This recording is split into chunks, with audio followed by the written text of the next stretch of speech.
attendance. This is usually followed by questions and answers to questions, statements by ministers, items under public business, and private members' motions. But before we begin, let's try a parliamentary trivia question. True or false? The Jamaican Constitution 1962 was drafted by a bipartisan joint committee of the Jamaican legislature. Get the answer at the end of this introduction. On the session's agenda, under statements by ministers, Minister of Labour and Social Security, Pernell Charles Jr., is down to address the members. Under public business, the Jamaica Tourist Board Act 2025 is to be tabled and taken.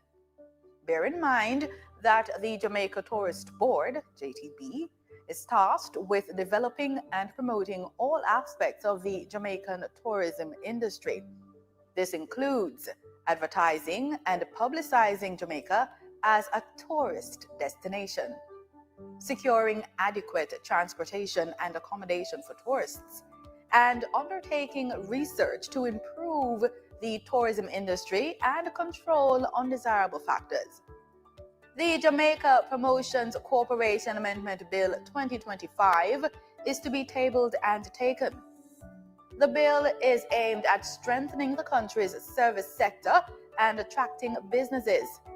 The bill seeks to create a more supportive environment for companies. The first supplementary estimates for the financial year 2025-2026 is to be tabled and taken. You should know that these estimates are documents that outline adjustments to the originally approved budget. It can involve increases or decreases in expenditure based on factors like revenue fluctuations, project needs, or policy change. The first supplementary estimates are released by the Ministry of Finance and the Public Service. It should be noted that the agenda can be adjusted with items being added, removed, or replaced. If you are planning to attend a parliamentary session, here are some rules to keep in mind. No visitor shall create any act of disorder within the precincts of the House. No visitor shall be admitted to the House without first obtaining an admission card. Visitors who remain within the precincts of the House during a suspension of the session are asked to keep silent. It's almost time to go to the main event, but before that, let's get the answer to our trivia question. We asked, true or false? The Jamaican Constitution 1962 was drafted by a bipartisan joint committee of the Jamaican legislature. It's true. It came into force with the Jamaica Independence Act 1962 of the UK Parliament, which gave Jamaica political independence. The Jamaican government intends to lead the country on its journey to become a republic. The process will include a national referendum. Stay with us. The proceedings will begin in a few moments.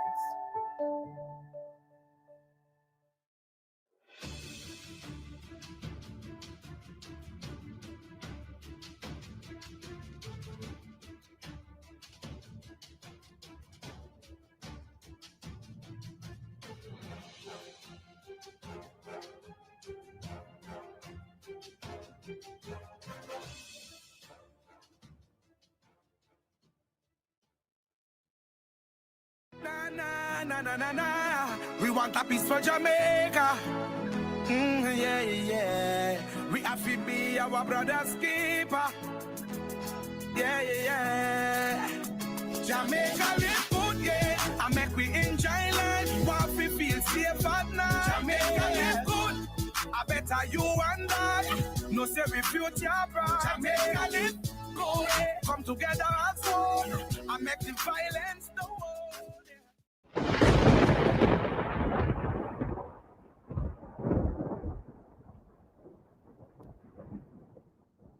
The hurricane season runs from June 1 through November 30. It normally peaks between August and October. Be prepared. Secure the outside of your home. Check the roof of your house and repair areas that might leak. Also, make sure that zinc sheeting is properly fastened. Trim all large trees within 10 feet of your house. Remove patio furniture, potted plants, garbage bins, and toys and place them inside the home. The wind can turn them into missiles. Cover windows with storm shutters. If you don't have storm shutters, use plyboard to cover windows and glass doors. Monitor your radio or television for weather updates and instructions. Be prepared. Me, I go show them my way of justice. I'm abused.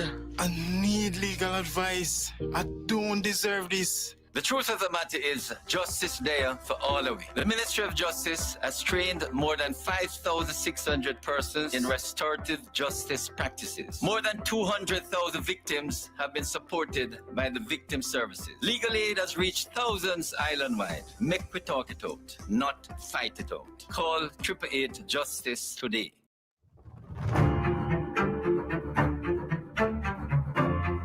Jamaica is your homeland.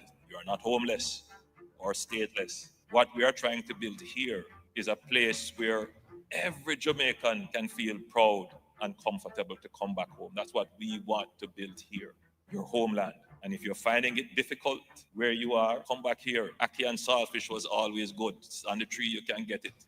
Don't stay there and suffer. Come back home. But as I said before, don't come back here to destroy your homeland and what we have been working very hard to create so that you wouldn't have had to leave in the first place. And as I said, we have been making strides in that regard. So expect to be dealt with a firm hand if your intent is criminal.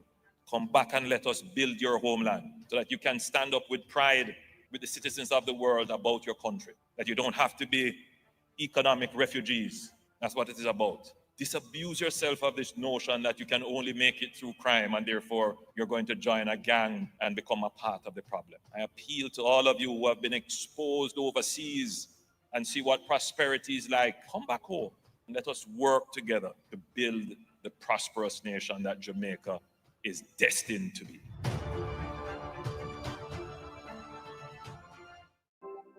JamaicaEye can help you protect our citizens. JamaicaEye will play a part in increasing your public safety. JamaicaEye is part of an island-wide network of camera surveillance systems designed to increase the safety of you, our citizens. If you have a camera system outside your home or office facing a public space, log on to JamaicaEye.gov.jm today. JamaicaEye, we're all connected. The Ministry of National Security, creating a safer and prosperous Jamaica. Most Jamaicans will tell you corruption in politics is deep-rooted, and that's just so it's said, and nothing can do about that. But actually, there is, and another 152 countries are doing it. It's called asset declaration, and it works best where citizens themselves understand it and help to ensure the law is enforced. Corruption happens when public officials abuse their power to benefit themselves, family, or associates. Jamaica's Integrity Commission Act was designed to prevent corruption. And here are 5 things you should know. 1. Under this law, every year MPs and senators must report what they earn, own, and owe. And if they don't, they'll be sanctioned. 2. Their report must include the same kind of information for their wife or husband and children. 3. If they get a gift worth more than $100,000 from anyone who's not family, they must declare it. 4. A summary of the declarations of our Prime Minister and opposition leader must be published where the public can read it. 5. Parliamentarians can now be prosecuted by the Integrity Commission. They can be fined up to $2 million or serve up to 2 years in prison if they don't file the declaration or if they give false information, and $500,000 for not filing on time or ignoring requests for information. Unfortunately, our parliamentarians made changes that prevent the public from knowing when they've broken the law or when they're being investigated. We really need to change that. Visit jampja.org to find out more about the act and to track if your MP is obeying this law. If they're not, JAMP's MP Tracker will help you write, tweet, or call your MP. Ask them, you submit your declaration yet? The Integrity Commission clear you? Let's help the Parliament stay honest. A message from the Jamaica Accountability Meter Portal, funded by the European Union and the Inter-American Development Bank in partnership with the private sector organization of Jamaica. Do your part to prevent mosquito breeding. Mosquitoes will breed in any container that holds water. Tightly cover water storage containers such as drums, barrels, buckets, and tanks. If this cannot be done, pour cooking oil on the water surface. Punch holes in all tins, plastics, and beverage boxes to prevent the collection of water before disposal. Cover all tires or fill with dirt to prevent water collection. Scrub all vases once per week to remove mosquito eggs. Use mosquito repellents to protect yourself from mosquito bites. Dispose of garbage properly by placing in plastic bags and securing properly to prevent water collection. A message from the Ministry of Health and Wellness. Dengue is ordinarily a mild disease. Persons may get a fever, headache, joint, and muscle pains. The illness is often resolved through rest and adequate hydration along with paracetamol to treat the accompanying fever. However, on occasions, the illness can progress to severe dengue, which can result in organ failure, bleeding, and severe fluid depletion that can lead to shock and even death. Therefore, it is important for persons who are experiencing fever, vomiting, severe abdominal pain, bleeding under the skin, feeling very weak, or getting confused to seek immediate attention. Let us work together to protect ourselves against dengue. Zoom in on the nutrition facts. It there in the table on the side or the back. If you check out the servings, just do the maths. Not taking too much, finger below the facts. Zoom in on the nutrition facts. It there in the table on the side or the back. Take note of the sodium, the sugars, and the fats. 5% or less in the on the right track. You for zoom in on the nutrition facts. It there in the table on the side or the back. Vitamins, minerals, and vitamin 2, 20% and more. That good for you. You for zoom in. Check the nutrition facts. You feel check the nutrition facts. You feel check the nutrition facts. Less sugar, less salt, intake, and less fat. You feel A message from the Ministry of Health and Wellness, Jamaica Moves, the Heart Foundation of Jamaica, the National Health Fund, and The following is brought to you by the Office of the Prime Minister. Your government is empowering you through education, training, and development. That is why we have removed all fees for every Jamaican accessing training through the Heart NSTA Trust. So, whatever you desire training in, food and hospitality, beauty and cosmetology, housekeeping and hotel management, welding, carpentry, masonry, or any of the dozens of programs Heart offers, you can enroll completely free and change your life. We are building Jamaica. The proceeding was brought to you by the Office of the Prime Minister. Me, I go show them my way of justice. I'm abused. I need legal advice. I don't deserve this. The truth of the matter is, justice there for all of we. The Ministry of Justice has trained more than 5,600 persons in restorative justice practices. More than 200,000 victims have been supported by the victim services. Legal aid has reached thousands island-wide. Make we talk it out, not fight it out. Call 888 Justice today. Remember that big project the government announced them was going to from when? You ever catch yourself and wonder what happened to it? Stop wonder like an outsider and start move like the country belong to you. You have a right to publicly owned information, and the Access to Information Act gives you that power.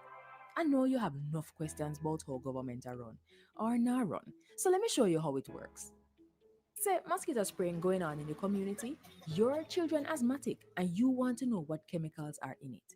Or what about that Auditor General report on a public official getting twice his salary with no proper approval? Is your taxes and you want to know if they paid it back? First, do some basic searching to see what is already on government websites. If you don't see what you're looking for, make a formal ATI request by completing the application form on the ATI site or sending a letter or email. And remember, you don't have to say why you need it. It is your right to know. Make sure you send your request to the right agency, and once they confirm receipt, they get 30 calendar days to provide the information, a maximum of 60 if extra time is needed.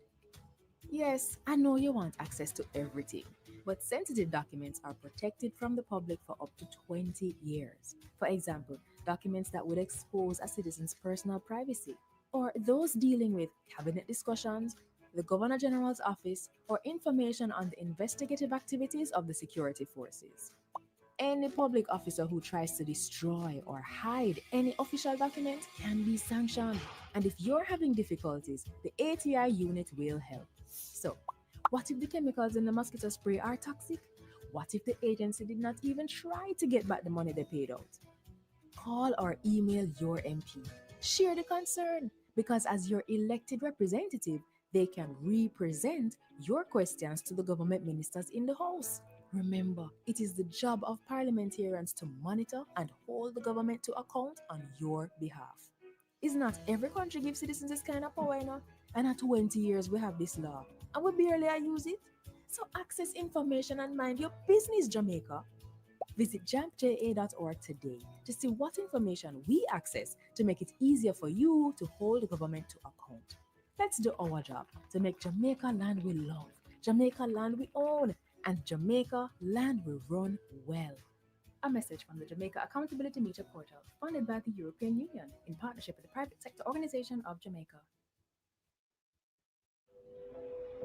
In Jamaica, there needs to be one law for all. Every member of this society, regardless of profession, finances, or the area you live in. I have some bad news. The company didn't get the contract? The money they paid us for it has gotten out. Are you serious? I'm afraid so, and I understand that there are going to be corruption charges. Minister, please come with us, sir. Breaking news. A senior politician and senior civil servant have been charged for corruption. Thank God not all of them stay, sir. Build integrity. One law for all. A message from NIA.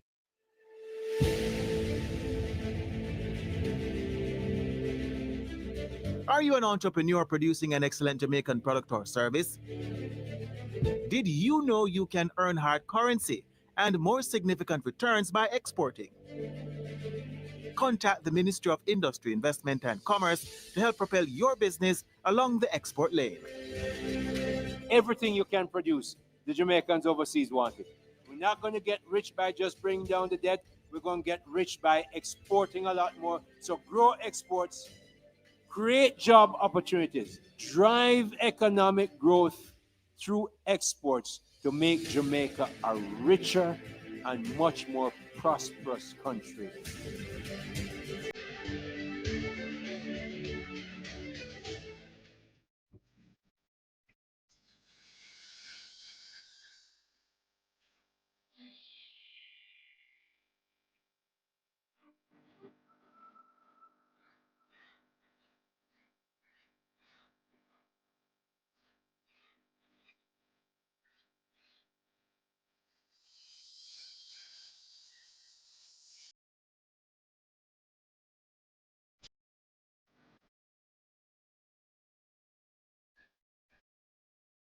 Washing your hands properly can help keep you and others safe. Remember to wash often, especially before eating or touching your face.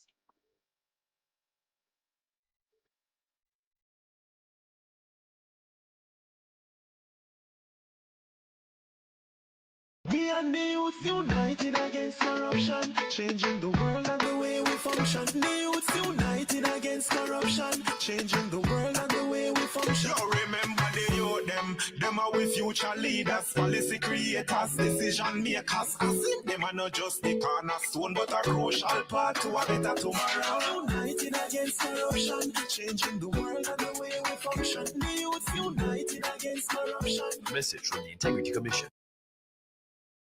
What is the role of a backbencher in government? I'm glad you asked. They're members of parliament who are not appointed to cabinet. So they sit in the back of the legislature and they apply pressure. They examine what government legislates, participate in parliament debates, raise issues and advocate and question chamber when things don't look straight. Backbenchers represent the constituents in parliament. Backbenchers oversee the interests of citizens, you and me. But how can they be agents of government accountability after them no hold no portfolio? And them and a minister? No. So then how can they facilitate government transparency? And the next thing, them on a front bencher. So how them affect me? You see, a lot of work is in committees. So these portfolio-free MPs with less dire responsibilities are more accessible to you and me. So they help with policy, but it helps if we engage them, you see. So they're not just in the back benches, but on the ground, in the trenches. Though in the back of Parliament, we're at the front of their cause. So pause. Find your backbencher at jamja.org.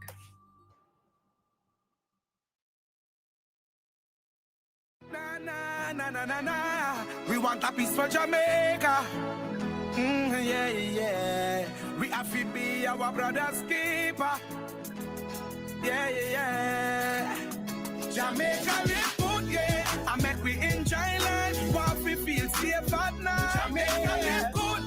I better you and I. No say we future bright. Jamaica live good. Come together as one. I make the violence the world. Nah, click on your link for my liquor brother pre that slap bro, we no need that. And the next thing them type a song they are listening online, what kind of thing that some big man post up on them profile and a put chat to a small child. Watch yourself on social media when you a post back sis, no do nothing too wild. What if your little brother send a post ya? What if your bro dead in another crime video ya? What if your little sister take a one pic and it a put up everywhere like it's a poster? Before me share the post the pic, I ask myself what if I nah comment, I nah go click me. For me ask what if I nah comment, I nah go click me. For me ask what if so before you share the post the link, just ask yourself what if yeah. When you're there online, make it a new day at the rhyme. Keep up with the time. Broadcasting Commissioner remind you. Motorists, as Minister of Justice, I appeal to you, obey the road code, pay your ticket on time, and only go to court if the ticket is being contested. Close to 80% of matters coming to the parish courts are for traffic breaches. Let's work together to make our roads safe and ease the burden on our courts. Most major illnesses that affect Jamaicans are caused by unhealthy lifestyles. Over 50% of Jamaicans are overweight. 1 in 3 Jamaicans has high blood pressure.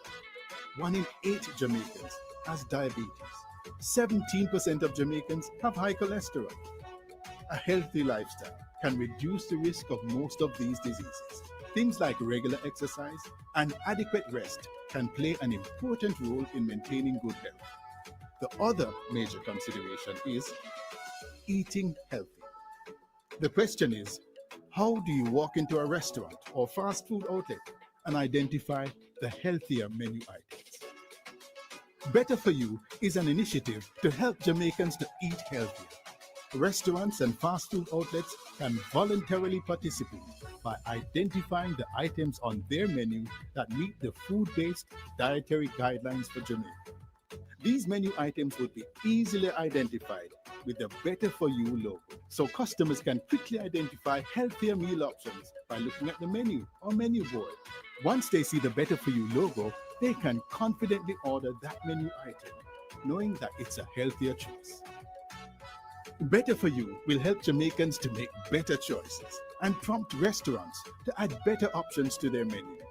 Better For You is better for everyone. Good health begins with better choices. Cook it up and make we steam it. Fresh so me need it, tilapia a real fish. Cook it up and make we roast it. Farm fresh so me need it, tilapia a real fish. Grow smart at the best part. Food for thought so me have to eat smart. Easy catch, full in it. A tilapia so you don't know what's next. Cook it up and make we fry it.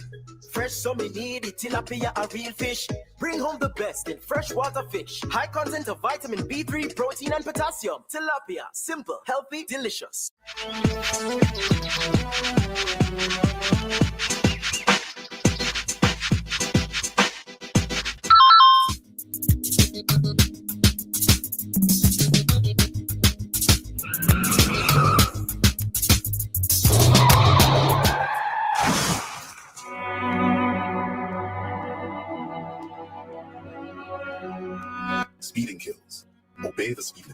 message from the Road Safety Unit in the Ministry of Transport and Mining. So who keeps our taxpayer money in check? Well, the PAC and PAAC help watch over the country's budget. And one might sound like it just have an extra A, but they're way different. Here's how.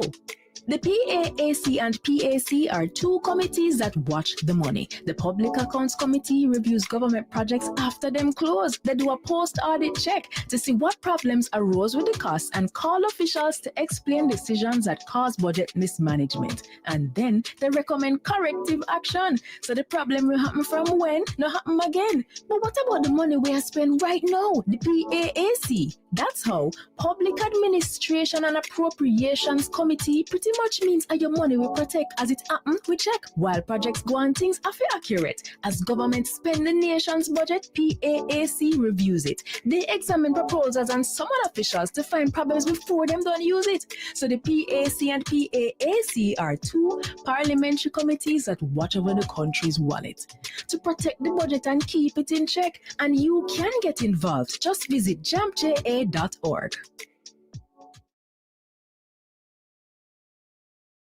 A new story is being written for all Jamaicans. The Ministry of Economic Growth and Job Creation is on a mission to transform lives. From increasing access to potable water, to providing secure homes for the most vulnerable, and helping you own a piece of the rock. We're revitalizing communities and preserving our environment. We're making an impact. See the difference. Feel the difference. Building a better Jamaica for you and me. You can feel it. Make JC. Apply to the Heart NSTA Trust. Learn a new skill and expand your horizons. Your government has made it completely free to you. Motorists, as Minister of Justice, I appeal to you, obey the road code, pay your ticket on time, and only go to court if the ticket is being contested. Close to 80% of matters coming to the parish courts are for traffic breaches. Let's work together to make our roads safe and ease the burden on our courts. Diabetes is high glucose level in the bloodstream. In Jamaica, we have 236,200 people living with diabetes that are known. It's a chronic illness, therefore it's not curable, sad to say, but it can be controlled through proper monitoring such as dieting, exercise, medication, the checking of the glucose level, and consultation with your physician. It is our duty to give care to patients that are diabetic. Whether you're a member or non-member, you can see our consultations. We have a wide range of services that we offer to patients, such as diet plan, our diabetes education, also to teach patients about diabetes, how to monitor themselves and to manage diabetes, to check their blood glucose level and how to treat themselves.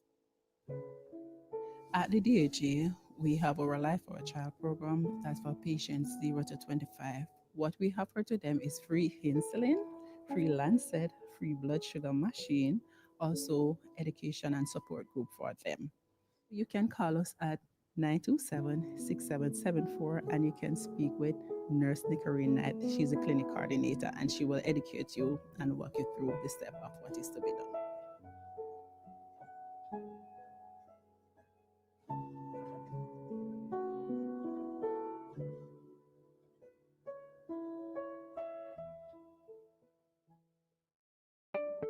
Do you wish there were a way your community could get funding to improve a school, health center, sports program, and more? There is. It's the Constituency Development Fund. Here are a few things you probably didn't know about the CDF and how you can make it work better for you.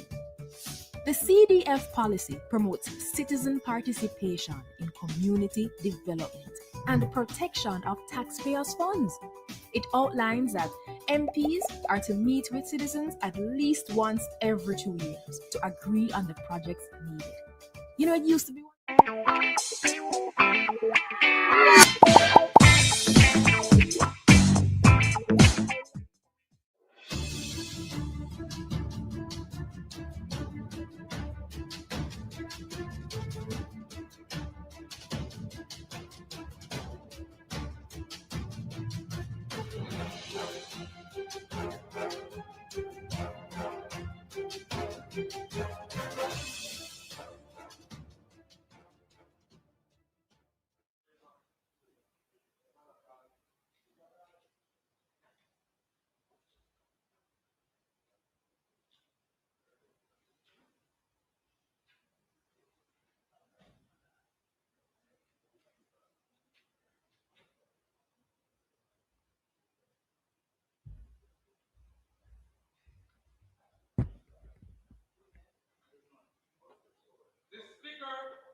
Almighty God, by whom alone kings reign and princes decree justice, and from whom alone cometh all counsel, wisdom, and understanding, we thine unworthy servants here gathered together in thy name, do most humbly beseech thee to send down thy heavenly wisdom from above, to direct and guide us in all our consultations. And grant that we, having thy fear always before our eyes, and laying aside all private interests, prejudices, and partial affections, the result of all our counsel may be to the glory of thy blessed name, the maintenance of true religion and justice, the safety, honor, and happiness of the king, the public weal, peace, and tranquility of the island, and the uniting and knitting together of the hearts of all persons and estate within the same, in true Christian love and charity, one towards another, through Jesus Christ our Lord. Amen.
This honorable House now resume its sitting. I wish to welcome all to this sitting of this honorable House of Representatives this Tuesday, July 1, 2025. And as always, it is an honor and privilege to do so. I would like to extend a special welcome to those persons who are in the gallery, Region 1, Hart NSTA Trust trainees, and Grace Kennedy Birthright Program. Also to those who are joining us by way of live stream and PBCJ. Thank you all for coming.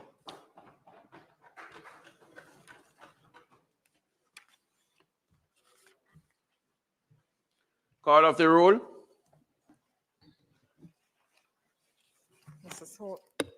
Mrs. Holness, Mr. Bartlett, Dr. Holness, Dr. Chang, Mrs. Williams, Ms. Grange, Mr. Mackenzie, Mr. Chuck, Mr. Voss, Dr. Tufton, Mrs. Malahoo Fort, Mr. Green, Mr. Charles Jr., Mr. Matthew Samuda, Mr. Morgan, Mrs. Cuthbert Flynn, Mr. Main, Mr. Davis, Mr. Terrelong, Mr. Hutchinson, Mr. Witter, Dr. Dunn, Mr. Brown, Dr. Brown-Burke, Dr. Charles, Mr. Chin, Mr. Cousins, Miss Crawford, Miss Daly, Mrs. Dalrymple Filbert, Miss Davis, Mr. Golding, Mr. Graham, Dr. Guy, Miss Hamilton, Miss Hannah, Mr. Enriquez, Mr. Henry, Mr. Hilton, Mr. Jackson, Mr. Lawrence, Miss Lee, Mr. Miller, Mr. Montague, Miss Morrison, Mrs. Nita Garvey, Mr. Paulwell, Mr. Phillips, Dr. Phillips, Mr. Robertson, Mr. Robinson, Mr. Carl Samuda, Mr. Shaw, Mr. Siblis,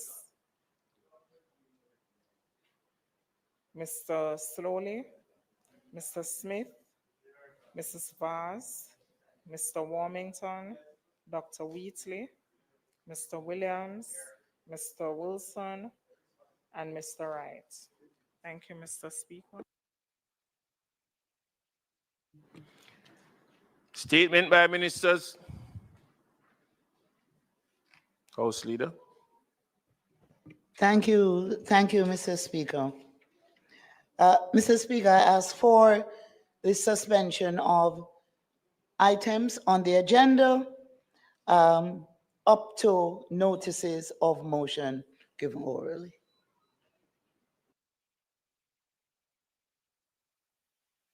The request is on the floor. Those in favor? Those against? The ayes have it.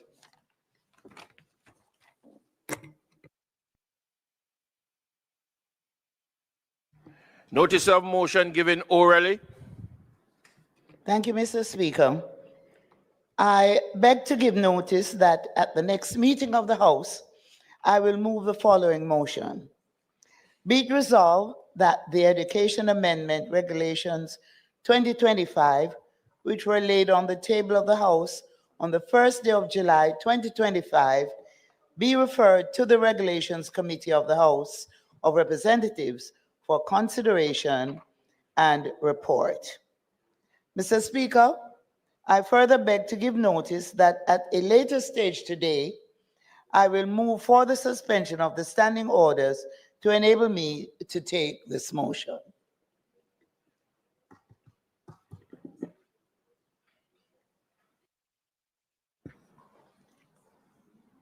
Mr. Speaker, I beg to give notice that at the next meeting of the House, I will move the following motion.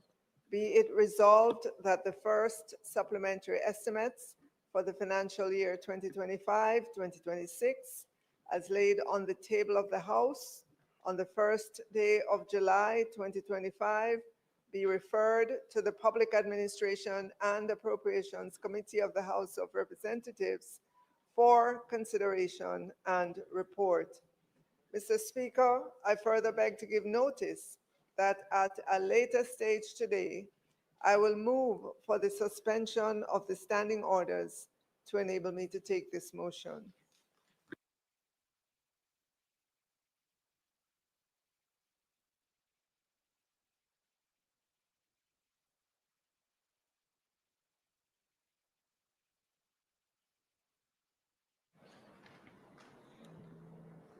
Mr. Speaker,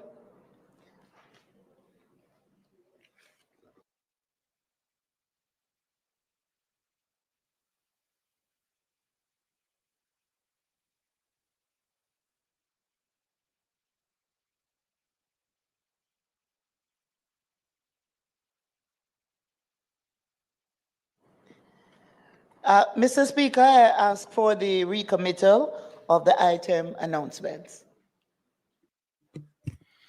The question is on the floor. Those in favor? Those against? Ayes have it. Madam.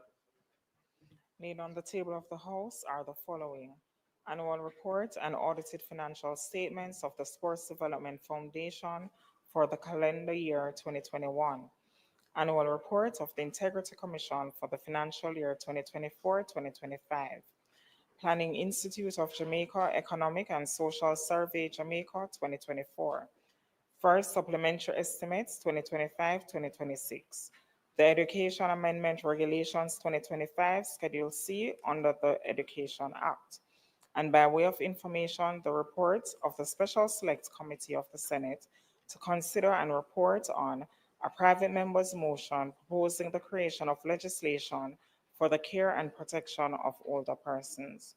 Thank you, Mr. Speaker.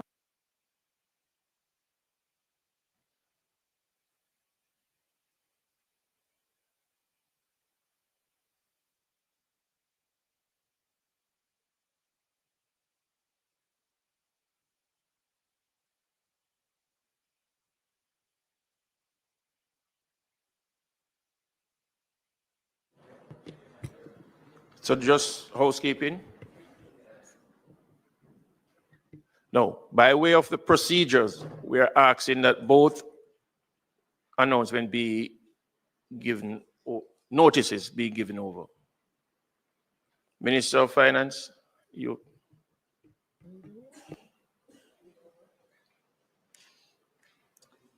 Mr. Speaker, I beg to give notice that at the next meeting of the House, I will move the following motion.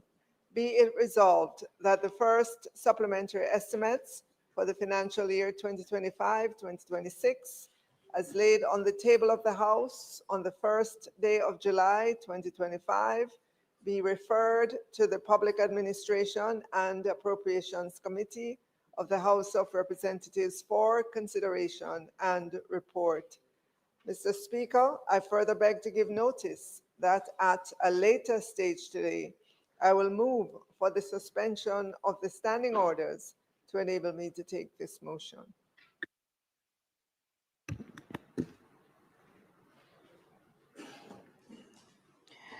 Mr. Speaker, I beg to give notice that at the next meeting of the House, I will move the following motion.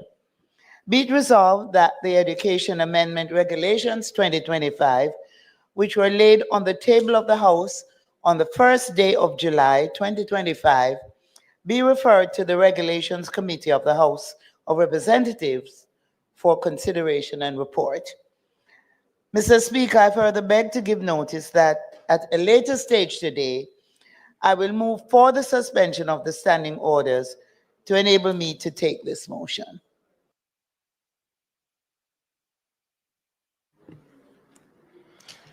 Question and answers to question. Motion that may be made at the commencement of public business requiring notice. Motion relating to sitting of the House. Motion for leave to introduce bills. Presentations of bills without leave of the House first obtained.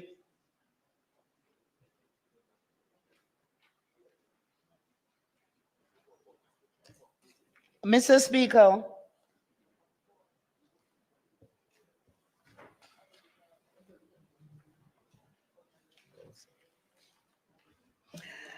Speaker, this Honorable House would have taken note that on the 29th day of October 2024, the Minister of Tourism gave notice that at the next meeting of the House, he would move to introduce and have read a first time a bill shortly entitled the Representation of the People Amendment Act 2024. Mr. Speaker, I now seek the leave of the House to withdraw the bill.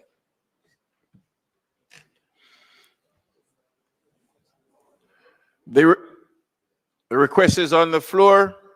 Those in favor? Those against? Mr. Speaker, I'm so sorry to do this, but can the minister just remind us what was that about and when it was actually tabled? Because I just need to be able to recollect what it was about.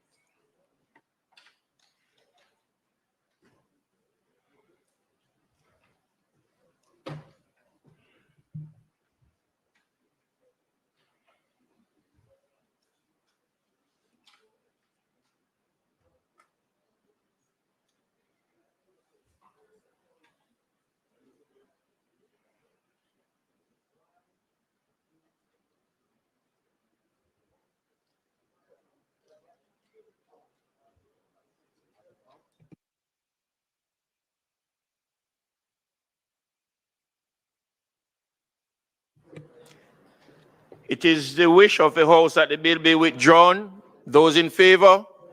Those against? The ayes have it.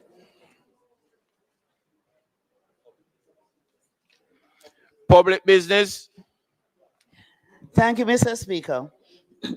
I now move for the suspension of the standing orders to enable me to take the motion, notice of which I gave earlier.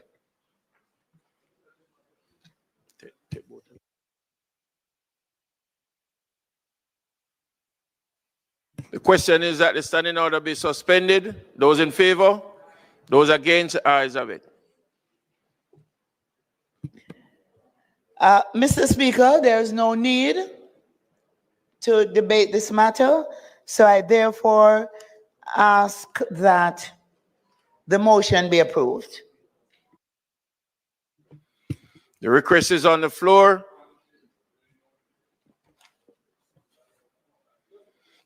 The question is that the motion, notice of which the member gave earlier, be approved. Those in favor?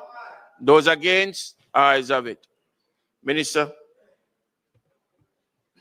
Thank you, Mr. Speaker. Mr. Speaker, I now move for the suspension of the standing orders to enable me to take the motion, notice of which I gave earlier. The question is that the standing order be suspended to enable the Minister of Finance and the Public Service to take the motion, notice of which he gave earlier. Those in favor? Those against? Ayes have it. Mr. Speaker, I now ask that the motion be approved.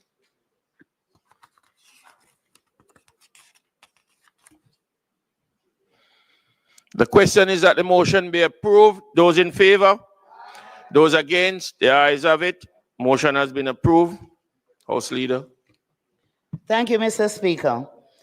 I now ask, Mr. Speaker, that the House grant leave to members of the PAAC to enable the committee to meet to consider the first supplementary estimates for the financial year 2025 to 2026.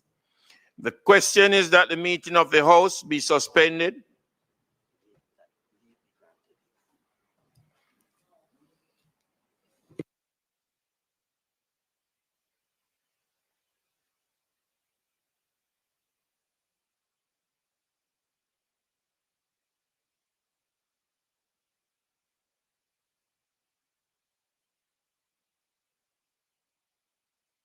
So I now put to the floor that the House be suspended for the PAC to meet. Those in favor? Those against? Ayes have it.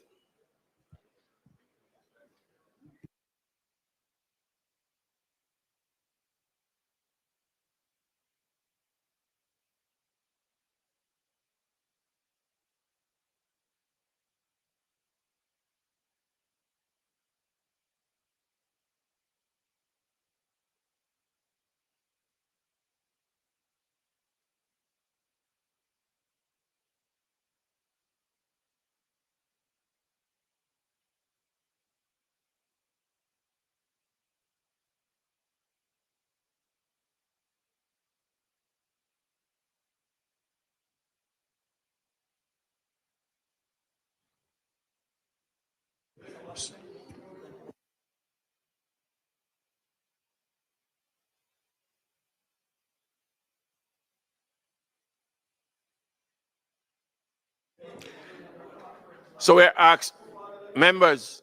asking that other members can leave, take a recess whilst the PAAC members meet. Mr. Speaker,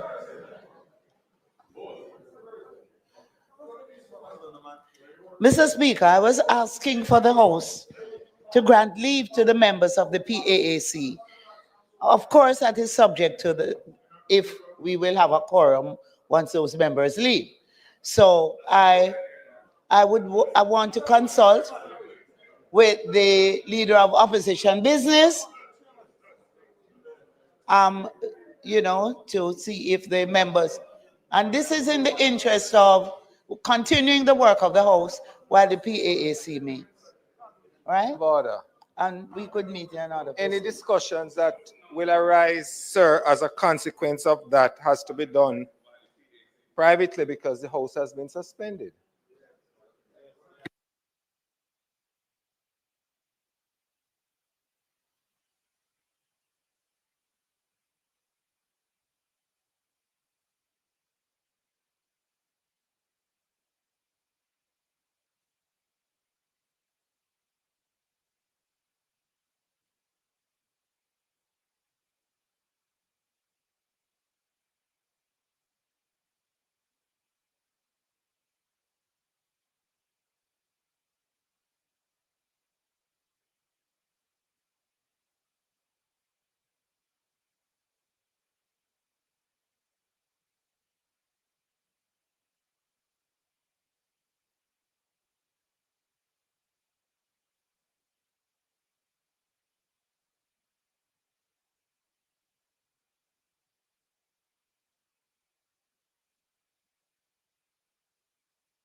Members, So, Mr. Speaker,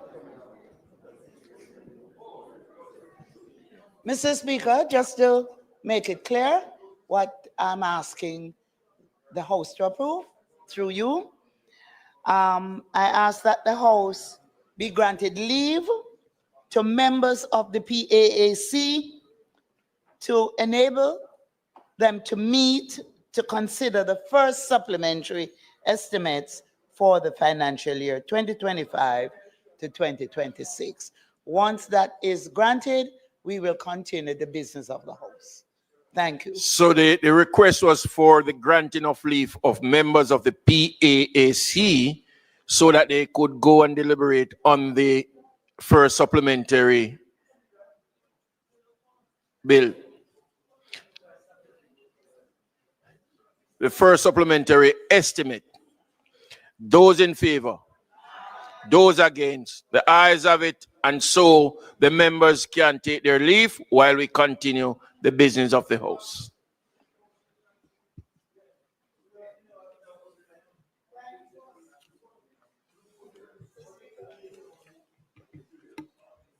Thank you, Mr. Speaker. Thank you so much.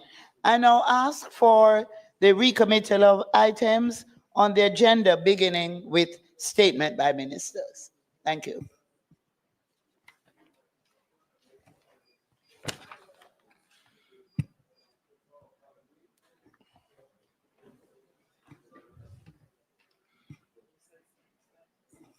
Statement by ministers. Mr. Speaker, I will advise now that the Minister of Labor and Social Security wishes to make a statement. And he will circulate copies that are available. You have copies, Minister? Please, so we can, right. Thank you. Minister.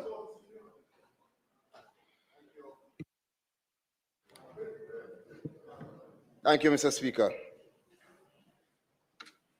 While the copies are being circulated, I'll proceed. And with me today, Mr. Speaker, is the team from the Ministry of Labor and Social Security. And the matter of relevance is the $1 billion Solidarity Program.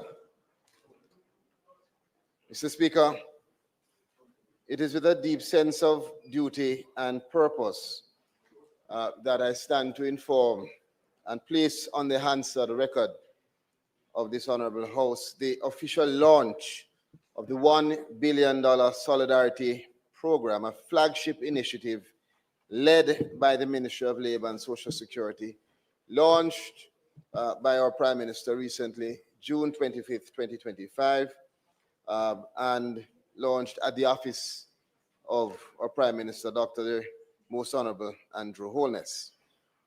This initiative, Mr. Speaker, is a very critical, important statement from the government of Jamaica, reflecting our enduring commitment to social justice, equity, inclusive development, and our continued commitment to ensuring that no Jamaican is left behind.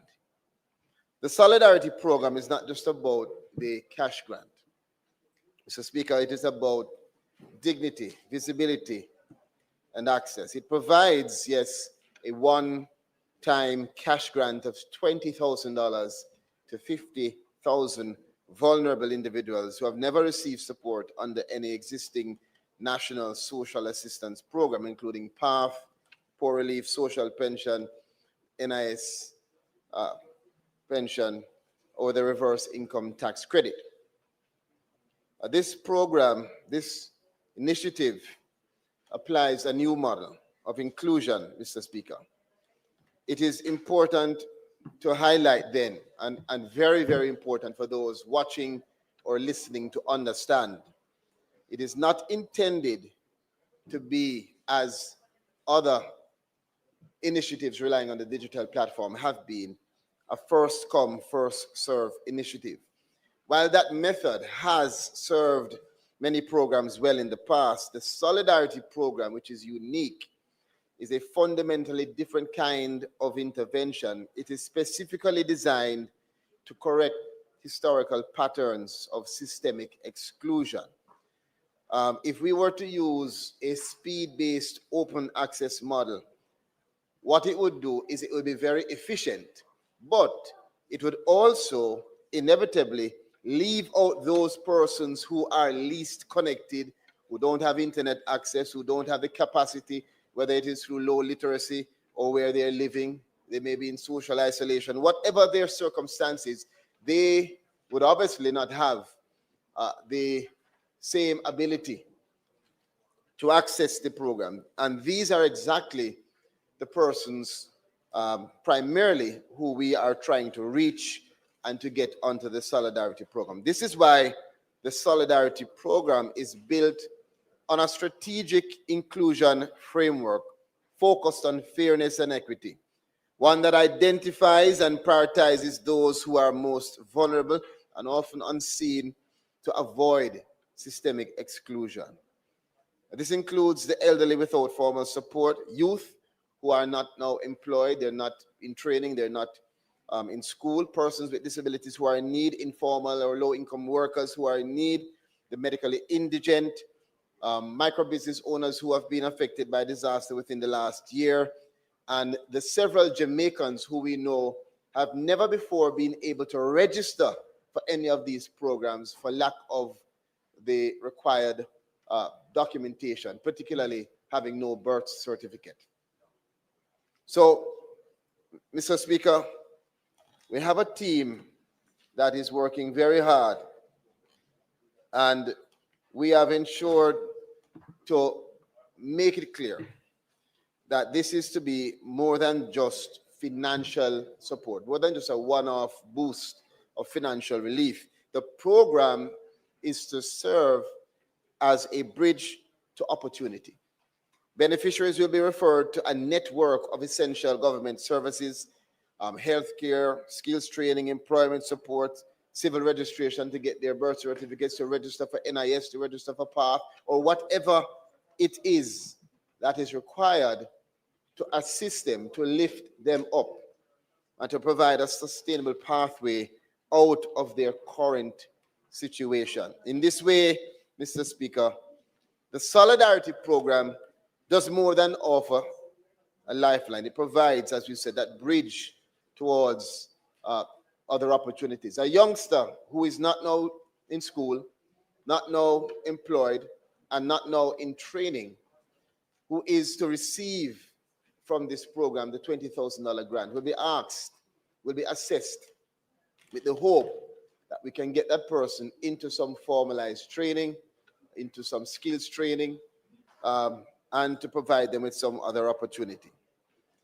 Mr. Speaker, we are proud that the program will be the first initiative to be facilitated through the Gov Payout, the government's new digital payment platform.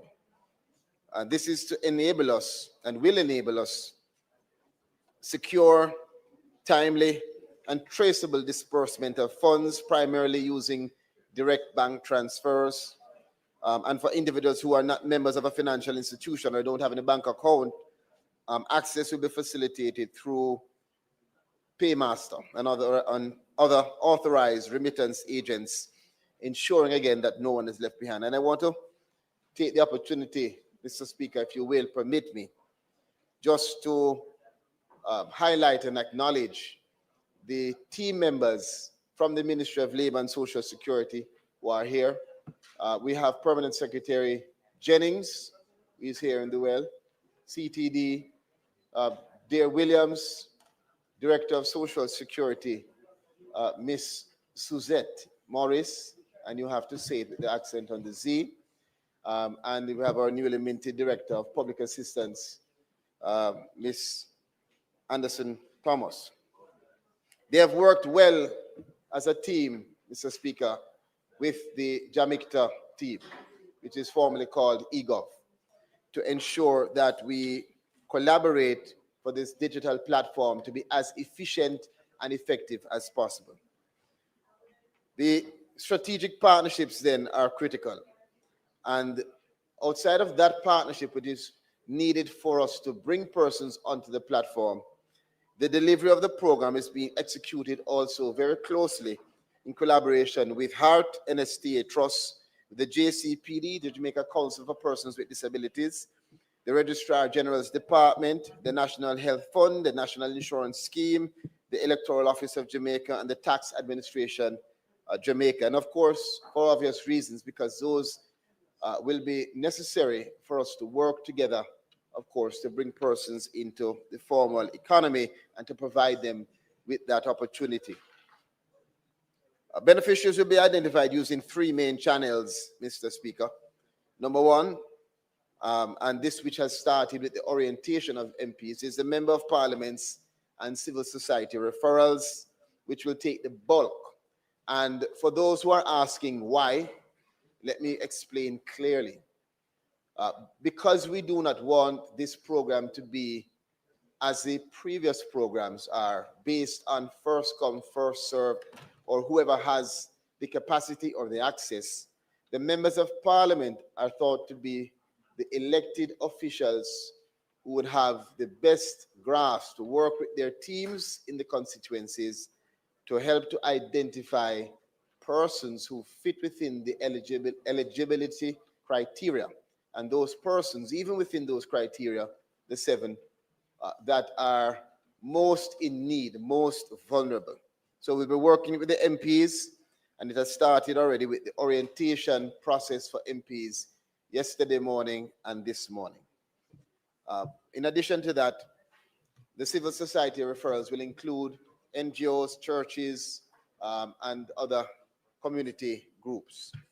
And just to indicate for those members of parliament, I know that a few had indicated that they could not come on the program yesterday or even the one today.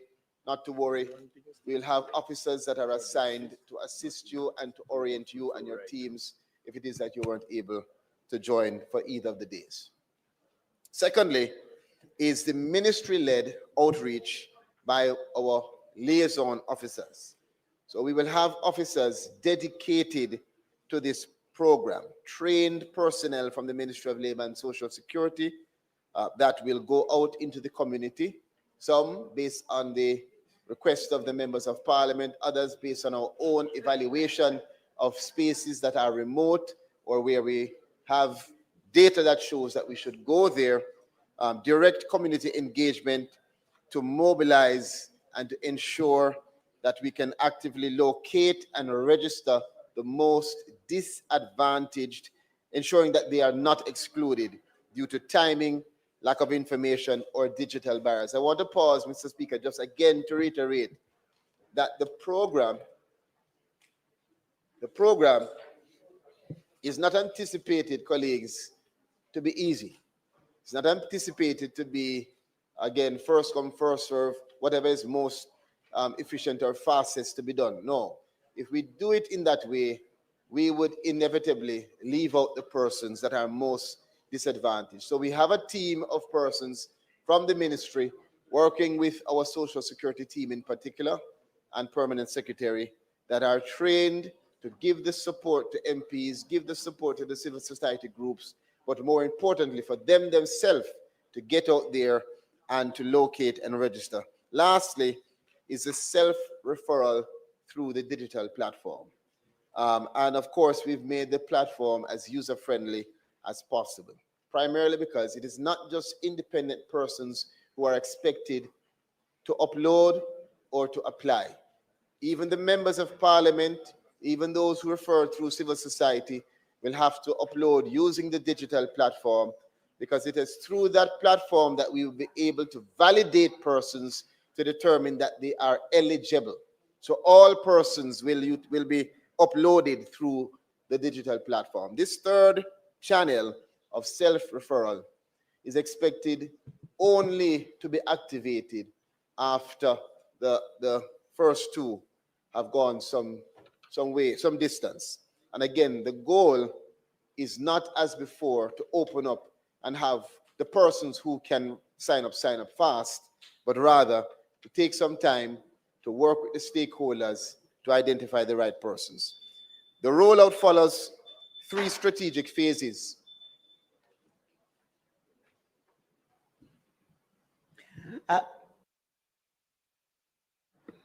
Mr. Speaker, I ask that the minister be allowed sufficient time to complete his presentation.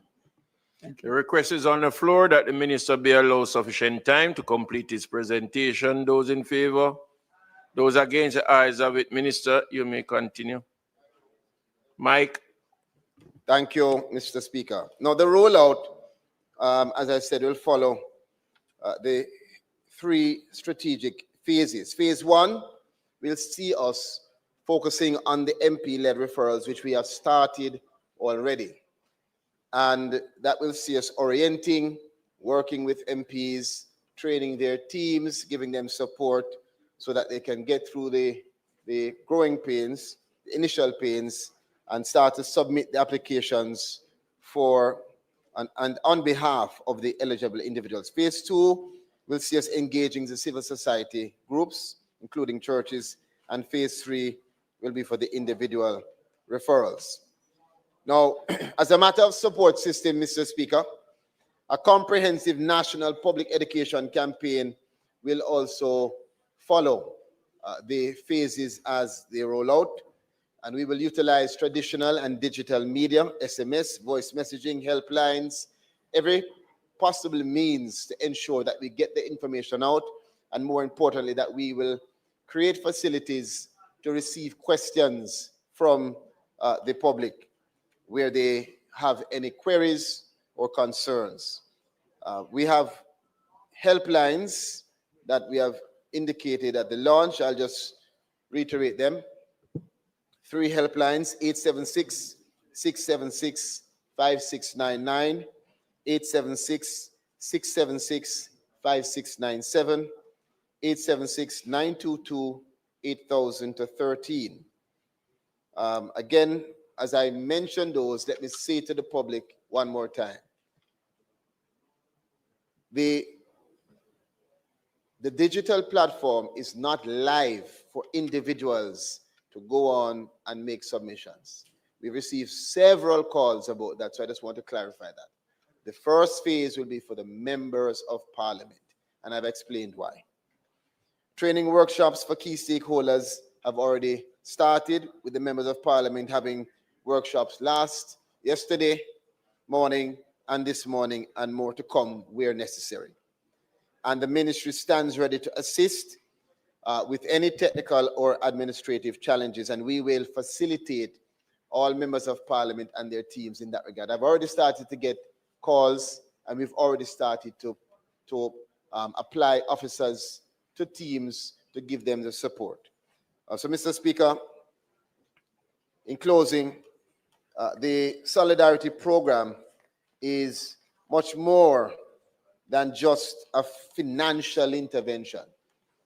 It is a testament to the government's people-centered approach, inclusive, data-driven, and compassionate. It reflects a new generation of governance, where public policy is intentional about equity and where vulnerability does not mean invisibility. So let us continue together in solidarity. Thank you, Mr. Speaker.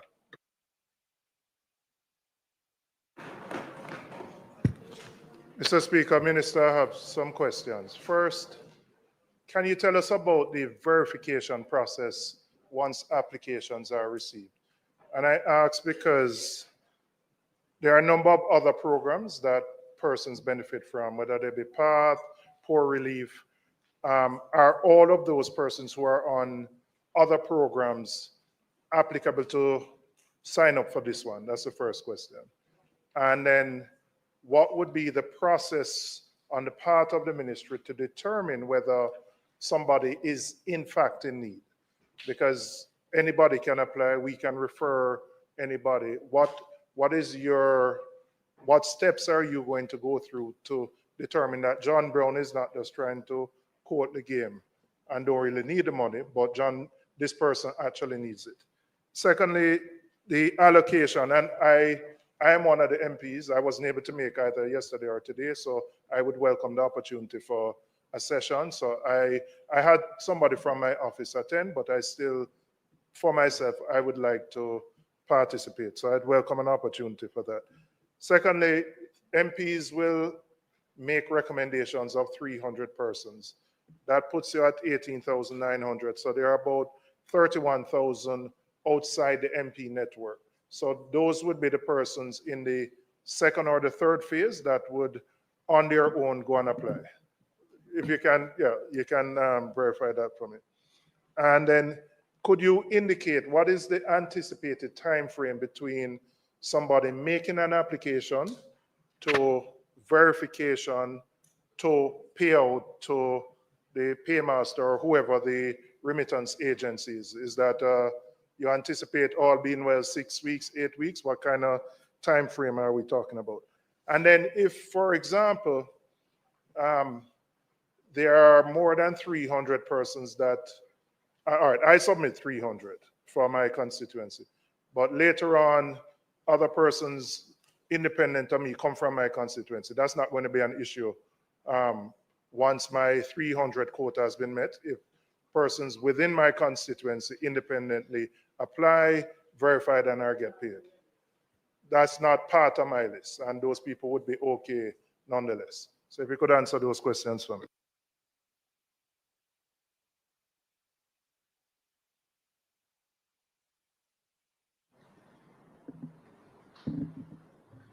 Thank you, member. Excellent questions, by the way. Thank you. As it relates to the verification process, the digital platform has incorporated into it the data analytics that will allow for system validation, which is why, unlike the other programs where we could have received from you maybe a paper document with the names of beneficiaries that you have identified, this one requires even you as member of parliament to upload the names because it will be automatically validated based on how the system backend is constructed. Pardon? No, this, well, only to construct the backend that will allow for us immediately to have validation across all of the various lists, whether it is path, whether it is reverse tax, whatever list, to check whether you're on any of those things prior to this application. So just to be clear, so if you have already benefited from one of those, you will not get this one, just to be clear.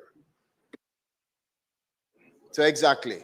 So if you are already benefiting from PATH, if you are already benefiting from social pension, then you are not expected to be an applicant for this. This program is particularly for those persons who are not now within the government's reach of services and who have never been able to register because of some barrier, whether documentation or they live in some remote area, just haven't heard, or whatever it is. Which is why I said this is not expected to only be easy and efficient. We're going to have to take some time to work with you and your teams to do some of the hard work to get persons into the formal economy. So yes, that's system validation. Secondly, you spoke about the anticipated time frame. Now, verification should happen immediately. Once you upload, there should be an immediate validation, unless it is, well, and also a second almost checking from the ministry staff as well, if necessary. So that should be an automatic process of validating whether the person who is uploaded is eligible. But the other processes should take within 2 to 4 weeks. Again, we're giving ourselves some room to make sure that everything is working, because this is the first time we've had this kind of platform, of course. But that is what the estimate is right now.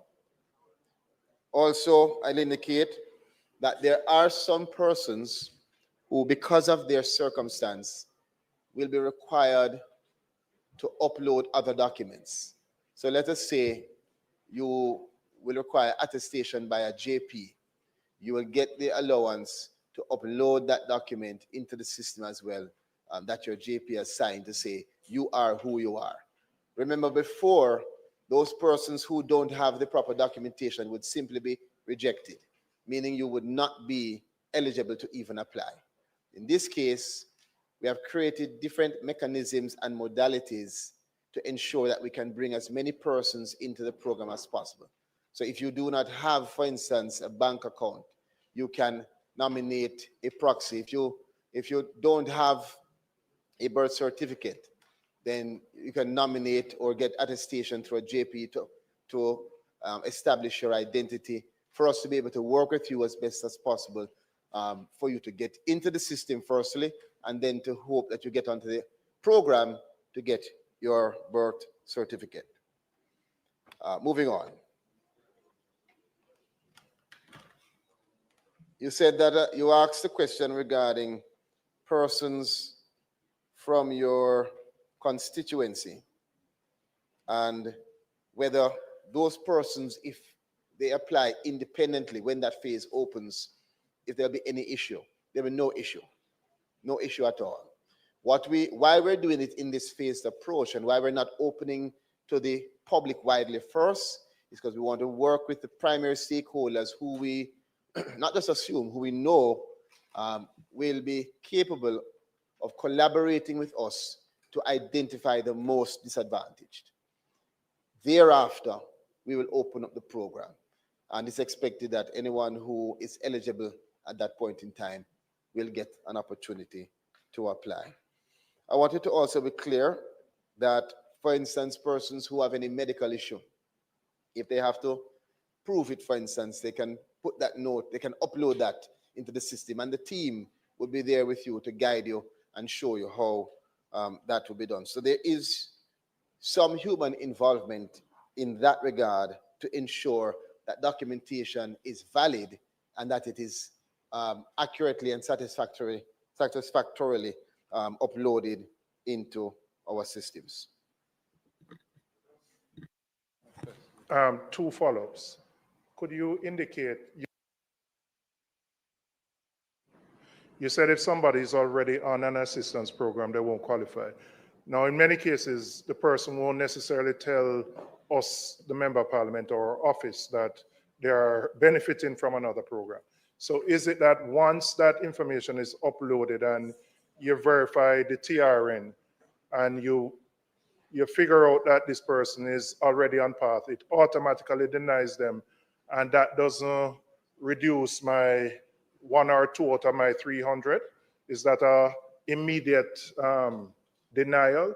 That's the first question. And then secondly, when will the first phase, which involves the recommendations from the MPs, close? So that, well, I assume because we did the training yesterday and today, it would be open. No, but when would that, when would that phase close for MPs, the cutoff period for that first phase? No.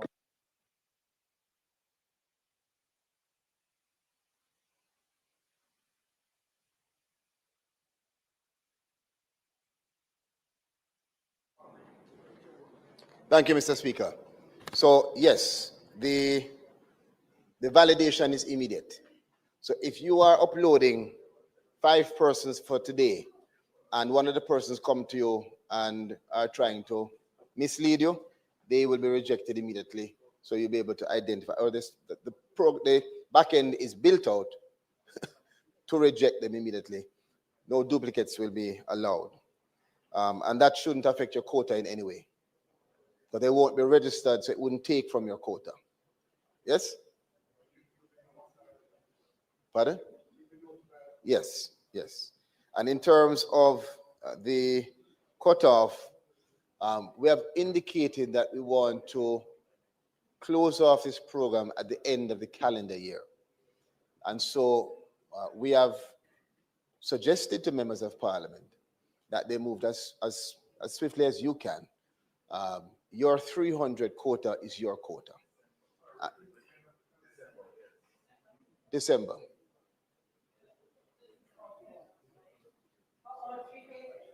we're trying to close off all of the registration and so by the end of the calendar year. If it goes beyond that, not an issue, but that's where we're estimating now. By December. So you're asking me what's the timelines for you to upload your 300. And I'm saying to you that it's a matter for you as a member of parliament to determine how fast you're going to identify and upload your 300. We will be here to give you the support as best as possible. We have estimated, hear me please, listen. We have estimated based on our timelines that we would want members of parliament to make their upload by end of October. That's what we have estimated. However, remember now, the genesis of this program is on the basis that we understand that we're trying to do what has been difficult to be done before. This is not an easy program. It's not something that's going to happen with a snap of a finger. So for some members of parliament, if there's difficulty, again, we will be there to work with you as best as possible.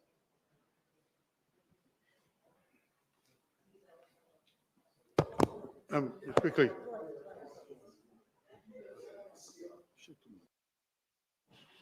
Thank you, Mr. Speaker. Minister, just for clarification, the phases that you have outlined in your presentation, when would phase 2 and in particular phase 3 begin? Phase 3 being when members of the public can apply on their own and not through either an MP or a faith-based or civil society group. When will the public be, because I've already had people asking me that, and so I'd love to know when that will open. Secondly, what is the allocation of the 50,000 less the 300,000 per MP, which is what was the number? 18,000 a match. So the difference, which is presumably for the other 2 phases, is that on a first come, first served basis if they're eligible? What's the criteria for allocating that, let us say, 28,000 or whatever it is, 31,000? Yeah. Thank you.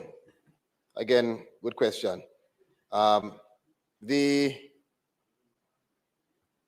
phases, as indicated, will start with the members of parliament. And we are already starting to reach out to civil society groups to determine how we can identify an allocation of around 10,000 for the civil society groups, including churches and other NGOs, etc. The remainder would be for the team of trained social workers and officers who go out and who may, for instance, go into your constituency and not affecting your 300 based on our data, our evaluations. We will have our own mobile units, satellite offices, our interactions at our offices that will allow for us to also identify some of the most disadvantaged. This spread from MPs to civil society to our officers on the ground is what has been found to be the best formula for us to have an extended reach and network to try, before we open up to the public, to get in touch with the persons who are not readily available or not readily able to access the usual programs. Now, the reason why we have not identified a date for independent referral is because we are making some assessments on how this phase is executed first. So once we are able to do some evaluation on the first phase, which is the MPs, to see how fast, how slow, what the turnaround is in terms of MPs being able to identify persons, then we will make an announcement at a later date on when we will open up to independent referral. We know, based on past experience, that once we open up phase 3 or phase 4 to self-referral, the program will close within 24 hours. So the goal is to try to get these 3 groups, MPs, civil society, and our trained team, to get out and do as much work as possible within the next month or 2 to try to reach the persons before we then open up for the remainder for self-referrals.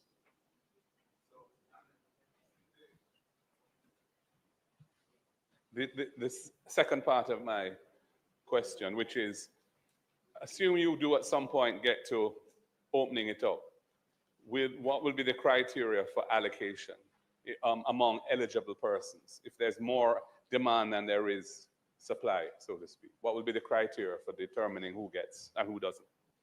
All right, so if we, again, remember, we have all of these estimates. So we have estimated by mid-September for individuals to now have access, if all goes well. The criteria does not change. The eligibility criteria remains the same. It's those 7 factors that will qualify you or disqualify you. And the way the digital platform is set up, there are a number of questions at the initial stage that will allow somebody to not waste their time. If they answer yes, then they will be immediately disqualified. If they answer no, hypothetically, then they will proceed. So we take into consideration that you may actually have persons who believe they are eligible, but they are not for one reason or the other. And so we tried at the early phase of that interaction with the platform to be able to filter out persons. So the same thing for the independent referrals as for the MP referrals. The MP will just be a referral agent in this regard. So it's no different process. It's just that you stand as an agent helping to identify these persons. And in some cases, you may even have to help them in terms of being able to receive the support based on their circumstances.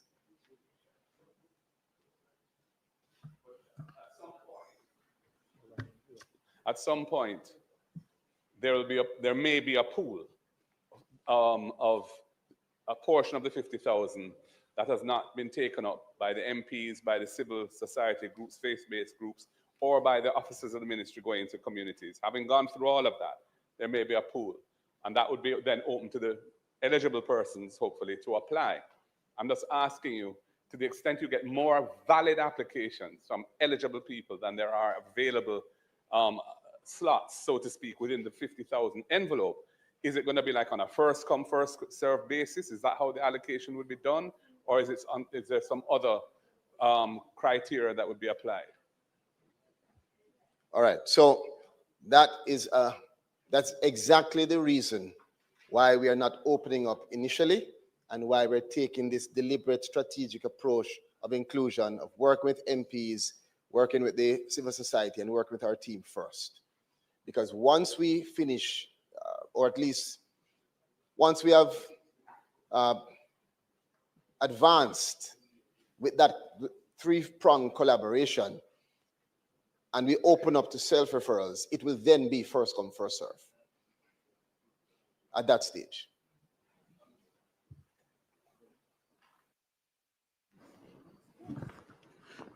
Minister, 2 questions.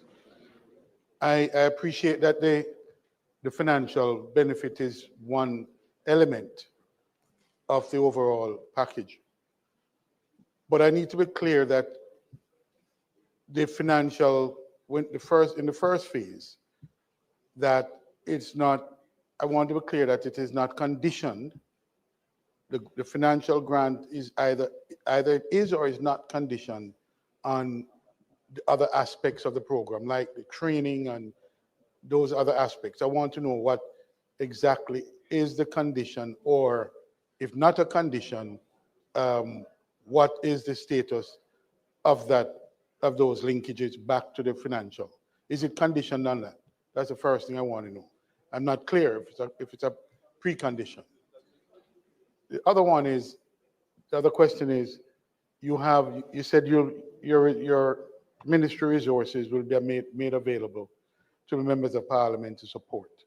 Is that on a per constituency basis, or it's just a pool of persons which you might be able to get from time to time? How would you address, how will you address that particular approach? Is there a person assigned to my constituency, the other constituencies that you can call on to assist as the need arises? Thank you. Just to start with your latter question. Yes, so we have persons in the ministry, and the letter that you would have received would have already identified 2 of our leaders who will be available to answer any of your questions or to direct you to either an officer who will facilitate working directly with your team or anything otherwise. So we have persons assigned specifically to assist members of parliament. We also want to make it clear that whether someone is eligible or not, once they contact us, they will have an opportunity to get access to the other essential services. The real goal of the program is to bring persons over into formality, to bring them into opportunity. So let's say someone comes and for whatever reason they're ineligible, but they're not registered with NIS, they're not in heart, they should be, but they're not on path. Whatever it is, we are not turning that person back. This is, for us, our effort to truly have no one left behind in action. It's not going to be easy. And I've had to say that to a few persons today.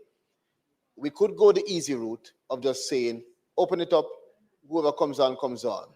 But that would defeat the purpose of truly trying to have strategic inclusion of persons who couldn't get on before. Now, after we have finished with this program, we anticipate that now thousands of persons would never be eligible for this again. Because at that stage, you should now have been either registered or placed in a program or something that would elevate you up into formality. I'm not sure if you asked another question. Oh, you were saying about conditional. So, yes, the intention is to ensure that persons who apply for the program or who you select for the program do get the more important part of it, which is that registration, that birth certificate. So yes, that is part of it. However, again, because of our experience, and I want to remind persons, the Ministry of Labor and Social Security does this every day. So for our offices, for our officers, this is not just a program. We do this daily. So we find a way to give support where it is needed. But generally, not looking on individual circumstances, we would like for persons who apply to this program to get the benefit of the more critical element, which is that social support and sustainable support.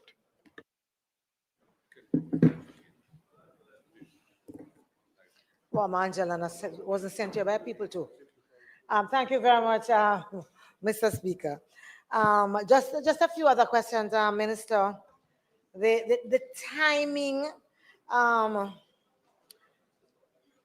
is such that there is a lot of speculation and there is a lot of hesitancy. And so I just want to get some clarification. I'm very clear that for as long as we on this side have been asking about cushioning the crisis, any program that is aimed at doing that is one that we welcome. But there are some questions. Minister, the Solidarity Liaison Officers, I wanted to ask whether or not, what is the difference between the Solidarity Liaison Officers and the regular staff at the ministry? Right?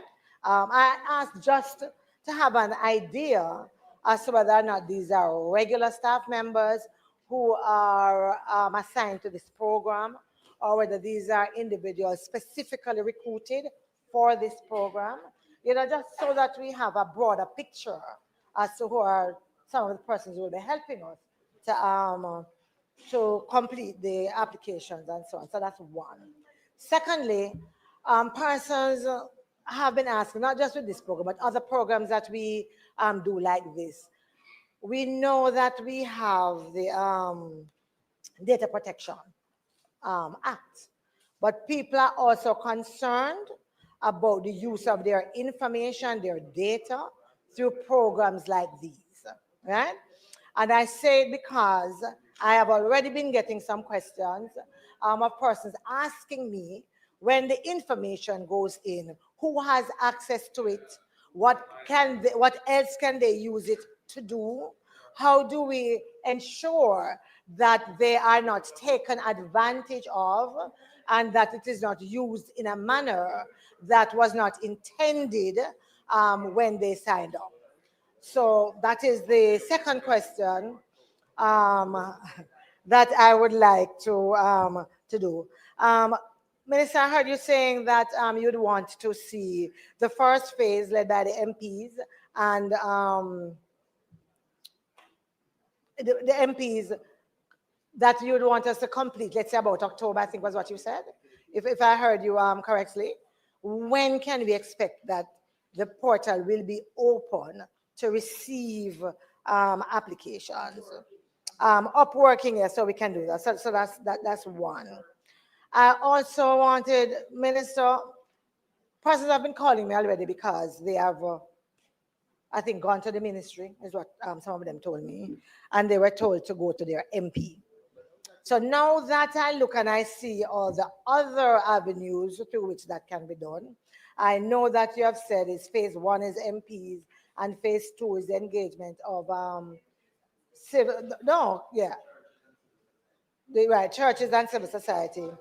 I just want to make sure, you did say 10,000 for the NGO group, 19,000 for the MP group of 63, and so on. But I'm wondering, Minister, how we make sure that persons are aware of all of the individuals, institutions, and societies, civil society organizations that actually are able to help with applying, so that we don't get 1,000 people coming to us because they don't think that there's anybody else that they can reach out to.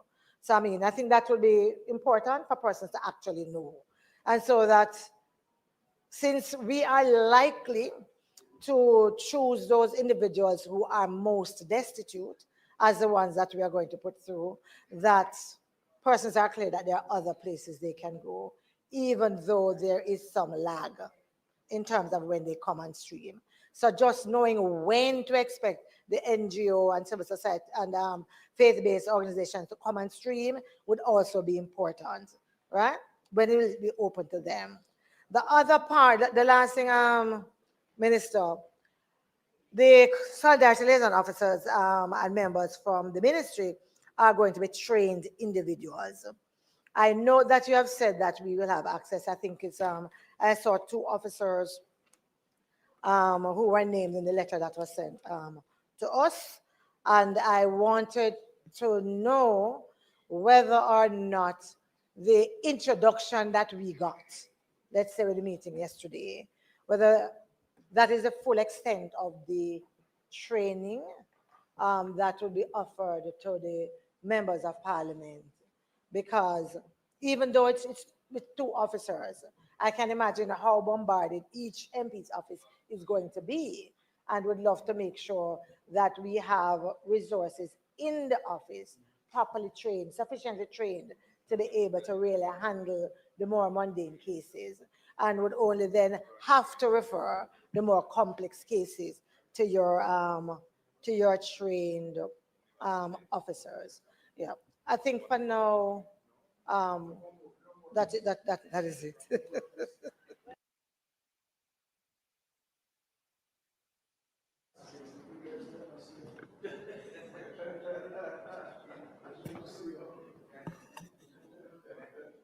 Thank you, Mr. Speaker.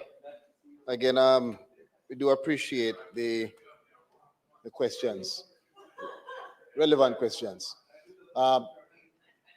Recognizing the heavy weight that our staff already carries, we are going to be contracting, I have already contracted persons who will be working as solidarity officers. But that clearly will have to be with the integration of our staff members. But this is not a program that is expected to be done in isolation of those ordinary staff members who have the experience. It is going to be a collaboration. But we do have a specific unit that is identified to do the heavy lifting in terms of the program. That's number one. Two,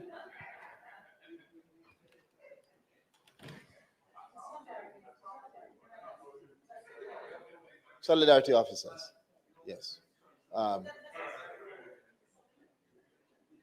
So the solidarity officers will comprise staff members and persons who are contracted to assist, particularly with this program.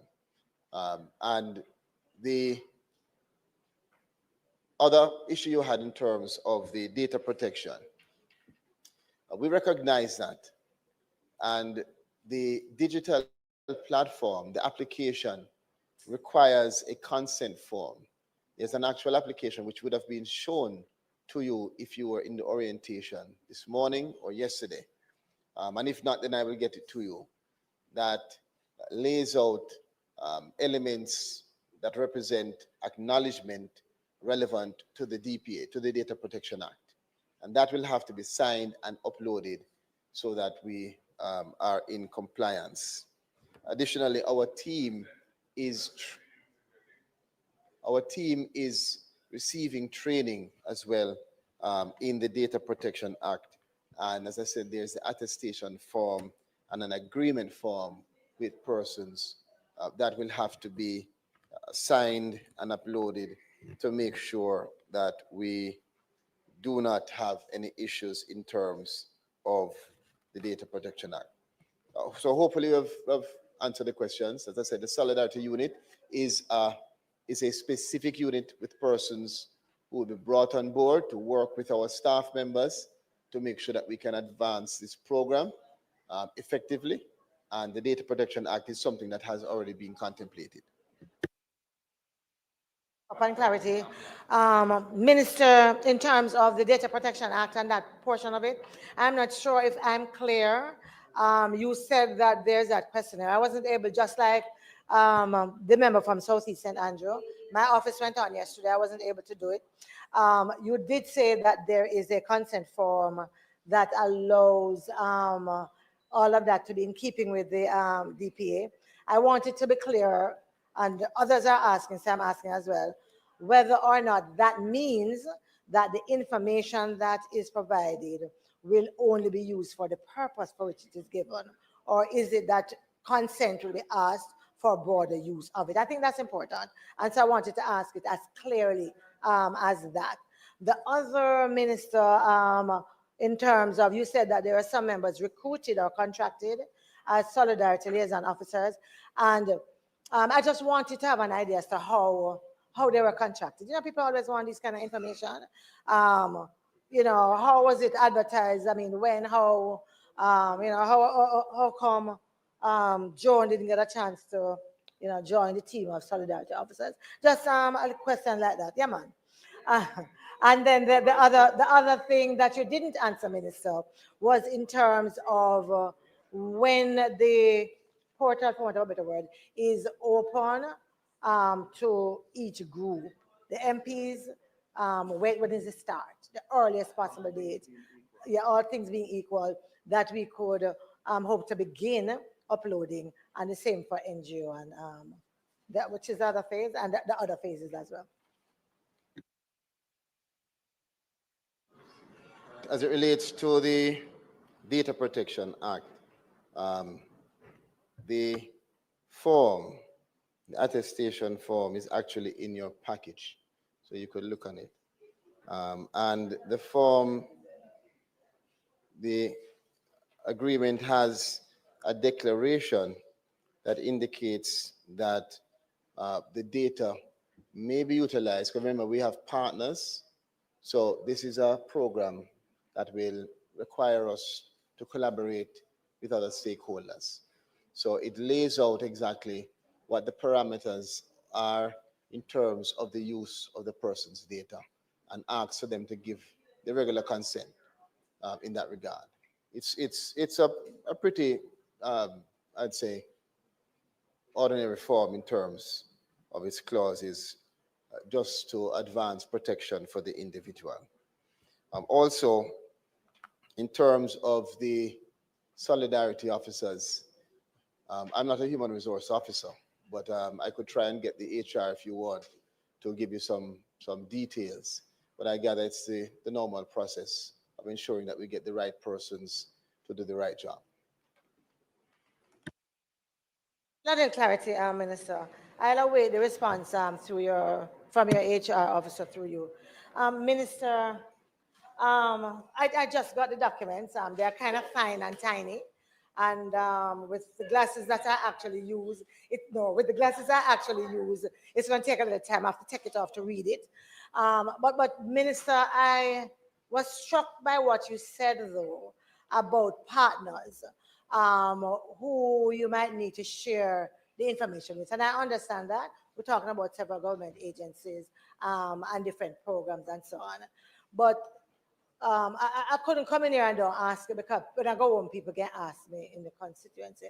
I think what we really want to make sure is that in the same way persons expect us as members of Parliament to upload, put in the data and upload it, we want to make sure that when it gets to your office, Minister, that it is shared with government agencies, and that it actually does not fall in the hands of political hacks.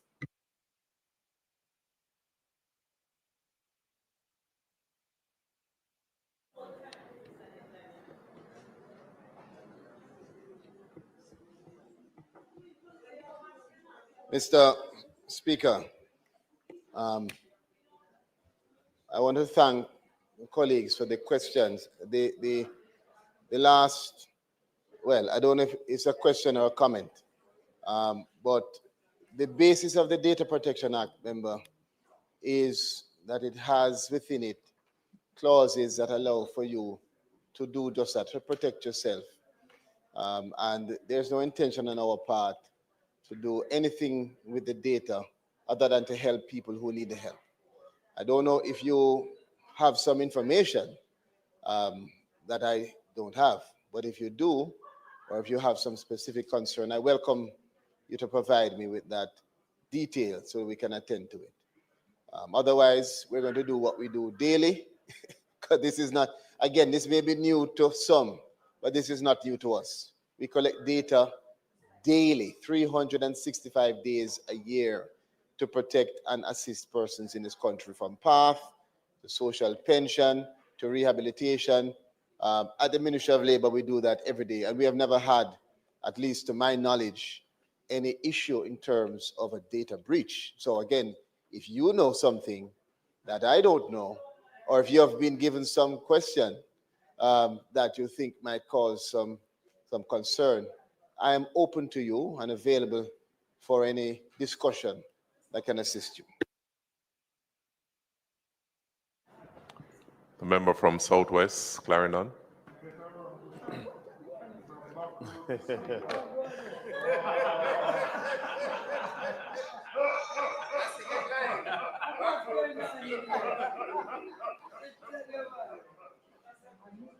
Thank you, Mr. Speaker.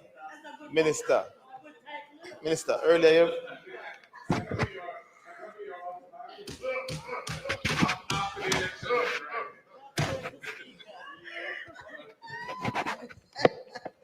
you made reference to the verification process, and you spoke to the data analytics and system verification. Then you spoke to the Justice of the Peace signing some document that should be uploaded, how will the system be able to verify whether or not the JP that signed that document is in fact commissioned to be a JP and authorized to sign as a JP? You see the dangers of it. You know? And then we're looking now at the payment methodologies. So you spoke to bank transfers, you spoke to Paymaster. How will the intended beneficiary be notified that they have been selected for the program? And in the case of where they are to collect, how will they be notified as to where they are to collect? In terms of the program itself, and given the timelines that you have provided, I think we're in a very dangerous window where it is not a matter of what your intention is, Minister, but the perception. And sometimes perception outweighs reality. And it would be very unfortunate for the ministry to be cast into disrepute were a certain event to happen in the middle of the process of disbursement. So what safeguards are there to protect the reputation of the ministry? And it's a very serious point. And I make that point with the greatest of sincerity. I am not saying that is a bad program, but I am saying that the window and the timelines you have provided, to date you have not specifically said. Member, please stick to the line of question. question, Yes, please. it's a question. Please stick to the lining of question, Thank member. you, one Thank day, you. Busha. No problem. Stick to the lining of questions, Thank please. you, one day, Busha. The point is a question. So the question is, what safeguards are there? You must listen to the question. To ensure that the reputation of the ministry is not brought into disrepute. It's a serious question, and I know you appreciate it.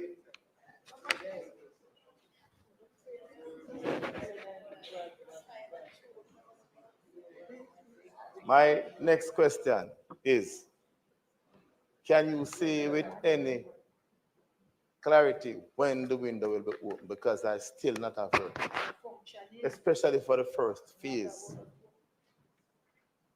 Also, importantly, we are in an unprecedented, and a question again, what safeguards are there to ensure that the members of parliament who are requested to submit names for those who actually reside within the constituencies they currently represent, as opposed to the constituencies they plan to represent? And I know why I asked the question. It's a serious question. I know why I asked the question, Minister. No, I don't care. I don't care. If people put you here to represent them until you are represent you lose somewhere else. Those are my questions.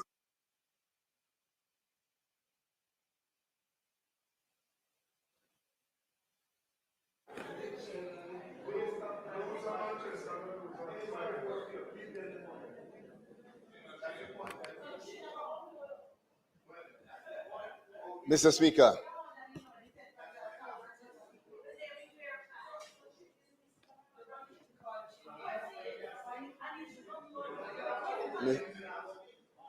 Mr. Speaker. Member, can you allow the minister to answer your question, please? Thanks. I'm pleased, Mr. Speaker, to note that the Solidarity Program is eliciting such excitement from colleagues on both sides.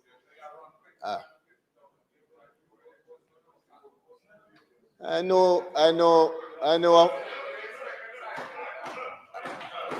I know that in my experience, particularly as a lawyer, I've noted that people think something is going to happen based on how they think. And so let me just alleviate the fears of the many persons that might seek to cast aspirations on a very important program. This program is not a spur of the moment program similar to many that have been developed in the past. This is, and I'm not talking about you, member from Southwest. I'm not talking about you. You know that I would never speak of you that way from Clarendon.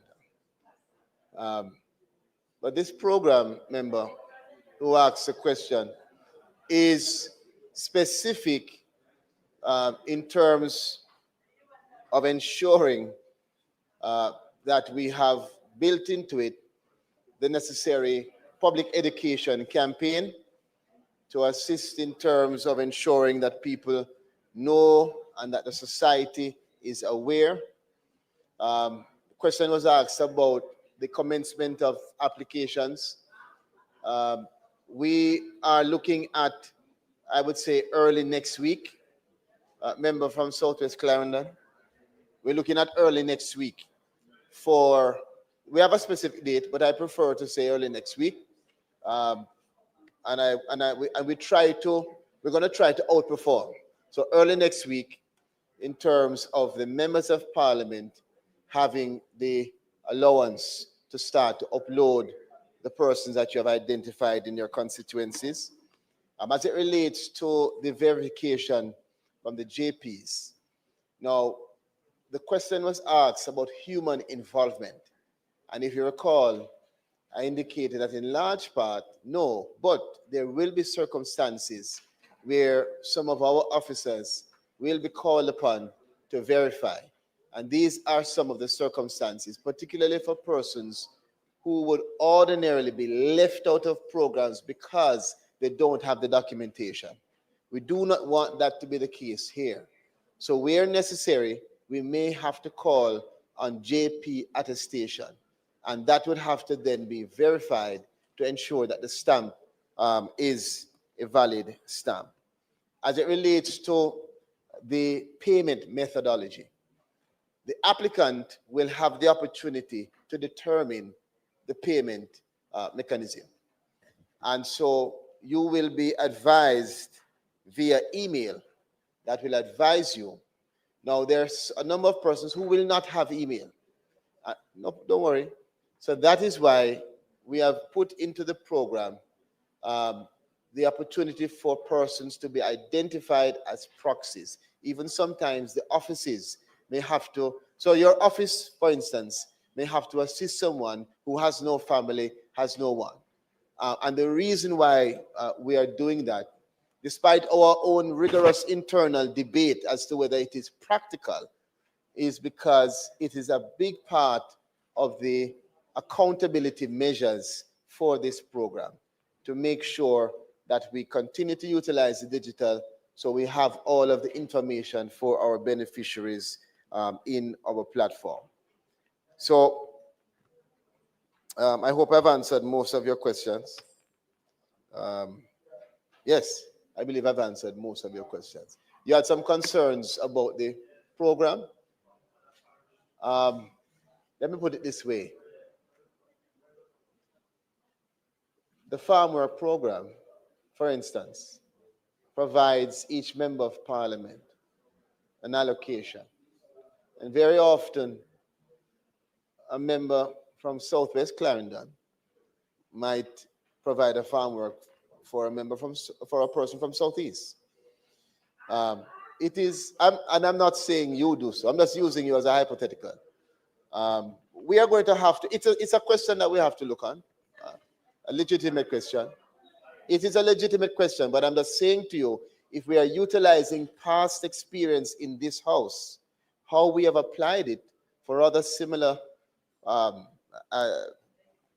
programs where members of parliament have responsibility, is that we usually rely on the member of parliament's own authority.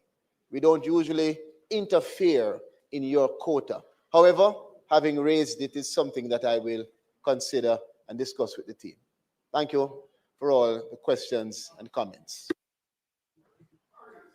The last question from the member from Central St. Mary. Thank you very much, Mr. Speaker. Minister, I see as part of what the target group you want to reach are those persons without birth certificates. Is a TRN a requirement for being part of the program? Because persons without birth certificates do not have TRN. How do you hope to maneuver this particular concern that may arise?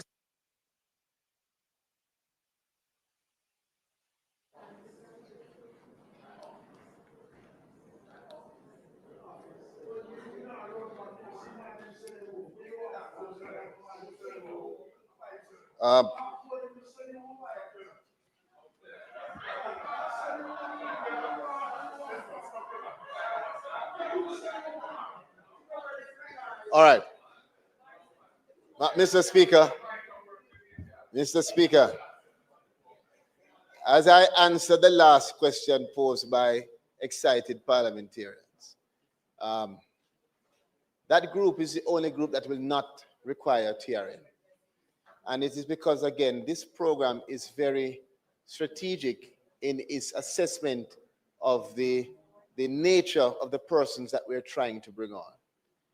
We have incorporated something very new, which we're trying, which is the identification of a proxy within the digital platform that can facilitate that kind of candidate.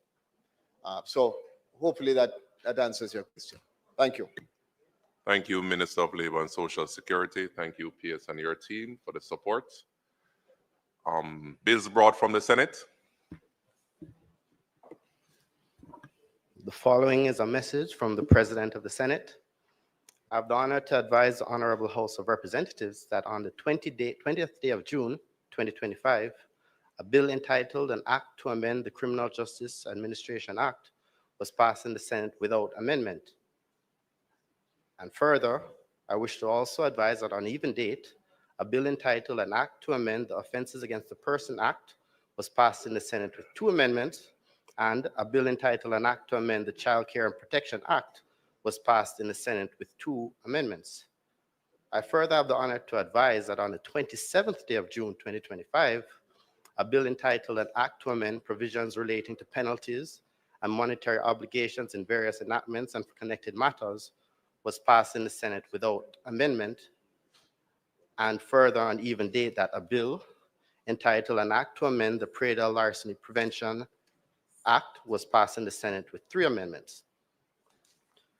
Mr. Speaker, the amendments to a bill entitled An Act to Amend the Offenses Against the Person Act, which was passed in the Senate on the 20th day of June 2025, are as follows. In Clause 2, delete paragraph A and substitute therefore the following. A in subsection 1 by deleting paragraph B and substituting therefore the following B. Section 2, subsection 2 shall be sentenced to imprisonment for life and for or such other term as the court considers appropriate. 1, not being less than 30 years, and 2, if the victim is a person under the age of 18 years, the court may impose an additional period not exceeding 5 years on the term specified under subparagraph 1. 2, delete paragraphs C and D and insert the following as paragraph C. C in subsection 1CB by deleting subsection 1 and 2 and substituting therefore the following. 1, a sentence of imprisonment for life. The court shall specify a period being not less than A, 45 years, if the victim is a person under the age of 18 years, or B, in any case not falling within paragraph A, 40 years, or 2, any other sentence of imprisonment.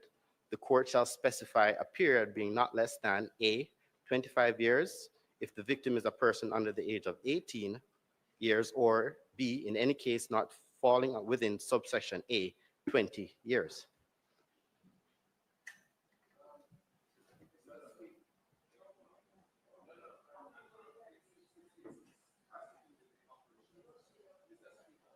Usually we are given copies of these bills. There are none here. Can you indicate why? Because if members are going to be part of the discussions, as is usually the case, we expect to have copies of the bill that we can rely on.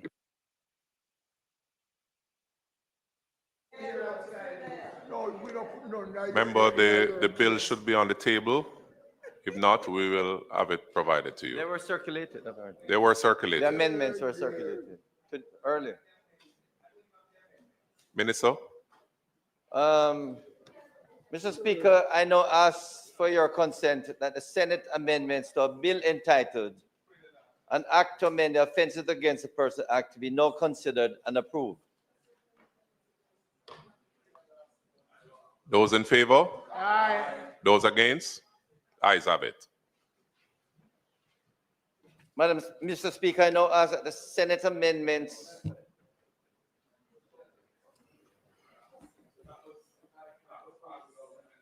Yeah, man. just one thing. Mr. Speaker, the amendments to a bill entitled An Act to Amend the Child Care and Protection Act, which was passed in the Senate on the 20th day of June 2025, are as follows. Clause 2. In the new section 78(3)(a), delete subparagraph 1 and renumber subparagraphs 2 and 3 as subparagraphs 1 and 2, and B, in subparagraph 2 as renumbered, insert next after the words the offender is the words a person referred to in subsection 2B or. Mr. Speaker, I now ask for your consent that the Senate amendments to a bill entitled An Act to Amend the Child Care and Protection Act be now considered and approved. All those in favor? Aye. Those against? The ayes have it.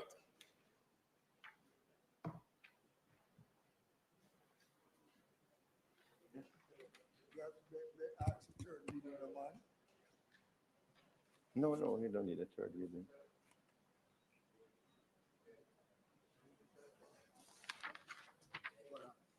Okay. Mr. Speaker. Madam Speaker, I now ask. Mr. Speaker, I now ask. Mr. Speaker, I now ask for your consent that the Senate amendments to a bill entitled An Act to Amend the Predial Larceny Act be now considered and approved. That's the one? No. Offense against a person.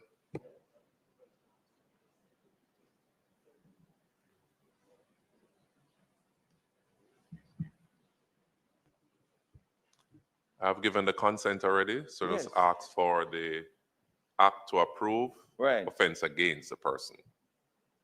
Well, Mr. Speaker, I now ask that the Senate amendments to a bill entitled An Act to Amend the Child Care and Protection Act be approved. The question is that the Senate amendments to the bill entitled An Act to Amend the Offense Against a Person Act be approved. Those in favor? Aye. Those against? The ayes have it.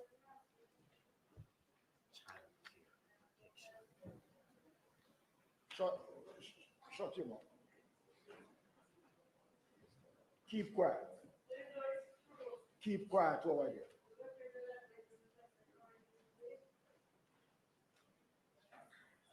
The first one?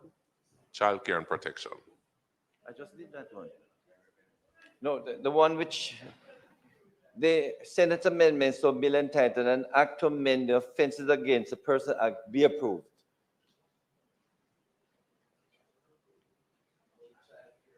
The child care. I did this one. Again, Mr. Speaker, I now ask that the Senate amendments to a bill entitled An Act to Amend the Child Care and Protection Act be approved. The question is that the Senate amendments to the bill entitled An Act to Amend the Child Care and Protection Act be approved. Those in favor? Aye. Those against? The ayes have it. Mr. Speaker, the amendments to a bill entitled An Act to Amend the Predial Larceny Act, which was passed in the Senate on the 27th day of June 2025, are as follows. Clause 3B, Section 11(4) is amended by deleting the word lawful and substituting the word, therefore, the word reasonable. In Clause 10, in the first column headed enactments of the first schedule in relation to the Trespass Act, delete the words sections 2, 4, 5, 6, 10, and 11, and substitute therefore the words sections 2, 3, 4, 5, 6, 10, and 11. Clause 11, in the schedule of consequential amendments in relation to the Trespass Act, insert next after section 2 the following. Section 3, delete the words not exceeding $10,000 or to imprisonment for a term not exceeding 6 months, and substituting therefore the words not exceeding $500,000 or to imprisonment for a term not exceeding 1 year. Mr. Speaker, I now ask for your consent that the Senate amendments to a bill entitled An Act to Amend the Perennial Lasting Act be now considered and approved. Consent given. Mr. Speaker, I now ask that the Senate amendments to a bill entitled An Act to Amend the Perennial Lasting Act be approved. The question is that the Senate amendments to a bill entitled An Act to Amend the Perennial Larson Act be approved. Those in favor? Aye. Those against? The ayes have it.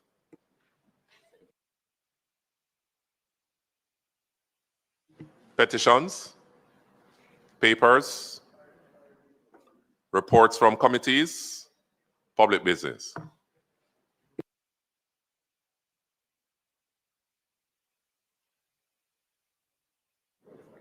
Mr. Speaker, on the matter of public business, we will take now the bill entitled An Act to Repeal the Tourist Board Act and for connected matters thereto. The report is here yet. Please, we're managing the house. Mr. Speaker, today I rise to present the Jamaica Tourist Board Bill 2025, which seeks to repeal and replace the existing Tourist Board Act that has been governed Jamaica's tourism sector since its passage in 1955. This legislative overhaul is timely, essential, and long overdue. The world has changed, Mr. Speaker. Tourism has evolved, and all laws must keep pace with these realities if we are to secure Jamaica's position as a premier global destination and regulator sector in line with international best practices. The tourism industry has undergone a dramatic transformation over the past 70 years, driven by changing traveler preferences, increased competition, technological advancement, and a growing focus on sustainability and resilience. The Ministry of Tourism, its public bodies, and tourism partners have been at the forefront of navigating these changes and shaping Jamaica's tourism strategy to remain competitive and relevant in the evolving global landscape. The numbers, Mr. Speaker, tells the story. In 1955, when the Jamaica Tourist Board was established, Jamaica welcomed a total of 122,149 visitors. That is 86,793 stopover arrivals and 35,356 cruise visitors. Room inventory at the time totaled 1,650. Our focus then was mainly on sun, sea, and sand. Bookings were handled exclusively by travel agents, as online travel portals did not exist, and destination marketing relied solely on traditional media, print advertising, radio, and television. Mr. Speaker, fast forward to today. Our tourism industry is thriving. We now boast 4.15 million visitors annually, comprising 2.9 million stopovers and 1.2 cruise arrivals as per last year. Our room inventory has surged to a whopping 32,048 and continues to grow significantly.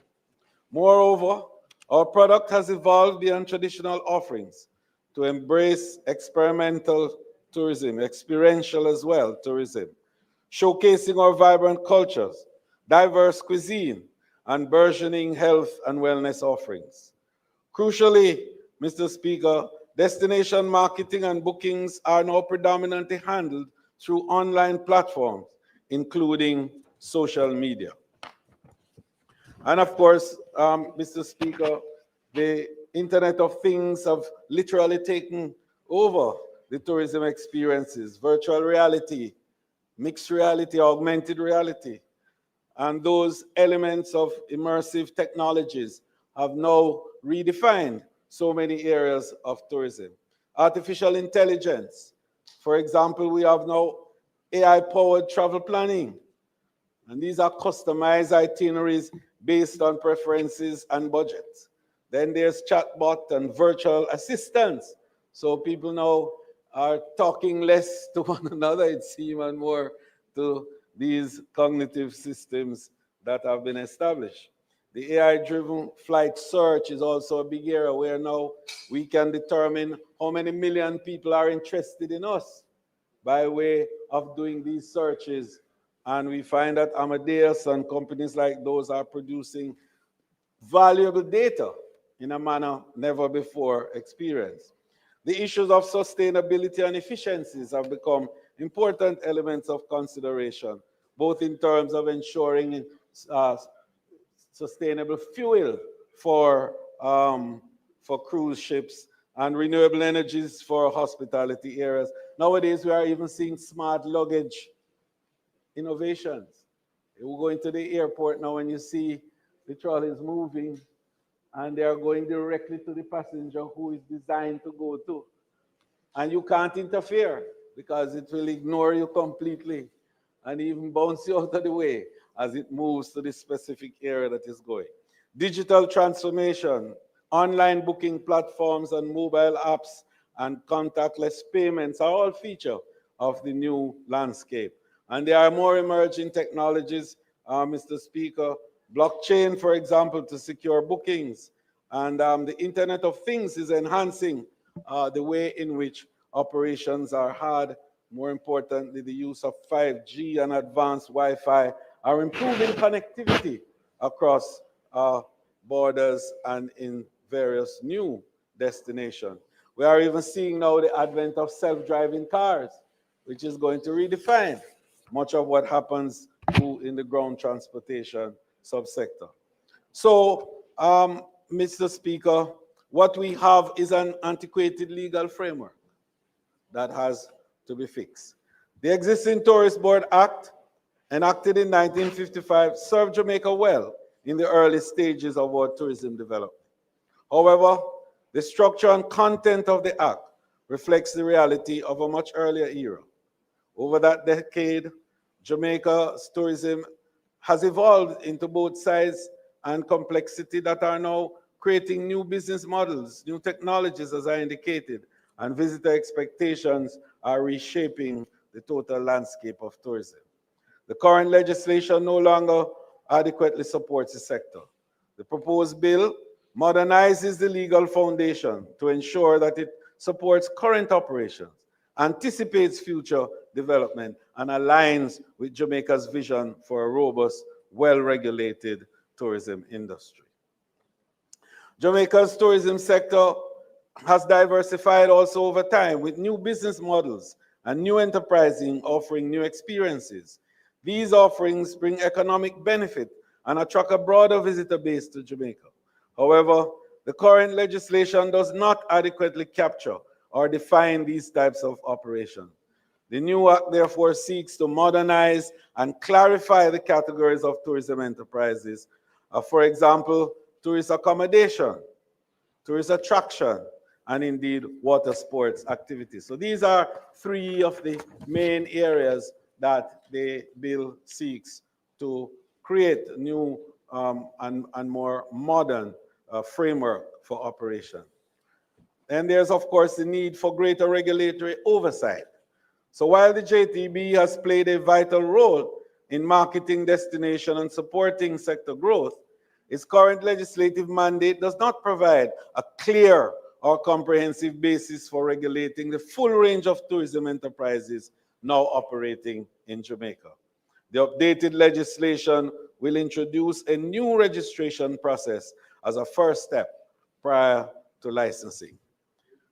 The rationalization of overlapping functions. Tourism continues to be one of Jamaica's most vital sectors, driving job creation, of course, business opportunities, and national revenue. However, the current act does not provide sufficient coverage for the full range of activities now considered part of the tourism product. In other words, what we're calling now the vast array of moving parts that are now having to be created in a confluence of action and activity to enable a product to be developed with a value and a price. And the ranges are now wider. We often say that to be involved in tourism, you just need to have an idea.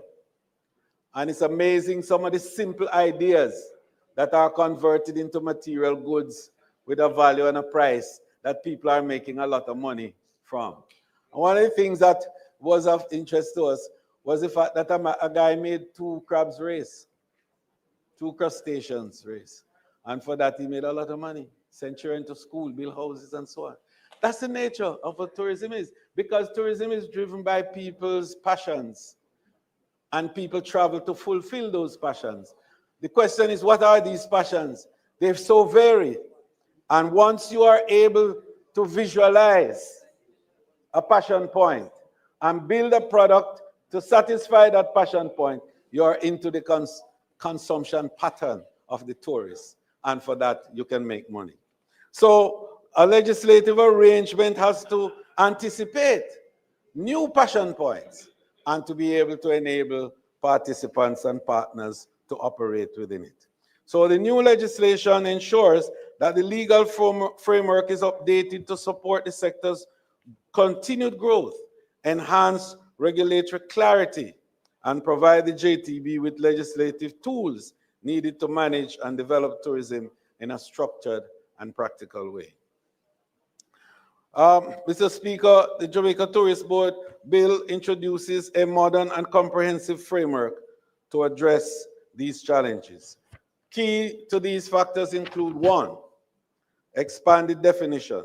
The bill now updated and clarified definitions to reflect the scope and complexity of the modern tourism activity.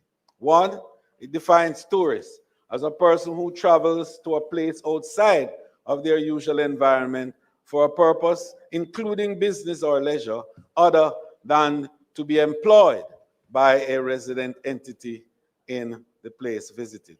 Meaning to say, if you are coming to work in the area, you can't be defined as a tourist. And we need to look at that too, because there's the issue of these digital nomads that are becoming part of the landscape. So we have to anticipate that. And so there's also the question of domestic tourists, a resident who uses the facilities of a tourism enterprise. Meaning to say any Jamaican who uses a hotel or any other facilities would be regarded as a domestic tourist. Tourist accommodation, a facility or premises offering lodging or sleeping accommodation to any tourist or domestic tourist for hire or reward of any kind, including: 1, a hotel, guest house, villa, apartment, or homestay. B, a caravan or other vehicles, boat or ship. C, timeshare accommodation. Or D, any premises where accommodation is offered by a proprietary owner, agent, or manager with a home or an apartment. 4, a tourism attraction. What then is a tourist attraction? It is a commercial enterprise that attracts visitors for its inherent or exhibited natural or cultural value, historical significance, natural beauty, or the opportunities it offers for leisure, adventure, or amusement, or a facility that the minister may approve from time to time and includes water sports activities and so on. So that speaks to the very point I made about the passion points of people that we have to build products against, and those evolve and change with the day almost in some instances. So what you need is a nimble legislative arrangement that is able to respond to those innovations from time to time. A water sports activity, a tourist attraction which provides water sports services to members of the public for reward and or under the riverine or marine environment. That is to say, activities that happen on the rivers, tubing, that sort of thing, river rafting, and that type of activity. Licenses and registration. All tourist enterprises will now be required to be registered. Additionally, the following tourism enterprises must also obtain a license to operate from the tourist board. 1, tourist accommodations. 2, tourist attractions. 3, domestic tour services. And 4, ground transportation services. So, Mr. Speaker, the new pieces of legislation, therefore, will repeal the River Rafting Act of 1970 and the following regulations and orders. 1, the River Rafting Regulation 1970, the Tourist Board Prescribed Areas Regulation 1985, the Tourist Board Regulation 1969, the Tourist Board Water Sports Regulation 1985, and the Tourist Board Tourism Enterprises Order 1985. With the repeal of the River Rafting Act and the regulations, the regulatory functions of that authority will then be transferred into the Jamaica Tourist Board. Mr. Speaker, honorable members, this bill in fact represents a significant step forward in Jamaica's journey to reposition its tourism sector for the 21st century. It balances the need for the strong regulations with the flexibility to encourage innovation and growth. And it anticipates also the technological changes and advances which will come in the years ahead. It replaces what was a rigid and outdated legal framework with one now that is dynamic, responsive, and aligned with Jamaica's development goals. Mr. Speaker, let me then take this honorable House through the clauses of the bill. Clause 1, the short title and commencement. The act shall be cited as the Jamaica Tourist Board Act 2025 and comes into operation by an appointed date. Clause 2, interpretation. The definition have been provided for several key terms, including, of course, who a tourist is, a hotel, tourism enterprise, tourism accommodation, tourism attraction, and tourism halt. Clause 3 establishes the Jamaica Tourist Board. The Jamaica Tourist Board is established as a body corporate to which Section 28 of the Interpretation Act applies. Clause 4, functions of the Jamaica Tourist Board. The functions of the Tourist Board are outlined, including the development of the tourist industry in Jamaica to stimulate, advertise, and market Jamaica. It also includes sponsorship of events. It also regulates and controls river rafting. Clause 5, delegation. It empowers the Jamaica Tourist Board to delegate its powers to other named entities and individuals. For example, the Director of Tourism or agent of the Jamaica Tourist Board. This delegation is revocable. Clause 6, the establishment of the Board of Directors of the Jamaica Tourist Board. It establishes the Board of Directors of the Jamaica Tourist Board. The second schedule establishes the constitution and operations of the Board of Directors. Clause 7, functions of the Board of Directors. The Board of Directors is responsible for the strategic direction and governance of the Jamaica Tourist Board and monitors its administration. Clause 8, ministerial powers. Clause 8 empowers the minister to give policy direction of a general character to the Board of Directors. Clause 9, the borrowing powers of the Jamaica Tourist Board. It gives the Jamaica Tourist Board power to borrow money to execute its function.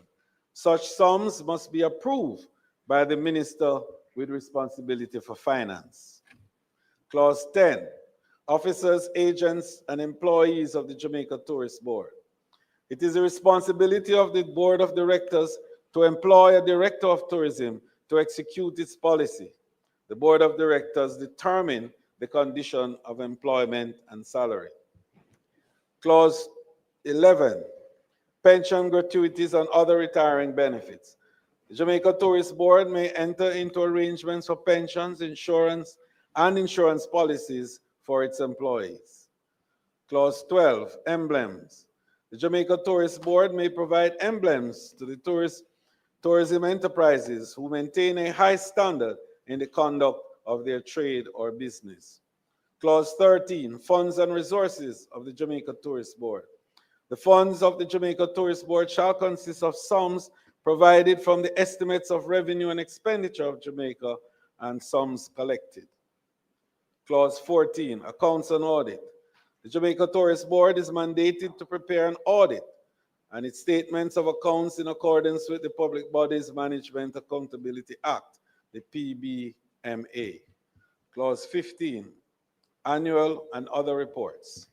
The Jamaica Tourist Board shall prepare annual and other reports in accordance with the provisions of the Public Bodies Management and Accounting Act. Clause 16, prohibition against operating an unregistered tourism enterprise. A person shall not operate a tourism enterprise or engage in any of the following activities unless it is registered with the Jamaica Tourist Board. A, artisan villages. B, convention centers. C, craft traders. D, tour guide services. And E, travel halls.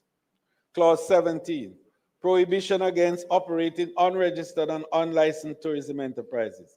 A person shall not operate a tourism enterprise unless he is registered and licensed by the Jamaica Tourist Board. Failure to do so will result in the following fines. Non-accommodation, a fine not exceeding $2 million or a term not exceeding 2 years, or to both fine and imprisonment. Accommodation 1 to 50 rooms, a fine not exceeding $1 million or a term not exceeding 1 year, or to both fine and imprisonment. Accommodation 51 to 100 rooms, a fine not exceeding $2 million or a term not exceeding 2 years, or to both fine and imprisonment. Accommodations now 101 to 500 rooms, a fine not exceeding $5 million or a term not exceeding 2 years, or to both fine and imprisonment. And then for accommodation over 500, that's the mega ones, the big ones, on conviction or indictment in the Supreme Court, to a fine or term of imprisonment not exceeding 3 years. Clause 18, application for registration of tourism enterprise. An application to be registered as a tourism enterprise shall be made in the prescribed form. Clause 19, application for a grant of tourism enterprise license. An application for a license shall be made in the prescribed form and shall comply with the following requirements. 1, security, public health, environmental, fire safety, and public liability insurance. All these 5 critical areas have to be satisfied before a license can be granted. The Jamaica Tourist Board may grant or refuse to grant a license. And where the application is refused, Jamaica Tourist Board must notify the applicant of the reasons for refusal. The applicants may appeal the decision. 1, a tourist accommodation license shall be for a maximum of 15 years. And this is very important, Mr. Speaker, because previously it was indefinite. You know, you have a license and that was it. There was no recourse. Nobody could take it from you because of any reason whatsoever. That has changed, and that has had the full approbation of the entire tourism sector. A tourist attraction license shall be for a minimum, that's the attractions now, shall be for a minimum of 3 years. And domestic tours, craft traders, water sports operators, places of interest, artisan villages like we have, etc., shall be for a period of 2 years. Clause 20, the provisional tourism enterprise license. A provisional license to operate may be granted to newly constructed tourist accommodation and tourist attractions. Newly constructed means built no later than 12 months at the date of the application. The application is to be accompanied by the registration certificate, public liability insurance, security arrangements, evidence of ownership, and payment of fees. The provisional license shall be limited to 90 days and is subject to review by the JTB. And this, Mr. Speaker, allows for enterprises that are early in development and have not completed all their physical arrangements, but are sufficiently appointed to allow for use and good service. And once they fulfill what we are talking about in terms of the 5 key points that I mentioned earlier, we can offer provisional license for only 90 days to allow them to complete all the areas that are to be required for full licensing. Clause 21, non-transferability. Licenses are non-transferable. That is to say, whenever you change ownership, the license doesn't go along with you by the change of the ownership. Or indeed, if you change brand, like we are now no longer, let's say, Bartlett Limited, but we are Golden Limited, let's say, for example, then it doesn't follow that the license will go to the new brand holder or the new franchisee. Clause 22, applications for renewal of tourism enterprise license. An application for renewal shall be made before the license expires in the prescribed form. Clause 23, register of tourism enterprises. The Jamaica Tourist Board shall maintain an up-to-date electronic register of all tourism enterprises. Clause 24, the suspension of tourism enterprise license, etc. 1. Licenses or provisional licenses may be suspended if the licensee does not employ or comply with the statutory prerequisite requirements. For example, environmental or public health requirements, provisions of the Act, or contravenes a term or condition of the license. 2. Prior to suspension of a license, the Jamaica Tourist Board shall give notice of the intention to suspend. And 3. Where a license is suspended and is not promptly surrendered, the Jamaica Tourist Board shall revoke the license. Where the reason for suspension has been remedied, Jamaica Tourist Board shall reinstate and reissue the license upon payment of the prescribed fee. That's pretty clear, Mr. Speaker. Clause 25, the revocation of tourism enterprise license, etc. The Jamaica Tourist Board has the power to revoke a license or provisional license. 1, if the license is suspended and the licensee has not taken steps to remedy the circumstances which resulted in the suspension. 2, without reasonable cause, the licensee has failed to commence operating within 6 months of being granted the license.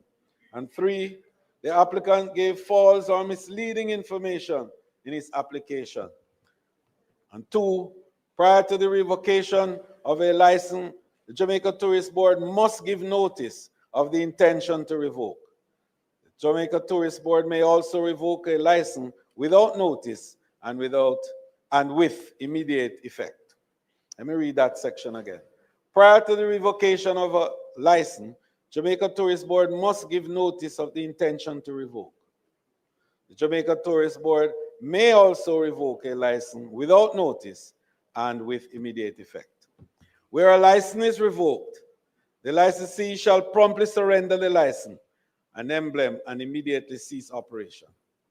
Where the reason for the revocation has been remedied, a person shall reapply to the Jamaica Tourist Board for the license. Clause 26, lost, defaced, or destroyed license. Where a license is lost, stolen, defaced, or destroyed, the licensee shall, 1, make a report to the police, and 2, apply to the Jamaica Tourist Board to have it replaced. 2, the application shall outline the circumstances of the license being lost, stolen, defaced, or destroyed. If the license is lost or defaced, it must be accompanied by a police report and a fee paid. 3, where the Jamaica Tourist Board is satisfied that the license was lost, defaced, or destroyed, the Jamaica Tourist Board will grant a substitute license. And where the license is subsequently found, the substitute license shall be surrendered. Clause 27, incapacitation or insanity of licensee. Where a licensee becomes incapacitated or develops a mental disorder, a legal representative of the licensee shall be allowed to carry on the business for the unexpired portion of the license. 28, bankruptcy or insolvency of licensee. A licensee shall immediately inform the Jamaica Tourist Board if the licensee becomes bankrupt or insolvent. Death of licensee. Where a licensee dies, his executor or administrator shall have the authority to carry on the business of the licensee. Clause 30, the cessation of the tourism enterprise. Where a licensee intends to close its tourism enterprise or surrender its license or cease business, the licensee shall give Jamaica Tourist Board 30 days written notice. The licensee shall surrender to the Jamaica Tourist Board that license promptly. Jamaica Tourist Board shall update its register accordingly. Clause 31, appeal to the Jamaica Tourist Board Appeal Tribunal. The Jamaica Tourist Board Appeal Tribunal is established to hear the complaints of persons aggrieved by a decision of the Jamaica Tourist Board. Appeals are to be lodged within 15 days of being advised of that decision. The period may be extended based on reasonable circumstances. On the determination of the appeal, the tribunal may make such order as it sees fit. Any person aggrieved by the decision of the tribunal may appeal to a judge in chambers. Clause 32, enforcement of the decisions. The minister may make further decisions where a licensee fails to comply with an order for suspension, revocation, or a tribunal decision. The Jamaica Constabulary Force may enforce such an order. Clause 33, other offenses. Every person who intends to deceive, makes, or has in his possession any emblem or other device which resemble a license or emblem of the Jamaica Tourist Board commits an offense and is liable to a fine not exceeding $500,000 or 6 months in prison. Other offenses include displaying an emblem of the Jamaica Tourist Board without permission and failure to comply with an order to suspend or revoke a license. Clause 34, power of minister to amend monetary penalties and first, second, and third, and fourth schedules. The minister may amend the schedule by order. However, the second schedule is subject to affirmative resolution. Clause 35, regulation. The minister may make regulations for the better carrying out of the act. These regulations include 1, fees or charges for services rendered. 2, particulars of licenses. And 3, operations of vessels on riverine or marine environment. And 2, these regulations are subject to affirmative resolutions. A maximum penalties under the regulation shall not exceed $5 million or 2 years imprisonment. Clause 36, repeal of the Tourist Board Act 1955. The Tourist Board Act of 1955 is repealed. Clause 37, transitional provision. A license granted under the Repeal Act to operate a tourist accommodation shall be valid for 24 months from the commencement date of the Act. Secondly, a license granted under the Repeal Act to operate a tourism enterprise other than a tourist accommodation shall be valid for 12 months from the commencement date of this Act.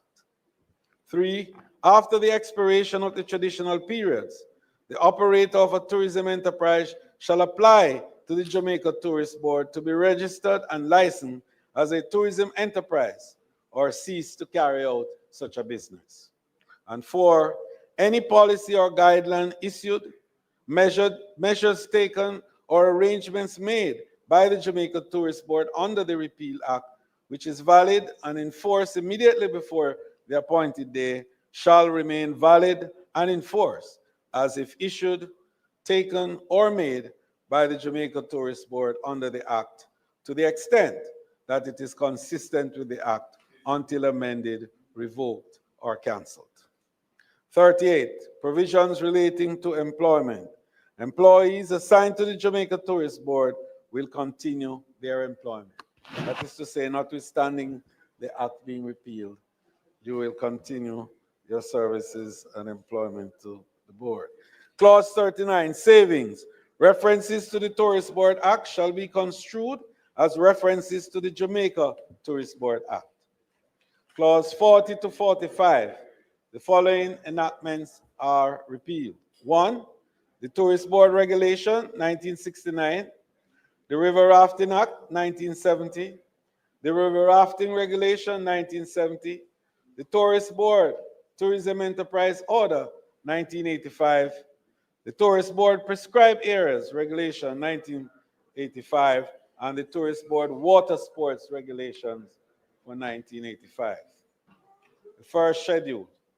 This schedule details the constitution and operations of the Board of Directors of the Jamaica Tourist Board.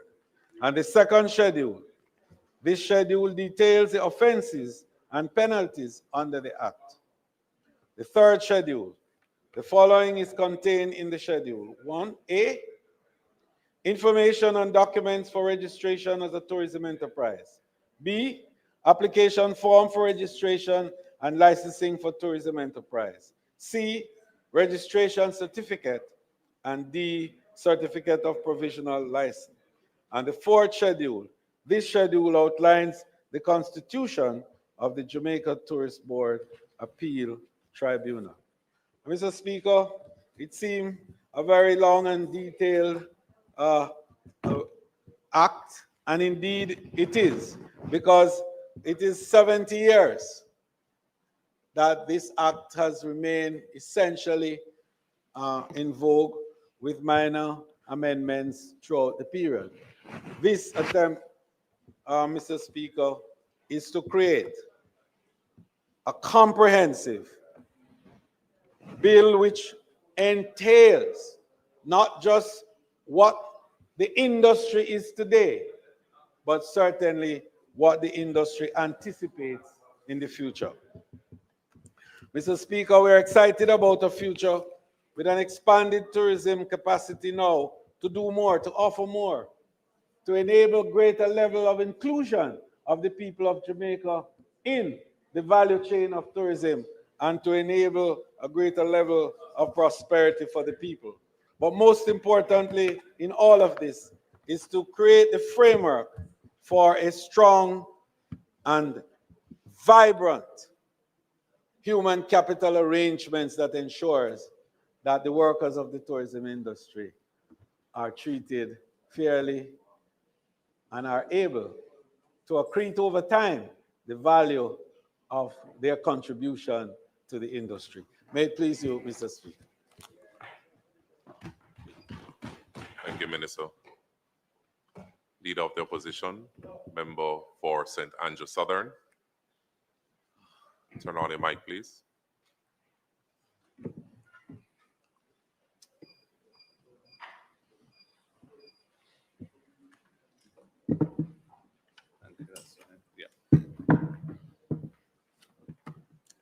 Thank you, Mr. Speaker.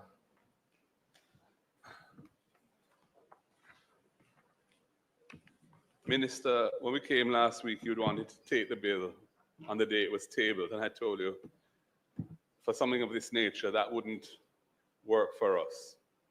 And we brought it back. Having adjourned the House for it to be fixed last Tuesday, House is reconvened today to enable this to be taken, among other things. And having looked at it and read it, I can see the haste in which you are traveling with this legislation reflected in the bill itself. And you describe it as a comprehensive bill, but it's excluding the schedules, it's a mere 26 pages, which is really not that extensive. But it is significant in what it is potentially doing. And I've gone through it, and I'm going to kind of go through it in the order that the bill itself follows. I'm not making broad comments on the tourism industry. I'm not making comments on whether, I'm not doubting the need to update the Tourist Board Act either, 1955, as you've said. That's, you know, more than half a century ago. Things have changed substantially over that time. Why we're in such a rush? I have thoughts about that. I won't mention them here. I could tell you off the air what I think's behind it. Because there's really no need to rush this, but we are indeed rushing it. So, as you have pointed out, Mr. Speaker, there is, Minister, there are some new definitions in Clause 2 of the bill, and two which kind of give me some pause for thought and perhaps concern is the interplay between the definition of a domestic tourist and the definition of a tourism enterprise, because there's a certain circularity in those two definitions. A domestic tourist means a resident of Jamaica who uses the facilities of a tourism enterprise. So if you're using the facilities of a tourism enterprise and you live here, you're a domestic tourist. And a tourism enterprise is an establishment that provides facilities, etc., to attract domestic tourists. So my problem with that is that there's nothing in that those two definitions that gets to the essence of what a tourist is. So if you're a Jamaican resident and you're going to a restaurant in Jamaica, and that restaurant is primarily catering for Jamaican residents, arguably it's a tourism enterprise because it's attracting domestic tourists.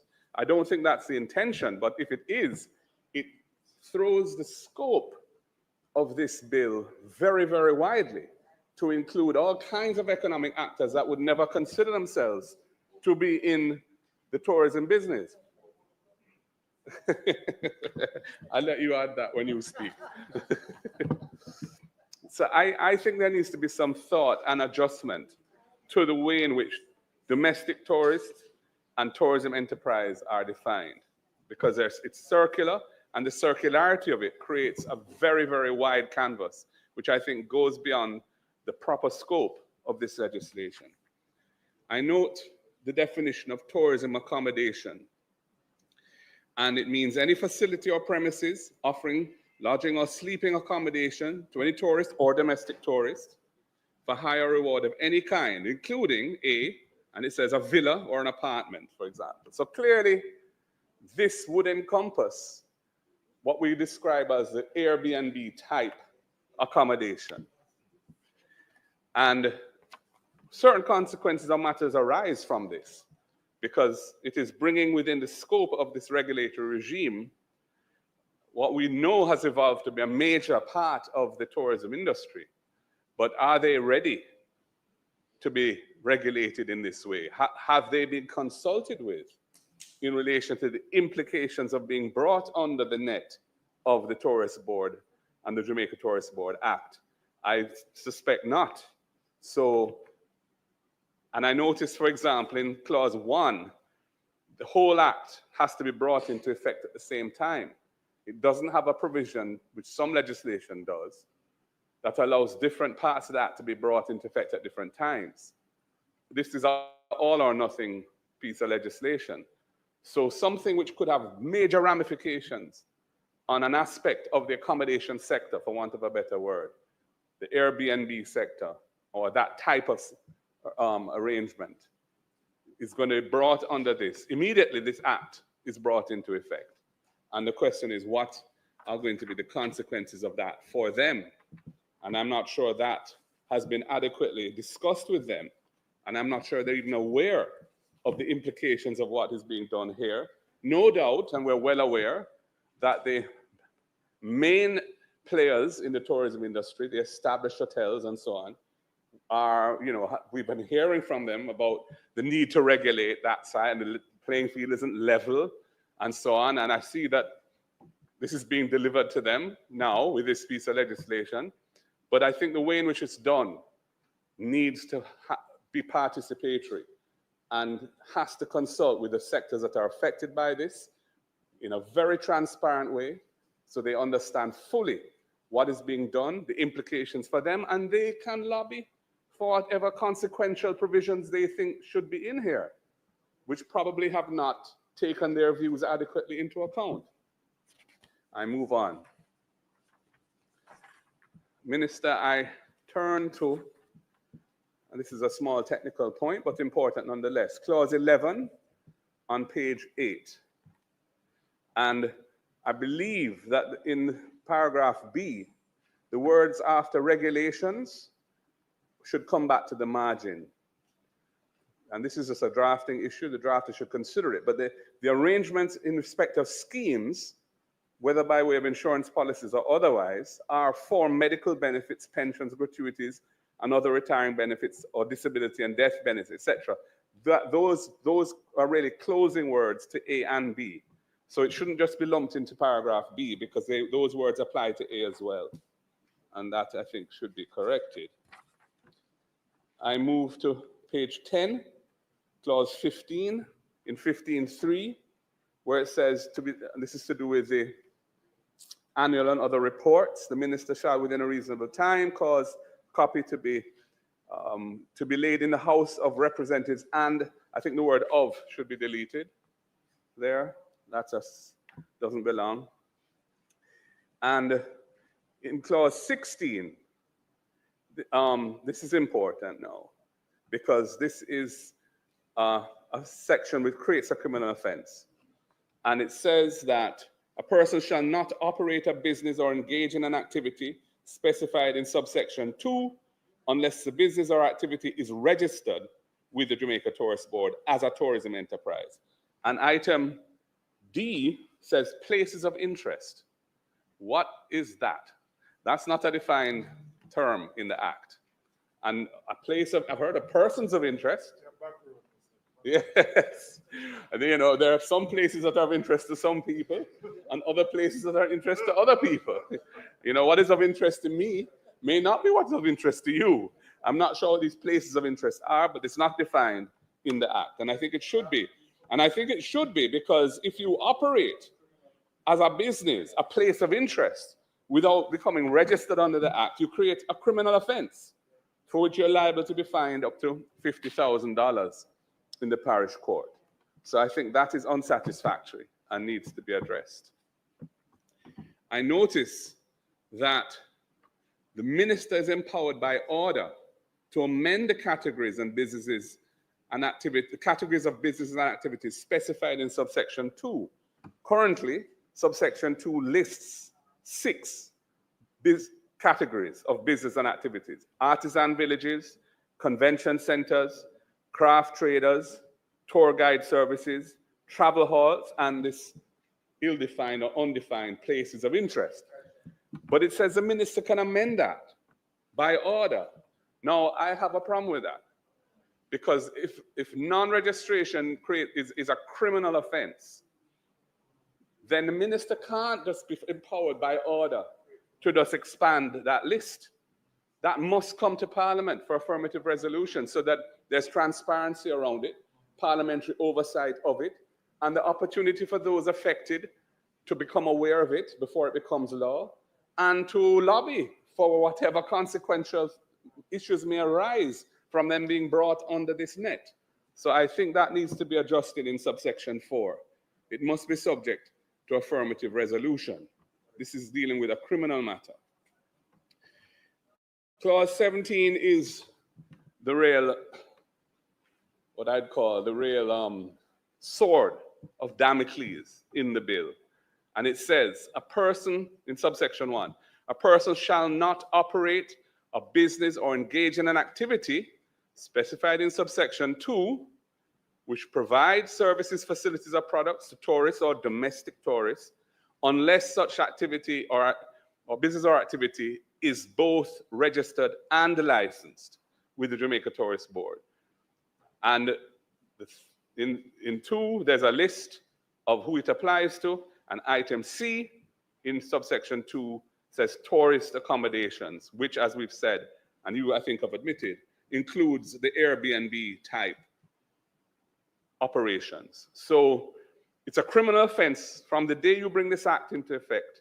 It will be a criminal offense to operate an Airbnb type operation in Jamaica unless you're both registered and licensed with the Jamaica Tourist Board. And I have a comment to make on that, apart from the stark reality of it for those who are currently in that business. There's also a technical point that I wish to make, and it relates to the second schedule and subsection 3, 17.3. 17.3 says, a person who contravenes subsection 1, which is the operating or business operating a business or engaging in the activity of one of the things listed in subsection 2, such as operating a tourist accommodation. A person who contravenes subsection 1 in relation to 3 out of the 4 categories listed in 2 commits an offense and is liable on summary conviction in a parish court to the fine specified in the second schedule. But when you look in the second schedule, which is on page 33 of the bill, you will see that in relation to this offense in 17.3, it provides for both a fine and imprisonment. It says on summary conviction in a parish court, the person is liable to a fine not exceeding $2 million or to imprisonment for a term not exceeding 24 months, which is 2 years, or to both such fine and imprisonment. So the section which creates the offense and says where you find the penalty is not consistent with the schedule where the penalty is stated, because it provides for imprisonment, whereas the provision itself in subsection 3 only makes reference to a fine. So that needs to be fixed. Subsection 4 is also significant. And it says that a person who contravenes subsection 1 in relation to a tourist accommodation now, so they've singled out that category is being treated differently to domestic tour services, ground transportation services, including contract carriage and motor vehicle rental, and tourist attractions. Tourism accommodations, which is the Airbnb sector, is being treated differently from the point of view of the severity of the penalty for not being registered and licensed. And it says a person who operates a tourism accommodation without being registered and licensed commits an offense and is liable on indictment in the Supreme Court to the penalty specified in the second schedule. And that penalty provides, first of all, there's an error in the second schedule because it speaks on summary conviction in a parish court, whereas subsection 4 doesn't contemplate this particular offense being justiciable in the parish court. It says it's tribal on indictment in the Supreme Court. But it goes on to say, depending on the size of the accommodation, the level of the penalty, and there are various categories. So, for example, it says in the case of a tourism accommodation of between 1 and 50 rooms, between 1 room and 50 rooms, a fine not exceeding $1 million or imprisonment for a term not exceeding 12 months, which is a year, or to both such fine and imprisonment. And then as you get bigger, the penalties go up. Between 51 and 100 rooms, you go to $2 million fine, a prison term not exceeding a year or to both. And then from 101 to 500 rooms, it goes up to $5 million, the fine, imprisonment not exceeding 12 months, or to both fine and imprisonment. And then if it's over 500 rooms, on conviction, on indictment in the Supreme Court, to a fine or to imprisonment for a term not exceeding 3 years. And a fine in relation to the Supreme Court, where it says you're liable to a fine, it's an unlimited jurisdiction. It can be any fine that the court elects to impose. There's no upper limit on it. So there's a problem with subsection 4, because in the schedule, it contemplates three separate categories where it would be triable in the parish court, whereas the section only contemplates trial in the Supreme Court. And I would also say that the penalty for this, which really I'm focused on the first category, which is 1 to 50 rooms, because I think certainly for the Airbnb sector, that is where most of them would be. And they would be liable, once this act is brought into effect, they would be liable to a fine of up to $1 million, or to imprisonment for up to a year, or to both such fine or imprisonment. And I think that is a significant thing for them to contemplate. Again, subsection 5 says that the minister may by order amend the categories and businesses of businesses and activities specified in subsection 2. Again, the minister is being empowered to expand the range of activities that are brought under this registration and license regime, to which criminal sanctions apply if for non-compliance, without any parliamentary oversight. We do not believe that this is right, and we are asking for an amendment, again, to 17.5 to require affirmative resolution for any such amendment to the categories there. I move on. In section 19, clause 19 of the bill, there's a peculiarity here. This is dealing with the licensing process, which applies to, well, first of all, registration, the registration process, and then the licensing process in relation to section 18, which is the section I just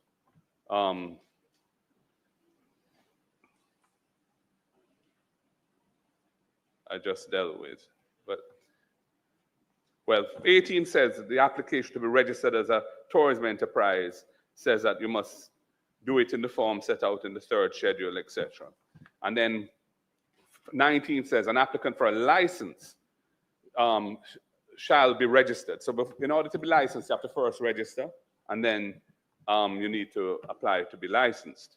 Now, it says an application to obtain a license to operate a tourism enterprise shall be in the prescribed form.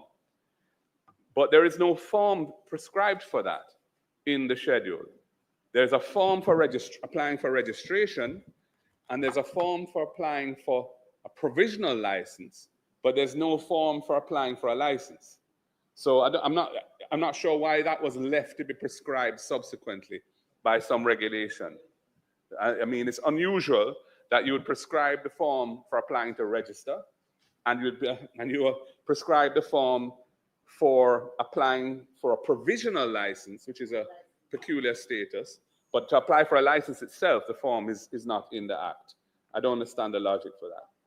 And then in subsection 2, it says that you have to comply, when you're applying for a license, with various requirements. And A says security requirements approved by the JCF, fine. And then B says public health requirements, C says environmental requirements, D says fire safety requirements, and E says public liability insurance requirements. Now, where are these requirements? Are these going to be prescribed requirements? I would imagine they have to be, because where else would you find them? And if they're going to be prescribed, where are they? Why are we not seeing those regulations? Since we're rushing to put this act into effect, you wouldn't really be able to apply unless you know what the requirements are to support your application. And those are not yet prescribed.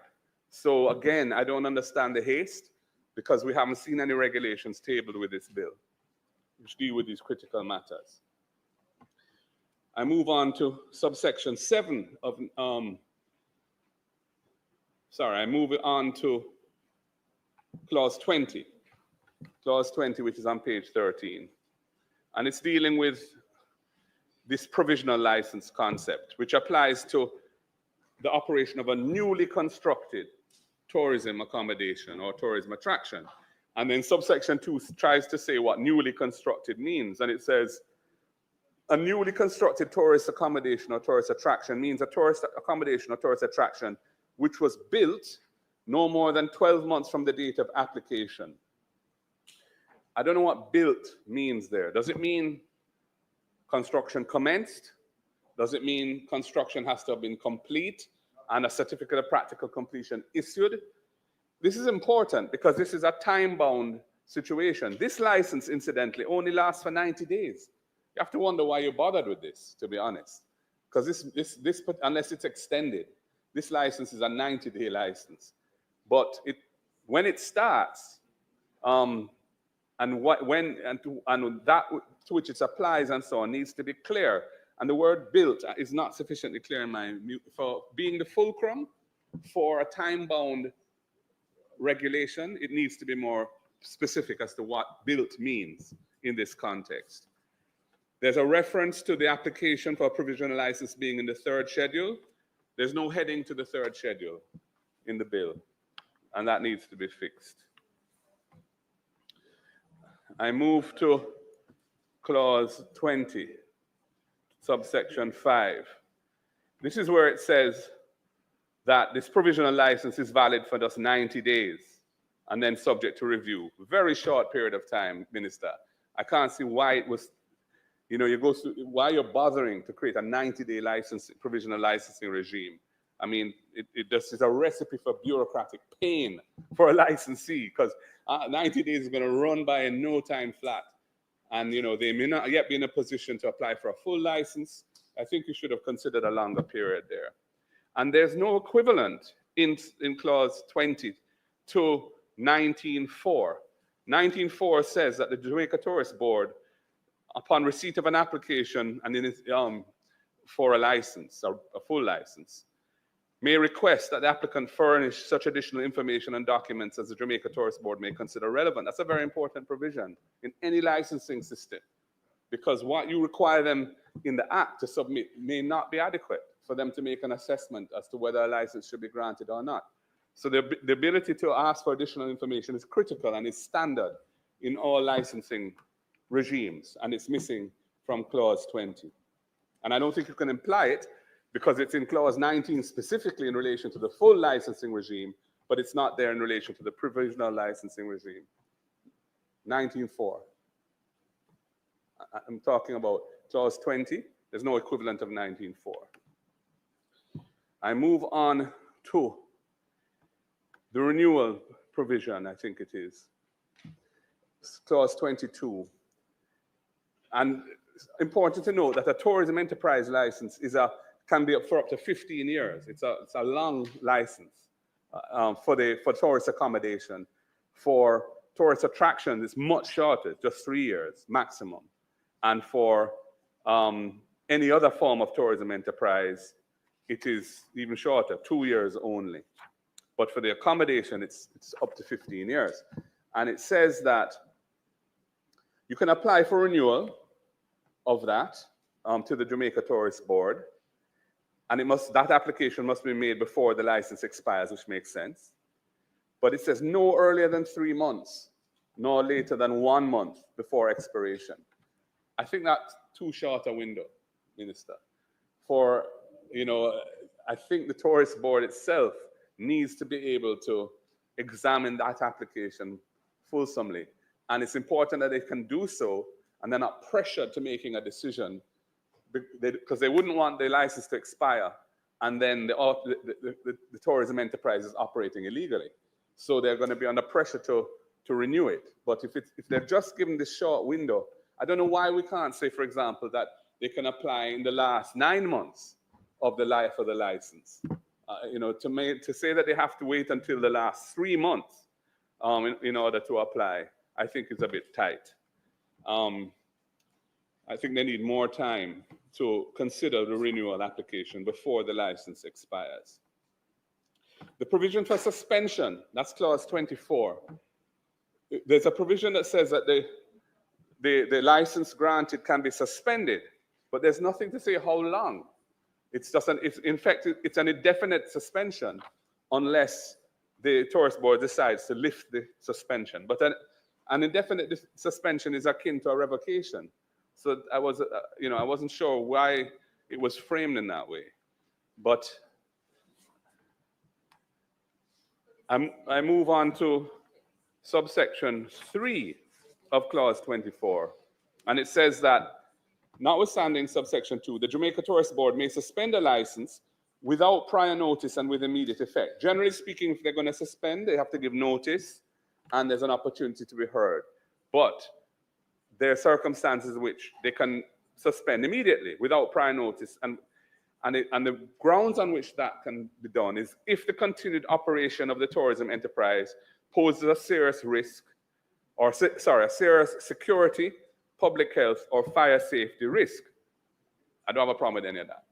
But I'm wondering why it wouldn't include something like, or other threat to Jamaica's tourism industry. Because you can imagine, for example, that something is going on in that enterprise that could affect our brand. It could be some illegal activity that we don't want to see being done here. Might not be a fire risk or a public health risk or a security risk. I just think that the criteria are too narrow for this particular provision, because you need to have something that where if the industry is under threat from something we haven't foreseen now, the suspension can be immediate, I think. In subsection 4, there is a requirement after the hearing, because in other cases, before you suspend, there must be a hearing. And it says the board shall, within a reasonable time, advise the licensee of the decision. I think we should put a period, for a long stop period for that. If they've heard the licensee, I think they should be able to deliver their decision within 30 days. We see these things that otherwise can just go on, drag out, and it's not fair on people. So I think if the hearing has been held, there's no reason why the tourist board shouldn't hand down its decision within 30 days after that. That's my own view. In clause 25 now, which is dealing with revocation, there is a provision, the provision allows for the revocation of the license, which is the permanent end of the license. If the license has been suspended under the earlier provision, and the licensee has not within 30 days taken steps to remedy the circumstances which resulted in the suspension. Now, depending on what those circumstances are, something may not be remediable within that period of 30 days. I think once they have commenced the remediation and they're diligently pursuing it, then it shouldn't be a revocation situation. So that's a fairly standard in contracts, commercial agreements, that's a fairly standard formulation for cure provisions. And I would suggest that you consider it here. So that if the licensee, yes, there was a problem, a default of some kind, but they're fixing it, but it may be something that can't be fixed within 30 days, depending on what it is. It may be something that requires some bureaucratic process to be completed or something of that nature. So as long as they've commenced the cure and they're diligently pursuing it, I don't think the revocation should lie. And that's what I'm suggesting you consider in 25A, 1A.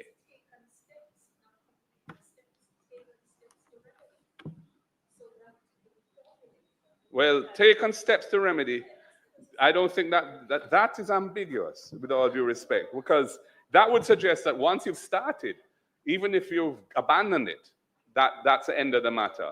It should be either that it's cured or that they have commenced the cure and they're diligently pursuing the cure. The formulation here is not tight enough. That's my view. And I'm somebody who has dealt with many commercial agreements in my career. And I think also that the remedy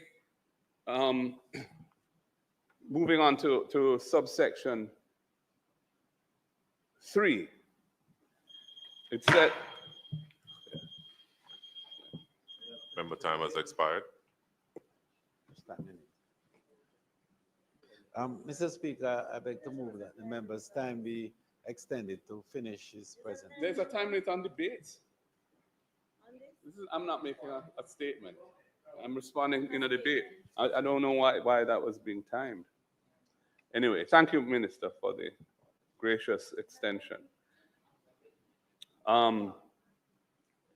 Again, I think if there's a hearing on the revocation issue in subsection 4, the board should hand down their decision within I don't think there should be this reasonable time nebulous formulation. I think there should be a long stop date for doing that. And I think that is, as a regulated entity, I think it's important. Reasonable time in this context is an undefined concept.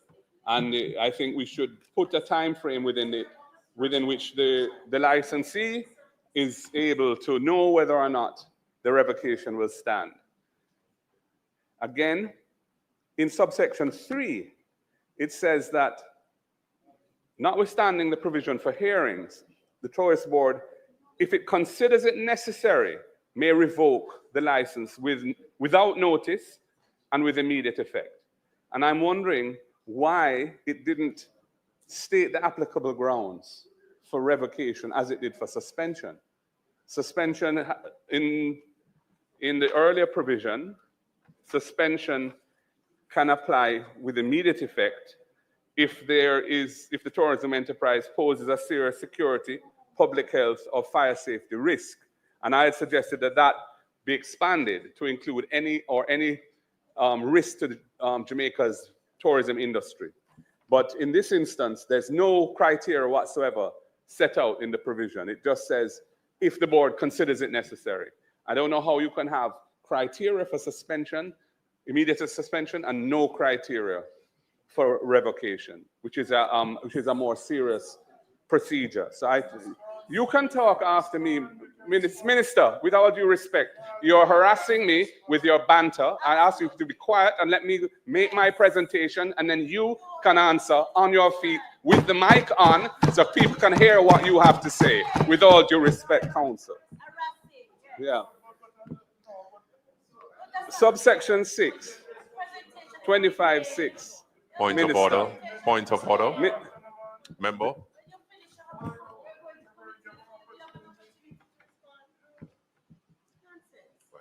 Let the record show, Mr. Speaker, that I'm not harassing the member. I appreciate that the member has a right to be heard in silence, but I'm not harassing him. But it is also incorrect to misquote the provision Member, of the bill. And that is simply what I'm saying. He's misquoting the provision of the bill. It is not true. A point of order. Point of order. It is not true to say the provision does not prescribe any criteria for revocation. It is not true. Good. It is true. It says that all it says is that if the board considers it's necessary, it can do so. No criteria is listed, and it was listed in relation to suspension, but it is not listed in relation to revocation. And Minister, I'd ask that you stop interrupting me with your off-mic bantering on each point I'm making. It is not correct. You can sit in your seat and you can make your comments on the bill. The rules provide for that. I move to subsection 6. I move to subsection 6 of section 25, clause 25, Minister. And it says that where a licensee refuses or neglects to cease operations pursuant to a notice of revocation from the board, it says the board may take steps to obtain an order from the court requiring the cessation of operations of the tourism enterprise. A couple of points to make there, which is that clause 33 of the bill deals with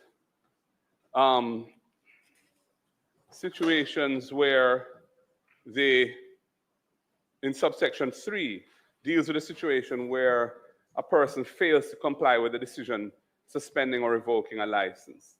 So, in a sense, what is dealt with in subsection 6 could probably be more usefully contained in the provision which deals with that issue. But secondly, subsection 3 makes it an offense to fail to comply with a decision to revoke, and makes that person liable to be prosecuted in court. So it's really a criminal matter which the police can enforce in the normal way that they enforce a criminal law. So this idea that the board must take steps to go to court over it is, I think,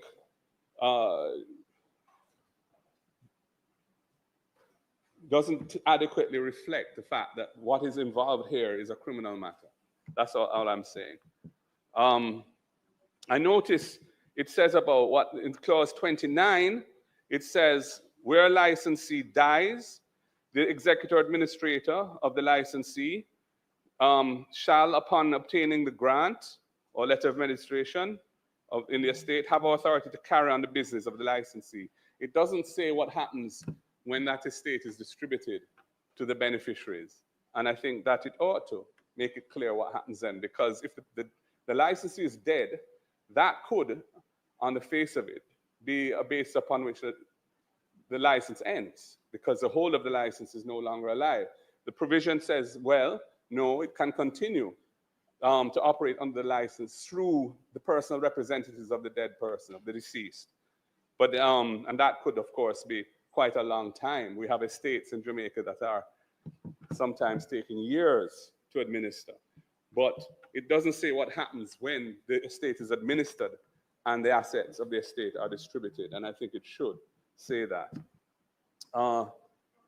The other point I want to make in relation to appeals, which is clause 31, there is no provision saying, for when an appeal must be heard. There's no time frame set for the hearing of an appeal. And secondly, the appeal having been heard, there's no time frame for when the decision of the board, the tribunal that hears the appeal, must hand down its decision. And I think, again, there should be an outer period for both of those things specified in here. Otherwise, things can drag on endlessly, which is not to the advantage of anybody involved except the delinquent persons who are supposed to have heard it and decided the matter, and for whatever reason have not. So again, the period in which the appeal should be heard and the period having heard it, when the decision should be handed down, those should be specified. Move to clause 32, Minister. And it says that enforcement of decisions. If a licensee fails to comply with a decision of the tourist board under either 24 or 25, or any decision of the tribunal under 31, confirming or modifying the decision of the tourist board, the minister may take such steps as the minister considers appropriate to ensure that if it's a revocation decision, that the licensee ceases to operate, or if it's a suspension decision, that the license suspends the operation of the tourism enterprise. And I was wondering, why is this role for the minister either necessary or even advisable, given that, first of all, we don't know what steps the minister could take in this, to enforce this. 25(6) provides for the board itself going to court to enforce it. And 33(3) makes it a criminal offense not to comply with the decision to suspend or revoke, which means that the police can enforce it. So I don't know what this role, this kind of undefined role of the minister is to enforce the decisions of the tourist board. I think that needs to be rethought through. And in clause 34, which is dealing with the minister's powers to amend the schedules, the first, third, and fourth schedules. The first schedule deals with the composition of the board and all the rules that govern the way the board operates. The fourth schedule does the same for the appeal tribunal. And the third schedule, which is not headed but should be, deals with the application form for a provisional license application.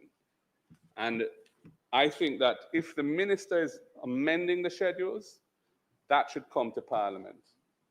You can do it by order, but it should be subject to affirmative resolution, because the minister is effectively changing the law, and the law has passed by Parliament. Parliament has passed a law with these schedules in it, and the minister, for example, could theoretically do something fairly drastic with the composition of the tourist board. I'm not talking about you, minister, because you won't be there for much longer. But even somebody on our side or some future minister, you see, could, and we need to deal with this, the law in the abstract, and see whatever could happen. And I'm just saying that if you're going to amend the schedules, we should at least bring it to Parliament for the Parliament to have a chance to see it and vote on it. Yeah. Clause 37, which is a transitional provisions, it has some errors in it, because it says that subject to subsection 2, a person who at the commencement of date of this act is operating a tourism enterprise shall within 12 months from the commencement date, or with such longer period as the minister may by notice prescribe in the Gazette, apply to the Jamaica Tourist Board to be registered and licensed as a tourism enterprise. But 16.1 doesn't require licensing. It only requires registration. So that needs to be addressed in 37.1a.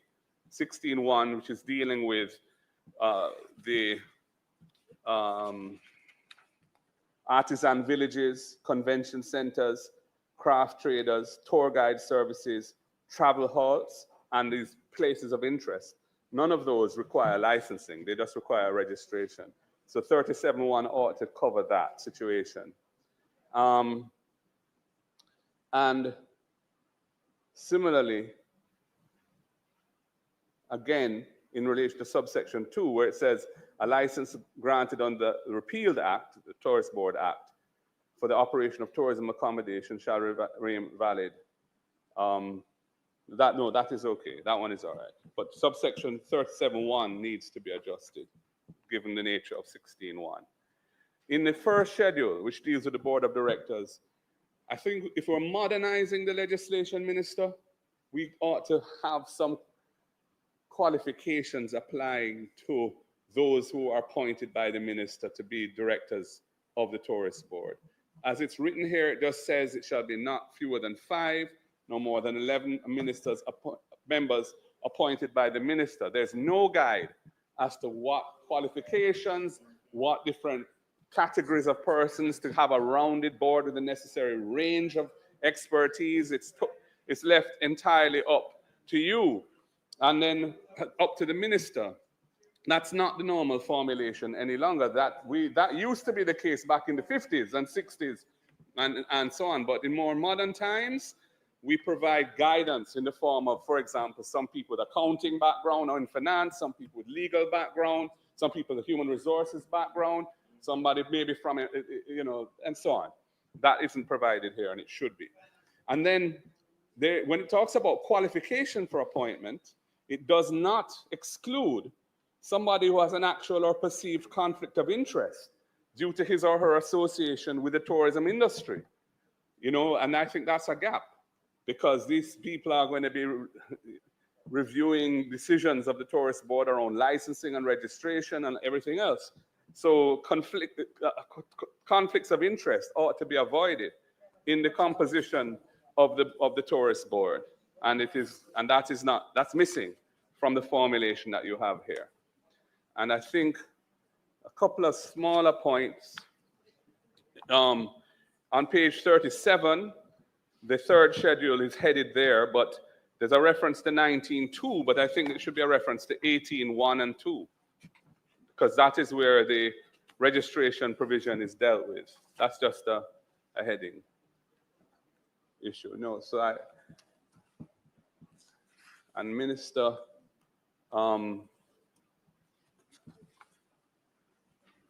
the fourth schedule which is the composition of the board. Oh, I see a heading for the third schedule, but it's in the middle of a page, which is somewhat unusual, the way it's set out. I think that's why I didn't see it. It doesn't begin on a new page. So, in the fourth schedule, it doesn't state again any qualifications for the membership of the appeal tribunal. It says that it should consist of 5 members appointed by the minister. No indication of the skill set required to be on this appellate body. Again, that's not the modern approach. What about knowledge of law, knowledge of economics, etc.? And again, there's no provision in the disqualifications for appointment, which is paragraph 4 of the fourth schedule, no provision for the absence of a conflict of interest by virtue of an association with the industry. It is true that there is a provision that requires, if the person has an interest in a particular matter, they must disclose it. But I think that if you have somebody who's known to have a structural association with the industry, they should not be appointed in the first place. And I think that is a gap which should be filled. So, Minister, I think that you need to have a chance with your technical team to consider some of these points I've made, and let us not pass your bill, which I know that you're proud of and want to see enacted, and is since 1955, you know, that's 70 years. You know, we should, I think, give themselves the chance to pass a good bill and have a chance to review the points that I've made. Thank you, Mr. Speaker.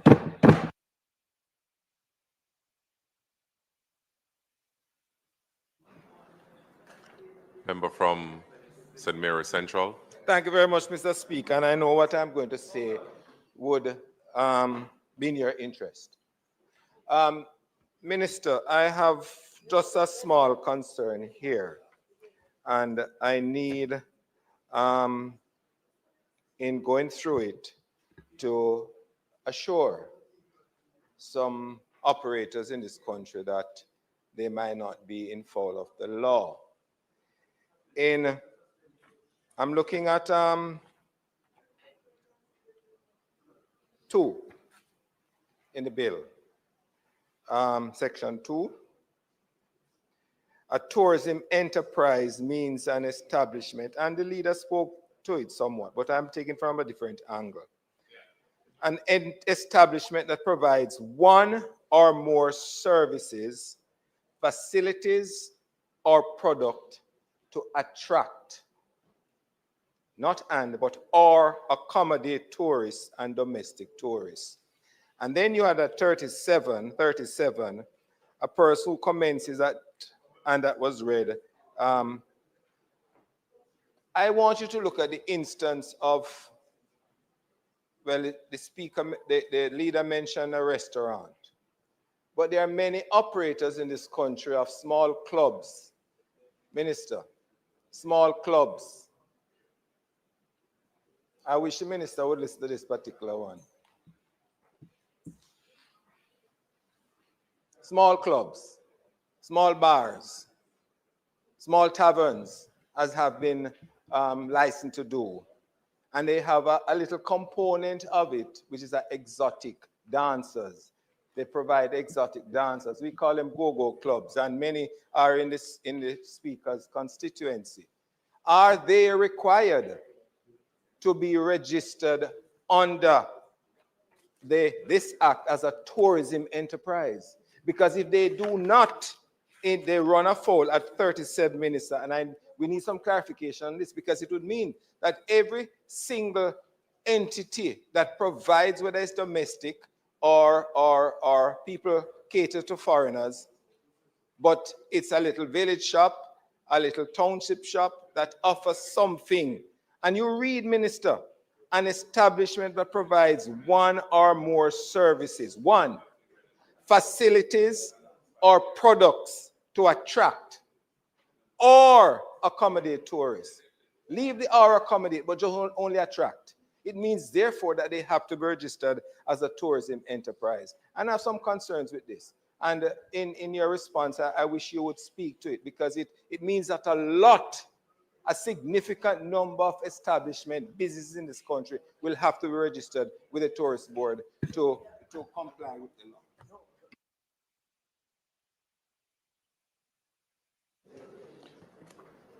Minister. The member of St. Andrew South. Western. Western, sorry. Thank you. Minister, just to really give focus to one area of concern that has already been touched on, but I want to amplify. It is that you're really now talking about bringing in a new piece of legislation in the midst of some operating entities, and that include new build, what we define as new build. But it really is a pre-existing situation, and I didn't see a transitional. I didn't see a transitional provision in the bill to take account of those situations or the reality that you have pre-existing operation and how now, and that is in respect of both Airbnb or traditional hotel operation, but that there will need to be different compliance. I don't know the extent to which, perhaps now the hotels have to apply for registration and licensing. So if it applies only to the new situation, that Airbnb, which is now being brought under regulation, then the question of a transitional timeline to accomplish that, I think is something that should be considered. You're not now talking about something prospectively. You really almost talk about a retroactive application of the law to pre-existing operations. I think that is with criminal provisions attaching to it. I really think there needs to be a transitional mechanism so that the law applies not only if the law was applying only prospectively, that's one thing, but it has a retroactive effect. And I think that should be considered very carefully, or we may find ourselves criminalizing activities and players that have been operating, and there may be complication based upon the requirements that needed to be addressed. And we have some specific timelines and dates, like 30 days, when it may in fact require more, which is a point already pointed to. But last, Minister, I just want to say that the instances of dual jurisdiction should be considered, especially when you identify the domestic and define in this legislation domestic tourism and enterprise and new enterprises, tourism enterprises that will be formed as a consequence of that definition. I think you need to look very carefully, and it should be considered very carefully, the instances of dual jurisdictions, where you're going to have KSMC and other regulators, and where you may need to say this is exclusively to be regulated by the Tourism Board, because you may find other regulators operating in the same space and creating a very complicated situation. That needs to be thought out very carefully. That's my submission.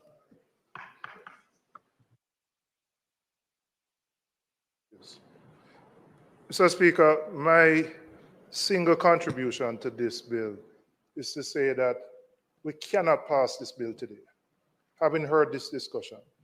When I think of how far-reaching the implications are for thousands of Jamaicans, let me be parochial in my own constituency and think of all the developments that have taken place and those persons who have made investments by buying apartments and townhouses for the purposes of using them for Airbnb.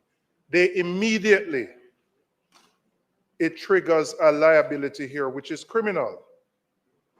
Because first, there would have been no consultation, and I can say that for sure. There wouldn't have been consultation, and immediately, as soon as this bill is passed, if they are not registered, they are in breach.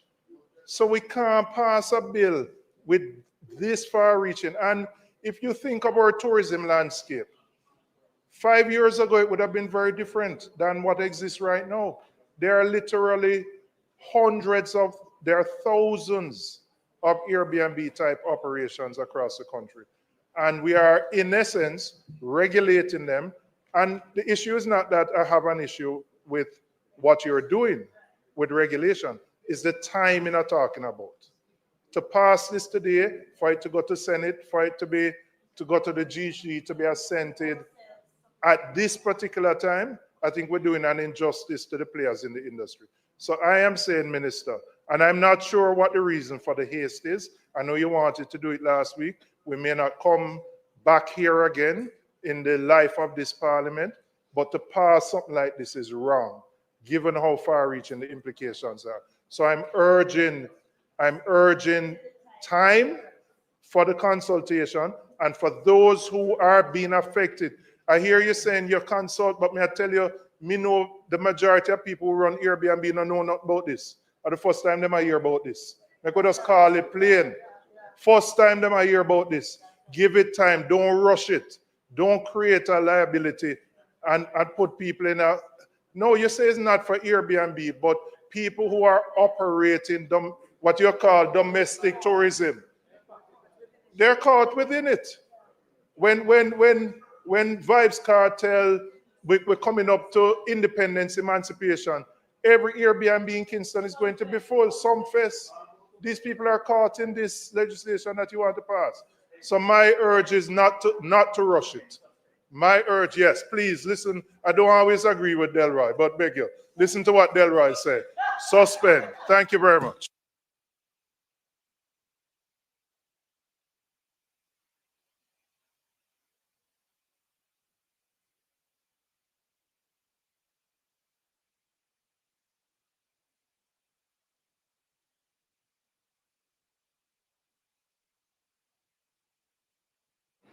Yeah.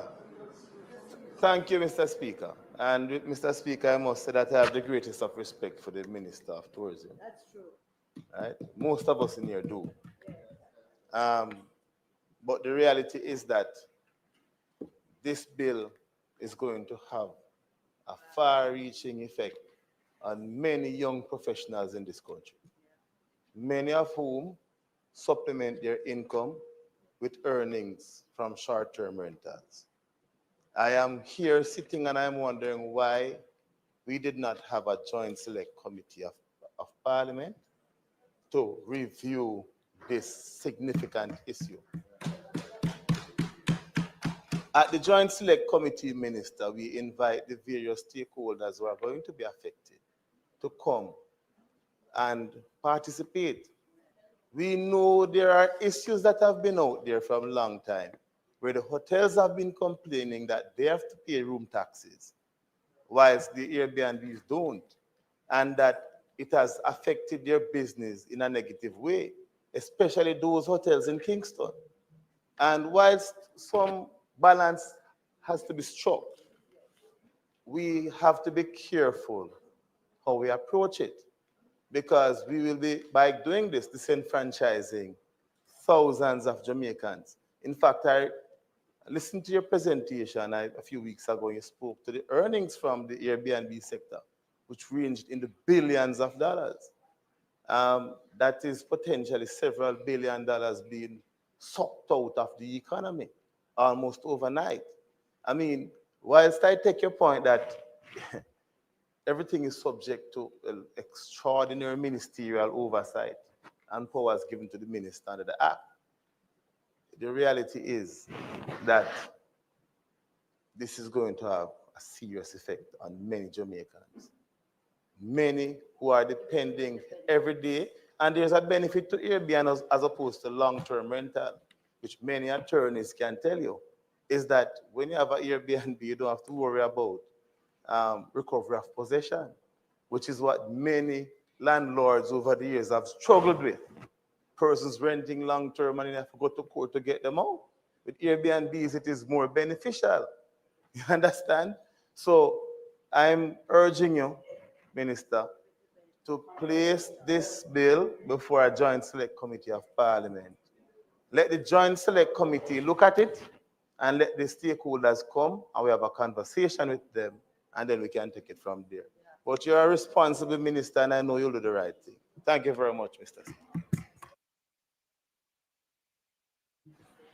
Minister. Mr. Speaker, you know, sometimes in deliberating on these matters, we tend to overstate a position in relation to an element of the provisions that may have been put, totally overlooking the essence of what the bill seeks, in fact, to do. And it is unfair, first of all, to suggest, and the focus has been on Airbnb, and it's unfair to say that simply because Airbnb is not unstructured.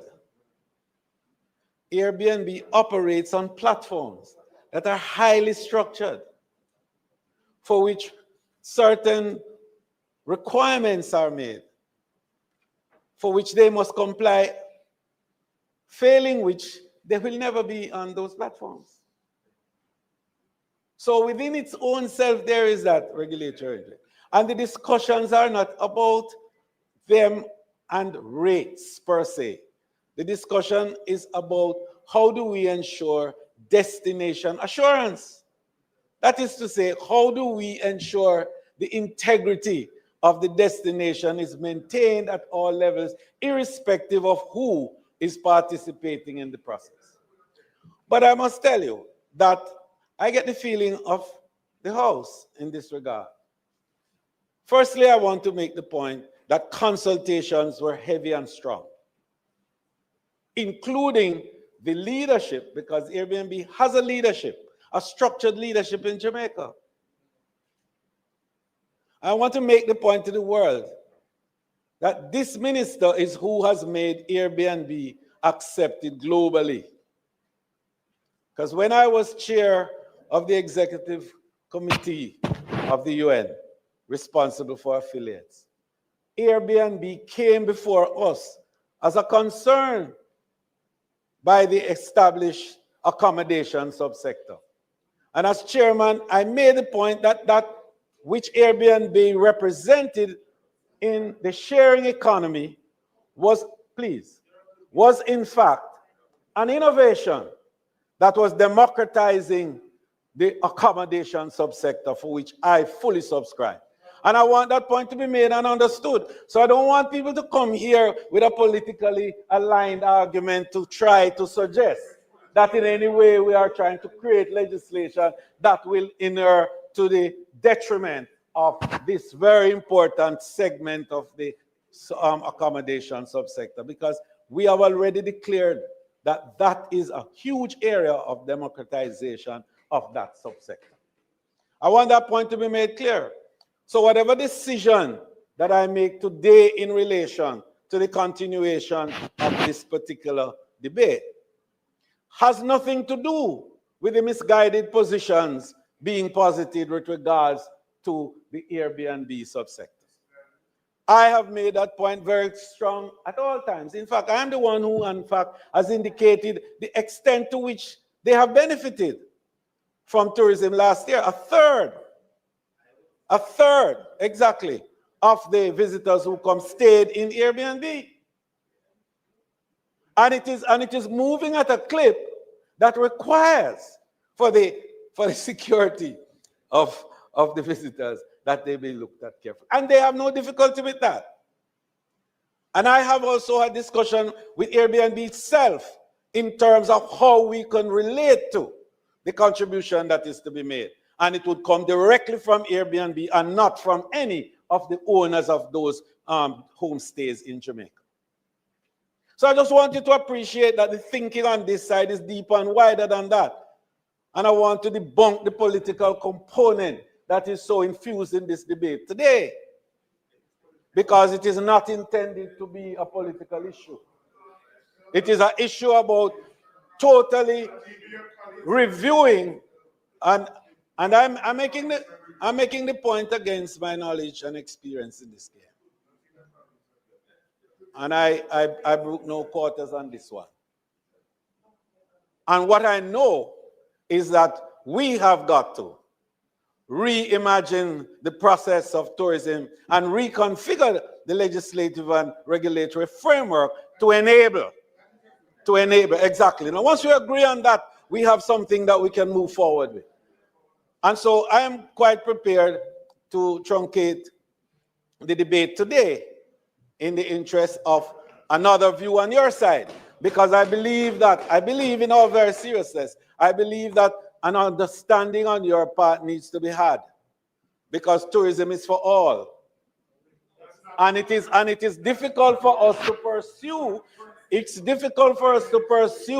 this huge 1/3 of the economy, where there's a level of misunderstanding to the extent that is noted here today. And whilst I accept that there are elements that we can review and the legislative team can review, I refuse to accept that this is designed to alienate or otherwise denigrate or otherwise displace any of them. Of course, and you made a great point about what it will do to Airbnb and that group. And the time, of course, relates. No legislation happens retroactively, nor does it happen immediately. There is always a regulation which follows, which indicate the process by which the legislation will become effective. And that you know, and you know very well, and that it would come. But, Mr. Speaker, in keeping with the sense that we have, that there is need for greater understanding on all sides, I am prepared to suspend the debate and to enable, not for further consultation, because we have had that. It is over 3 years. It's over 3 years that we have been working with the sectors on this one. And the president of the JHTA, in his statement on Saturday, spoke to the repeal, and that the fact is that it was going to Parliament and that they look forward to its approval and passage through the House. It was actually said. So we have no difficulty in terms of consultation there. But I have a sense that this is the House of Parliament and there has to be understanding on all sides. And therefore, I will move my arm, Mr. Speaker, that we suspend the debate at this time, and we will get back to dealing with it when we are here again, as we will. And you will be there where you are, as you know where you are. May it please you, Mr. Speaker.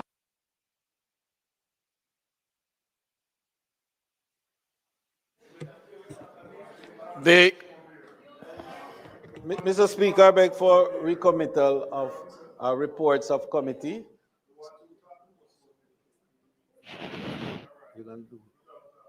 But it just came.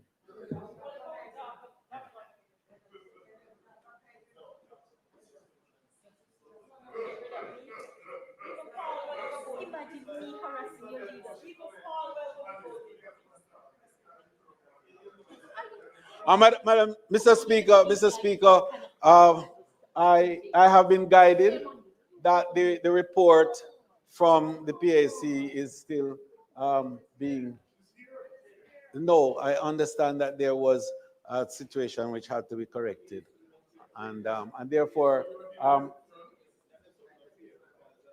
the member from. Minister, for procedure, Yes. put the question to the House. Yes.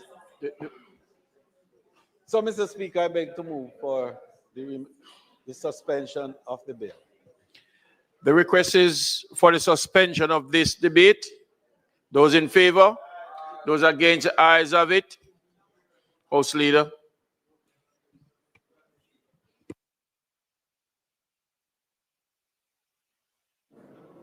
The Minister of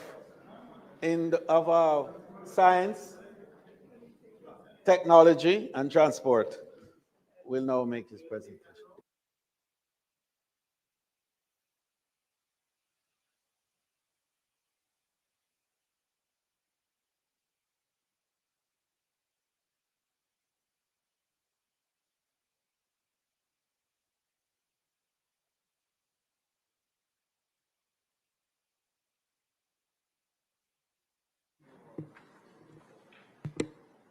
Mr. Speaker,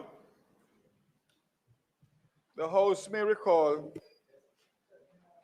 my previous statement on May 30th, 2025, affirming the mandate given to the Ministry of Science, Energy, Telecommunications, and Transport to implement new changes to motor vehicle registration and certificate of fitness services announced by the Prime Minister in his budget presentation on March 11, 2025. I then gave notice that the ministry intends to progress to implementation on July 1st, 2025. I will speak to the new date in due course. Mr. Speaker, in pursuing the relevant matters for the implementation of this policy mandate, the interministerial group convened by the ministry for this purpose assessed and identified legislative and technological changes. On the matter of the technological changes, I advise that the development phase is complete and the implementation date is July 21st, 2025. In respect of the legislative modifications, the members of this House may recall specifically that the policy changes announced propose the establishment of new maximum validity periods for motor vehicle registration and certificate of fitnesses, which are intended to support the government of Jamaica's planned action in streamlining processes for efficiency and economic development. Speed. The bill is being passed now to align with the government's broader initiative to enhance administrative efficiency and modernize road user management. It primarily resolves inefficiencies associated with a paper-based system and facilitates smoother and more robust interagency data sharing. In this regard, the bill provides for electronic issuance of fitness and registration certificates. The focus aligns with global trends as physical vehicles and paper documents are costly, inefficient, and on the verge of becoming obsolete. However, this amendment not only benefits the government by enhancing the efforts towards modernizing its processes, but also benefits motorists by providing longer certificate validity periods. Example, 5 years for new motor vehicles and reduce renewal costs for operators. It is emphasized that the measure in this bill was never intended for revenue enhancement, but rather to improve service delivery and to facilitate a shift towards integration of technology and efficient service delivery. The bill therefore seeks to amend the Road Traffic Act 2018 and the Road Traffic Regulations 2022 in the manner set out in the clause-by-clause review I will now embark on. The key objectives of the bills are as follows: to create new periods of validity of the fitness and registration certificate for all categories of motor vehicles, to enhance administrative efficiency. Minister, just a moment.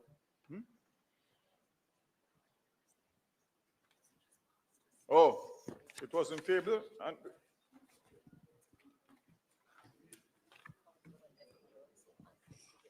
I was so anxious to get it done. I had indicated that I want for recommittal of motions given orally to allow for the bills to be tabled, and for the minister to make the presentation thereafter. So can we please have that done? Yes, of motions given orally.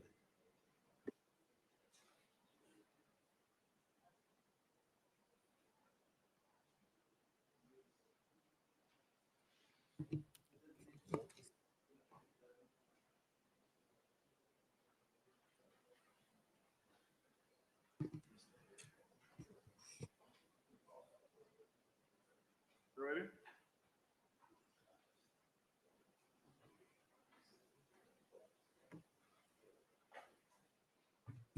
Recommittal of bill of notice of motion given orally and presentation of bills without leave of the House first obtained. Mr. Speaker, I beg to give notice at the next meeting of the House, I'll move to introduce and have read a first time a bill shortly entitled the Road Traffic Amendment Act 2025.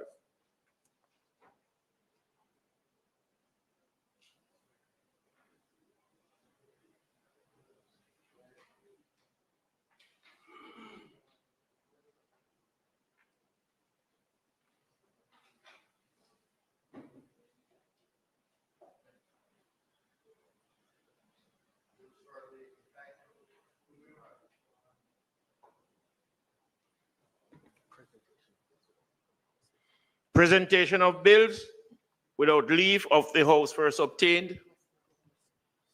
Mr. Speaker, I now move for the suspension of the standing orders to enable me to introduce and have read a first time a bill shortly entitled the Road Traffic Act Amendment Act 2025. A bill shortly entitled the Road Traffic Amendment Act 2025 read a first time.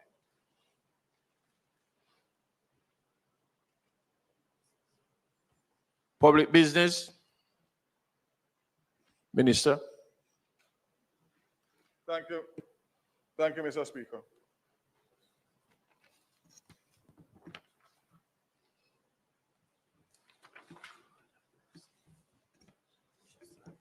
So as I said, Mr. Speaker, the key objective of the bills are as follows: to create new periods of validity of the fitness and registration certificate for all categories of motor vehicle, to enhance administrative efficiency and modernize road user management by applying Section 129 of the Act. Minister, sorry, you have to ask for a suspension of the standing order. And remember, once you ask for the suspension, you will start from the beginning.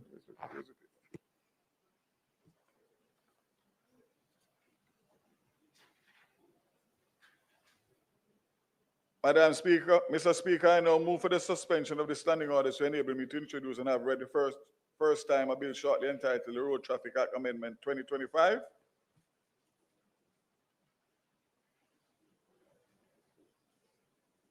The question is that the standing order be suspended to allow the minister to take a second reading of the bill shortly entitled the Road Traffic Amendment Act 2025. Those in favor? Those against? Ayes have it. Minister, you can start the debate.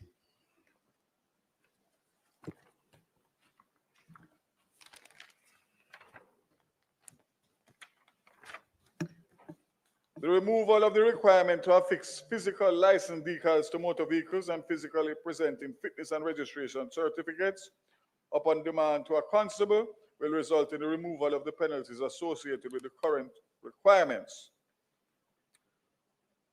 Mr. Speaker, I'll now highlight key elements of the bill. Clause 1, the short title and construction. Clause 1 contains the name of the ill and which may be cited as the Road Traffic Amendment Act 2025. The bill, as the title suggests, will amend the Road Traffic Act 2018, hereinafter referred to as the Principal Act, shall be read and construed as one with the Principal Act and all the amendments to it. Clause 1 highlights the bill will become in effect by appointment notice given by me and published in the Gazette. By Clause 1, different days may be assigned in which different provisions in the bills will come into operation. Clause 2 seeks to amend Section 2 of the Principal Act by deleting the term licensed vehicle and the definition. Clause 3 will amend Section 7 primarily to remove the mandatory requirement for the drivers to provide evidence of the motor vehicle registration and fitness certificates for inspection upon demand by a constable.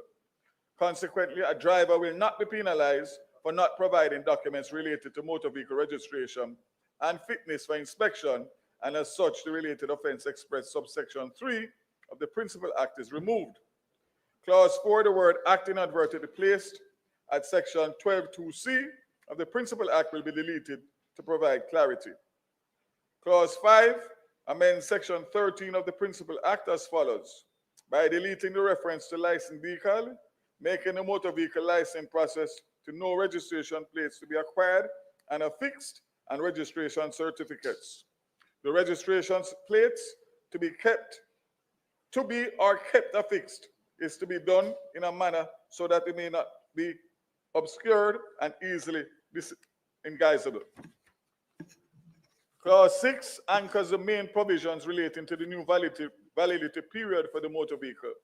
Registration, specifically subsection 1 of section 14 of the Principal Act, is amended to make provisions for a motor vehicle license may be granted for a period of 24 months, 20 months, or 6 months, as the case may be, commencing from the first day of the month in which the license first takes effect.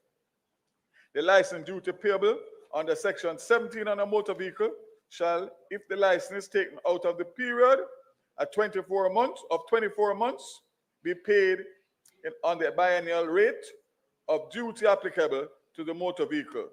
12 months be an amount equal to half of the biennial rate and duty applicable to the motor vehicle. And 6 months be an amount equal to 1/4 of the biennial rate of the duty application to that motor vehicle. Clause 7, amendment of Section 16. Under Section 16, provisions related to the surrender of original motor vehicle license are set out. In those provisions, the original license which was issued by a motor vehicle and where the motor vehicle was subsequently used or altered in a manner such that a higher or lower rate of license duty is required to be surrendered to the Island Traffic Authority. Clause 7 will repeal and replace the existing requirement at Section 16 so as not to require the holder of the original motor vehicle license to immediately surrender to the ITA. This is to support the enhanced use of electronic documents. Clause 8, amendment of Section 17, subsections 1 and 2 of Section 17 of the Principal Act are amended by deleting the word annual. This is to support the new maximum validity period of 24 months for a motor vehicle license. Clause 9 and 10, amendments of the first schedule and second schedule. Under Clause 9 and 10 of this bill, the first schedule and the second schedule to the Principal Act are amended by deleting certain specified offenses under Column 2, respectively, which are related to Section 7.3 and 13.3 and 13.5 as follows. In the case of Section 7.3, the 5th, 6th, 7th, and 8th offenses specified in Column 2 will be deleted so that the failure of drivers to provide evidence of motor vehicle fitness and registration documents is not an offense. In the offenses specified under Column 2 in relation to Sections 13.3 and 13.5, the words or license decal will be deleted so that the use of the license decal issued for a motor vehicle on any other motor vehicle or in relation to a license decal not affixed or kept affixed to the motor vehicle is not required and will not constitute an offense. Clause 11, amendment of the road traffic regulations. Clause 11 directs that the bill will amend certain provisions of the road traffic regulations 2022.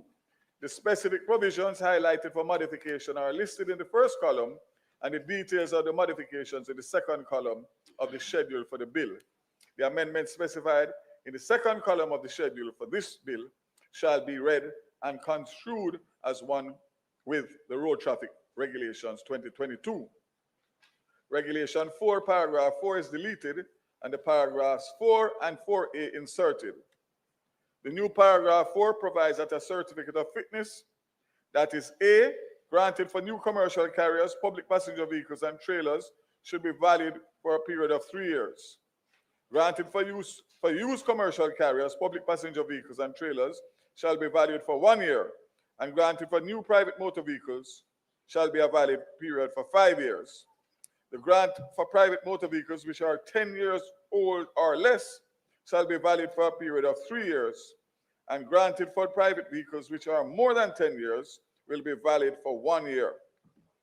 4A, in paragraph 4, the new terms are defined. New private motor vehicle means a motor vehicle which has not previously been registered or licensed in any jurisdiction with a mileage of 250 kilometers or less recorded on the odometer. And let me just say that the reason for that is because despite the fact that you are buying a new vehicle, either from a local dealer or an overseas dealer, there is sometimes transportation to get the vehicles to the ports, which require them to be driven. And therefore, the mileage that has been, the limit for the mileage that has been limited is about 100 miles. But the fact of the matter is that that only qualifies if the vehicle has never been registered in any jurisdiction, which means it is coming directly from the manufacturer from source. So that is something that was sought out and discussed, because the fact of the matter is that if you didn't put a mileage then you would not qualify because the vehicle would have on mileage and would not be deemed as a new vehicle, despite the fact that it has never been licensed. Used commercial carriers means a motor vehicle, whether imported into or manufactured in Jamaica, which is more than 2 years old and previously owned by one or more registered owner, with a mileage of 251 kilometers or more recorded on the odometer. Regulation 7, in Regulation 7, paragraph 7, 5 is deleted. In paragraph 6, the word license certificate is to be deleted and replaced with registration certificate. In Regulation 8, subparagraph 2M, which requires a number assigned to the licensed vehicle to be entered in the motor vehicle register, is deleted. Regulation 9, first time application for licensing, paragraphs 3, 4, and 5 are to be deleted and new provisions are inserted. To enable the authority, issue to the owner of the motor vehicle the registration certificate pursuant to application for licensing. Require the date of expiration of a registration certificate issued under this regulation to be clearly stated on the face of the registration certificate. And to make a registration certificate issued under this regulation is valid for a period of 24 months, 12 months, or 6 months, as the case may be, from the date on which it is issued. Regulation 10, renewal of licensing. In paragraph 1B, license certificate is to be deleted and replaced with a registration certificate. A new paragraph 2 will be incorporated to provide that. Where the authority is satisfied with the motor vehicle meets the requirements for renewal of registration certificate, the authority shall issue the owner of the motor vehicle a new registration certificate in the form set out as Form B1 in Part A of the third schedule. Paragraph 4 will then be deleted. For Regulation 10, in paragraph 1B, license certificate is to be deleted and replaced with registration certificate. Delete paragraph 2 and substitute, therefore, the following. Where the authority is satisfied that the motor vehicle meets the requirements for the renewal of the registration certificate, the authority shall issue to the owner of the motor vehicle a number registration certificate in the form set out as Form B1 in Part A of the third schedule. Number 3, delete paragraph 4. Regulation 11 will require the owner or driver of a motor vehicle, as the case may be, shall make available for inspection upon request by a constable or an officer authorized by the ITA the insurance certificate or cover note. The driver of a motor vehicle bearing demonstration plates is to make available for inspection upon request by a constable or an officer authorized by the ITA the receipt of the annual fees associated with the demonstration plates and the fleet insurance certificate of the dealer. There will be changes to the demonstration plates, which are being discussed at the National Security Council, and those will be announced in due course. That will be the new regulations for demonstration plates for new and used car dealers. Regulation 12 will be amended to provide that the owner of a driver of a motor vehicle that is registered and licensed shall ensure the registration plates are affixed to the front and back of the motor vehicle so that the characters on the registration plates are upright and in a conspicuous position and are clearly visible from a distance of at least 20 meters. In the case of motorcycle, the owner or driver of the motorcycle shall ensure that the registration plates are affixed to the front and back of the motorcycle as close to centrally positioned as is practicable, so that the characters on the registration plates are upright and in a conspicuous position and clearly visible from a distance of at least 5 meters.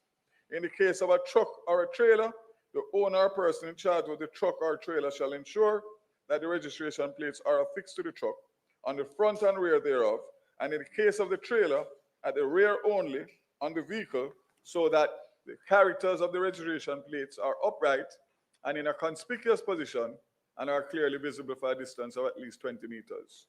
A person is prohibited from covering a registration plate or otherwise placing anything over or on such registration plate which obscures the characters of the registration plate or otherwise obscures a registration plate. Under Section 15, In paragraph 1 and 3, license certificate is to be deleted and replaced with registration certificate. Regarding regulation 17, in paragraph 1, the words license certificate will be deleted and substituted with the words registration certificate, and the word original will also be deleted. In paragraph 2, the words license certificate, wherever they occur, will be deleted and substituted in each case with the words registration certificate. At subparagraph 6, the word original will be deleted. At regulation 18, paragraph 1 is amended in the following manner. A, to delete the words license certificate wherever they occur and substitute in each case with the words registration certificate, and delete the words license decal where they occur. Section 20, the marginal note is updated to delete the words license decal, the words license certificate wherever they occur, and substituted in each case with the words registration certificate. Paragraph 2 and the marginal notes are deleted. In regulation 22, paragraph 1 is reformulated to state that where the owner of a motor vehicle desires to transfer the ownership of that vehicle, the owner shall endorse the certificate of title in the presence of an officer of the authority and shall make available to the transferee the certificates of title, certificate of fitness, and registration certificate in respect of the vehicle, and the transferee shall apply to the authority for a certificate of title in the form set out as Form MVO1 in part of the third schedule.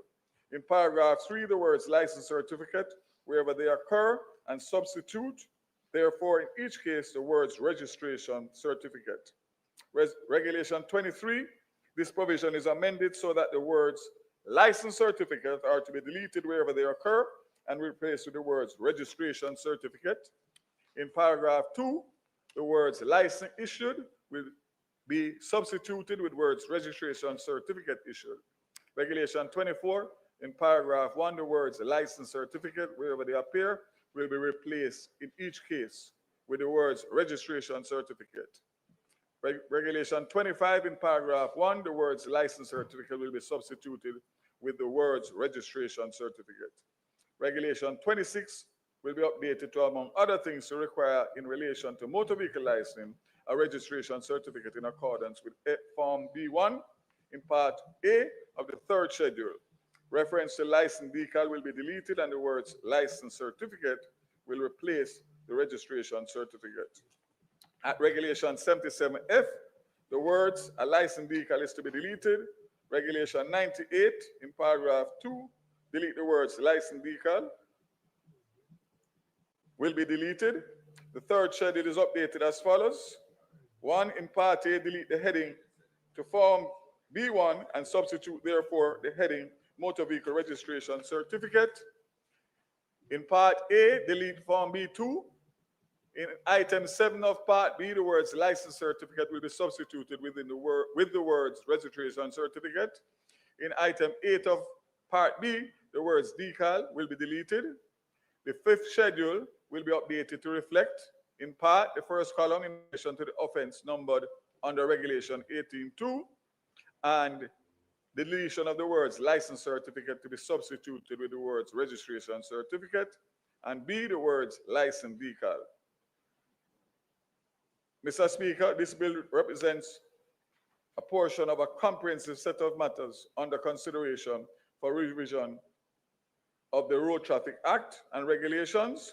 The bill represents one element of the steps being taken by the government to improve efficiency, not only with respect to the road matters, but also road traffic and safety generally. I therefore seek the approval of the House for these amendments.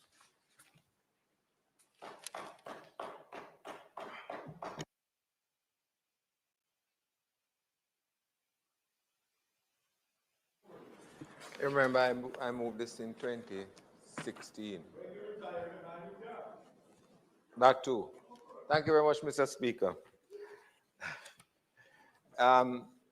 Minister, the intention is understandable because we know, as you had indicated some time ago when you broached the subject, that the process that one undergoes at the respective ITA offices is onerous sometimes.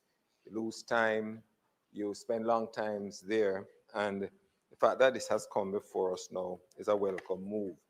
Just one concern, however, and we have to be practical and mindful of how things are. I am happy that for the public passenger vehicles, that after the initial 3 years, then it is every year that they are renewed. Right.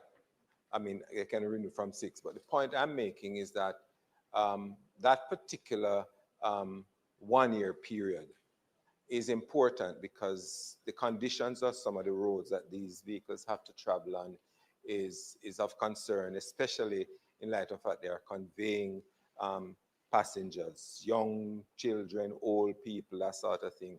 So, yeah, but outside of the school hours, the young one travels still. So that particular yearly thing is important. My concern, though, is the initial 5 years for the new motor vehicles, and my concern borders on the concern about the public passenger vehicles as well, the 1 year thing. We are all expecting that the conditions of the roads will improve, you know.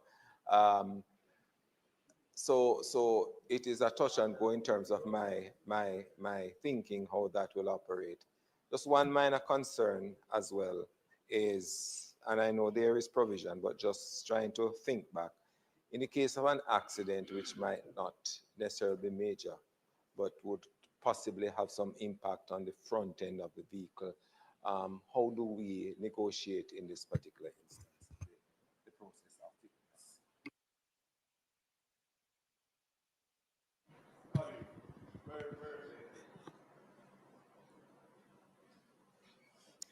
Permission to speak from a seat other than my own. Mr. Speaker, I rise briefly to support the bill and really to just express commendation. The bill offers, when put into law, offers an advantage without any disadvantage, an advantage of efficiency and just sheer convenience. The new registration time frame will really save a lot of motorists a lot of time. And the new provision in respect of the certificate of fitness for a new vehicle makes so much sense. I just cannot understand why we didn't have it in place before. And I just want to say to every member of the motoring public that the bill is really making life easier for your registration and your fitness of certificate. And I support it, and I know that it will bring a lot of ease for those who will take advantage of it without any disadvantage to those who will continue on the system that currently exists.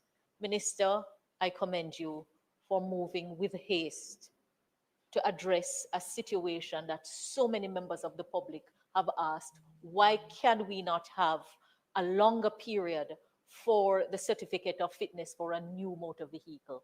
And also, why can we not have a longer registration period for the motor vehicles for those who can take advantage of it? So it's a good day. I wholeheartedly support the amendments being made. Thank you very much, colleague. So, colleague from Central St. Mary, let's start with the public passenger vehicles from 6 months to a year. Take your point 100% in terms of the fact that they are public passenger vehicles. They are traveling much more miles per day with precious cargo of all sorts of Jamaicans.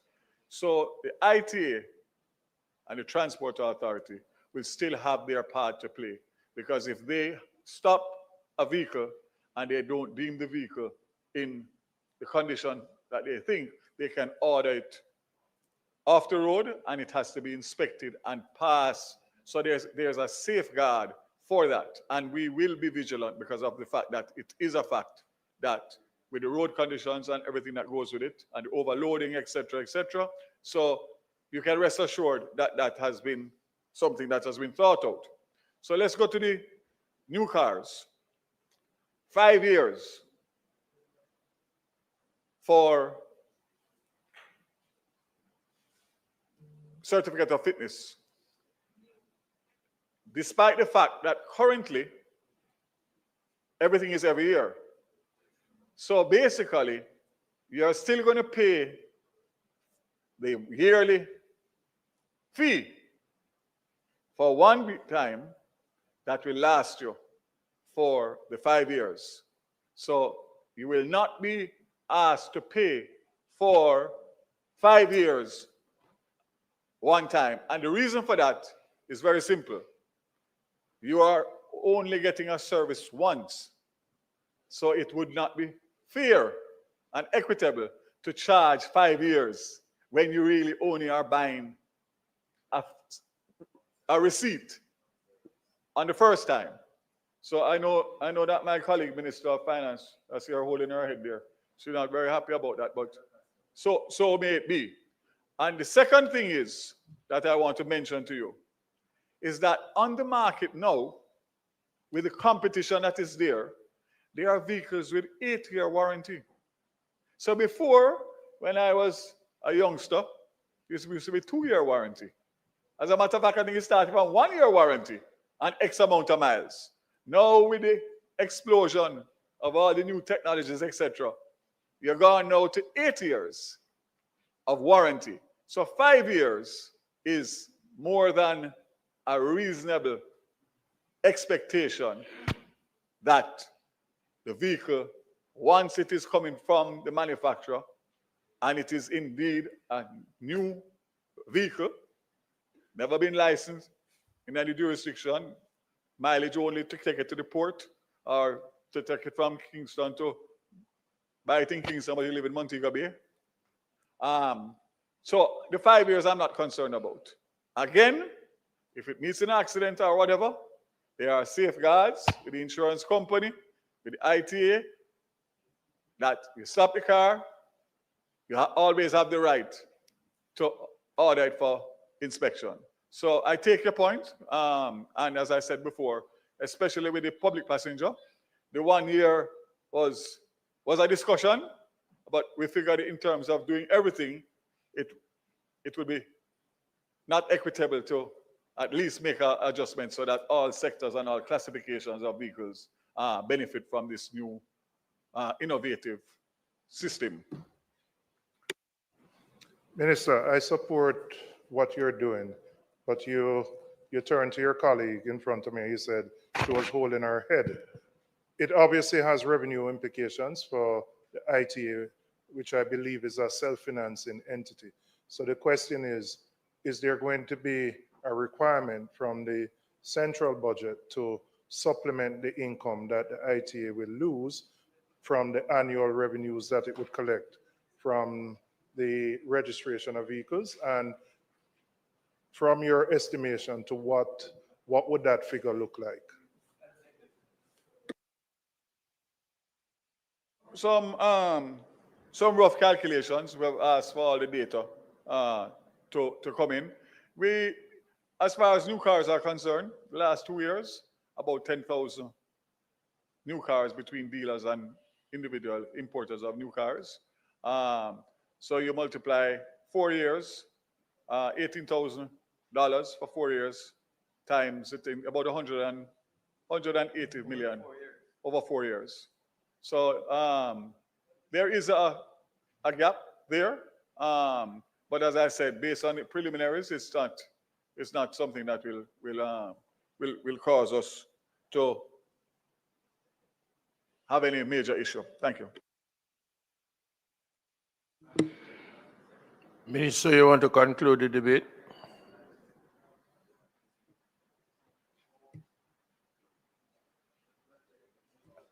Now, as a second reading, Mr. Speaker, and thank you, my colleagues, for their patience and time. The question is that the bill be read a second time. Those in favor? Those against, the ayes have it. A bill entitled An act to amend the Road Traffic Act to create a new period of validity for fitness and registration certificates of motor vehicles to facilitate the use of electronic fitness and registration certificates for motor vehicles and for connected matters read a second time. The House will now resolve itself into a committee of the whole House to consider the bill clause by clause.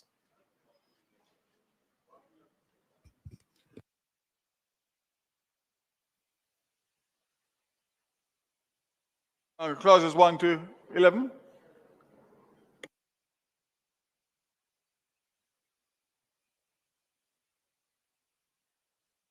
The question is that the question is that I put clauses 1 to 11. Those in favor? Those against? Ayes have it. Schedule.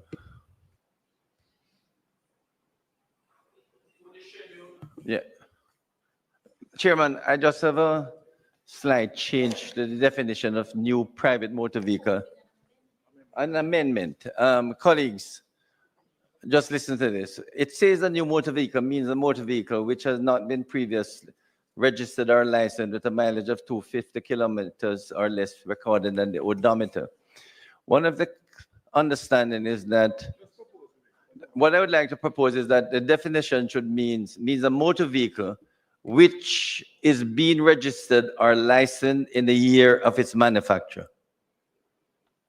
So I would like the definition for new. That's the point. No.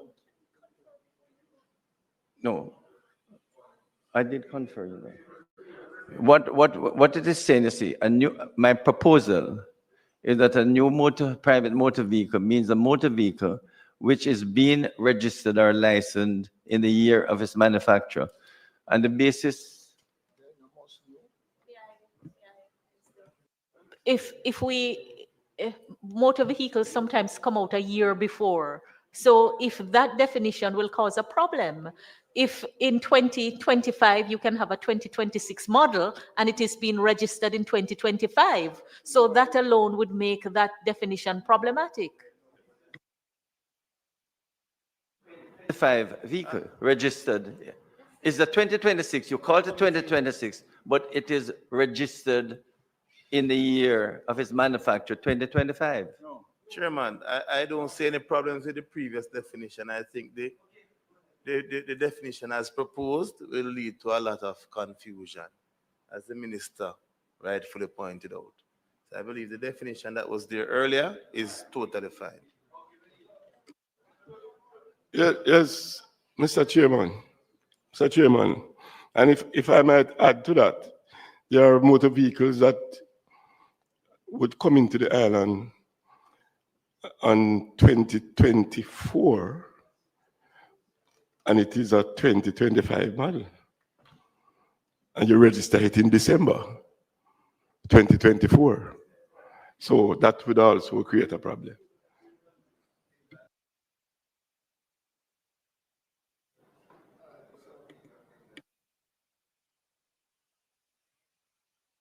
Chairman, we put the schedule. What's the next clause?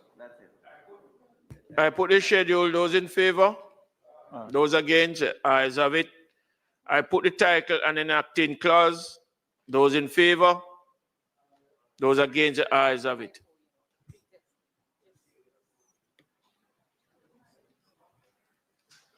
The question is that I do report the bill as having passed committee stage without any amendment. Those in favor? Those against? Ayes have it.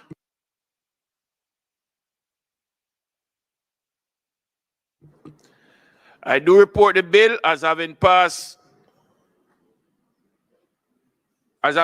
committee stage without any amendment. Minister.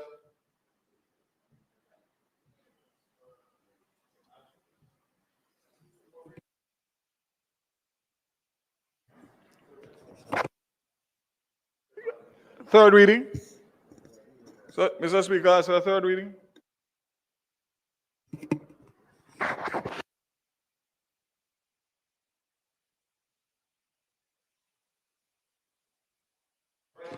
The question is that the bill be read a third time.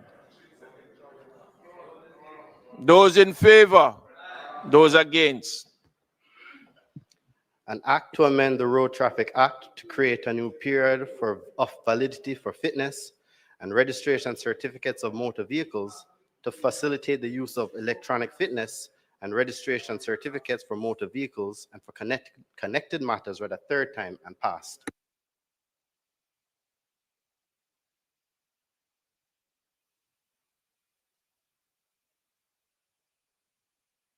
House Leader. Mr. Speaker, I beg to move for the recommittal of announcements, reports from committees, and notices of motions given orally to facilitate the PAC's report and subsequent debate of the first supplementary estimate, PAAC. May it please you, Mr. Speaker. Announcements. Also laid on the table of the House is the report of the Public Administration and Appropriations Committee on its deliberations on the first supplementary estimates of expenditure for the financial year ending March 31, 2026. Report from committees. Thank you, Mr. Speaker. Mr. Speaker, I beg to lay on the table of the House of Representatives a copy of the reports of the Public Administration and Appropriation Committee and its deliberations on the first supplementary estimate for the financial year 2025-2026.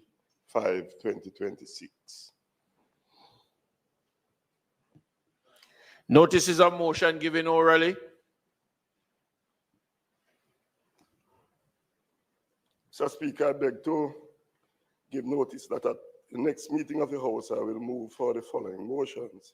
Be it resolved that the report of the Public Administration and Appropriation Committee on its deliberations on the first supplementary estimates for the financial year 2025-2026, which was laid on the table of the House on the first day of July 2025, be adopted.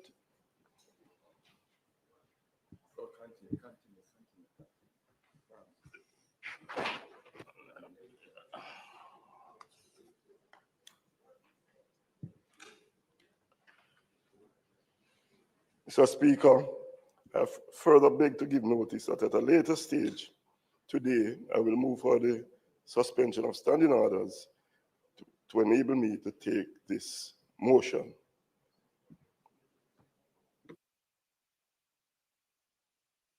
Public business.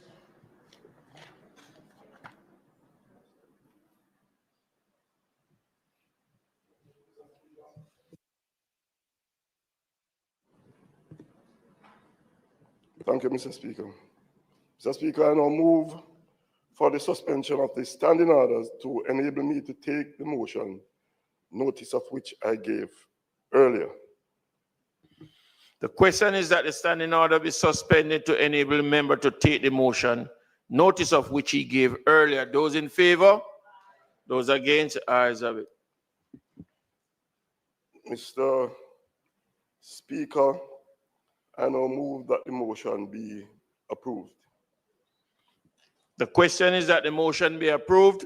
Those in favor? Those against? Ayes have it. House Leader.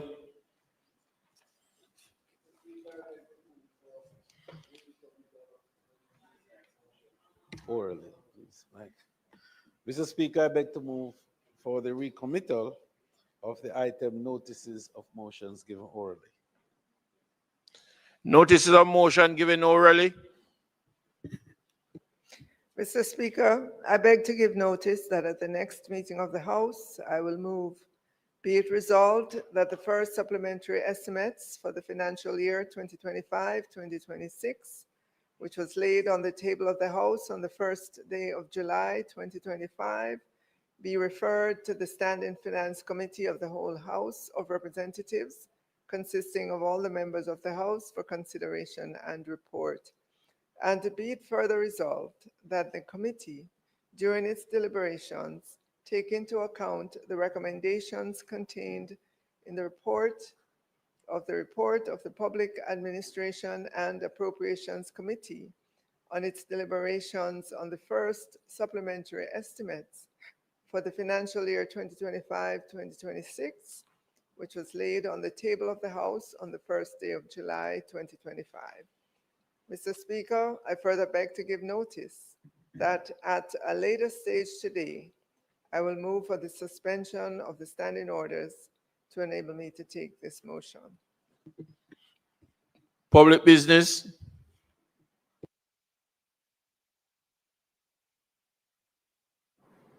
Mr. Speaker, I now move for the suspension of the standing orders to enable me to take the motion, notice of which I gave earlier. The question is that the standing order be suspended to enable the minister to take the motion, notice of which he gave earlier. Those in favor? Those against? The ayes have it.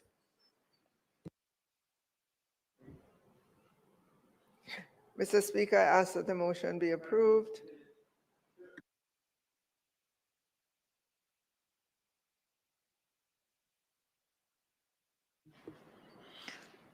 The question is that the motion be approved. Those in favor? Those against? The ayes have it. House Leader.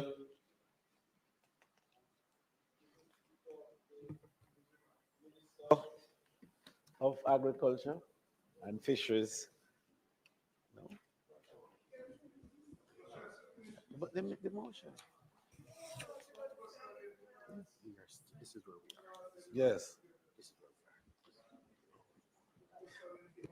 Yes. Mr. Speaker, I beg for suspension of the sitting to allow for the Standing Finance Committee to be convened. May it please you, Mr. Speaker. The question is that the meeting of the House be suspended for the Standing Finance Committee to meet to consider the first supplementary estimate for the financial year 2025-2026. Those in favor? Those against? The ayes have it.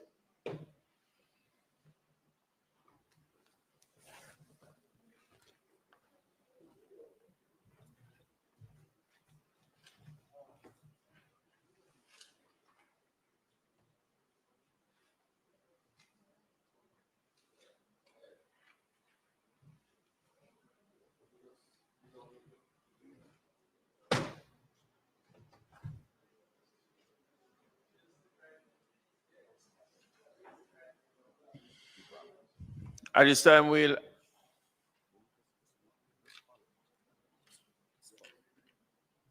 Standing Finance of the House of Representatives, consisting of all members of the House, is now convened. We will ask Member Robert Miller, St. Catherine Southeast member, to pray.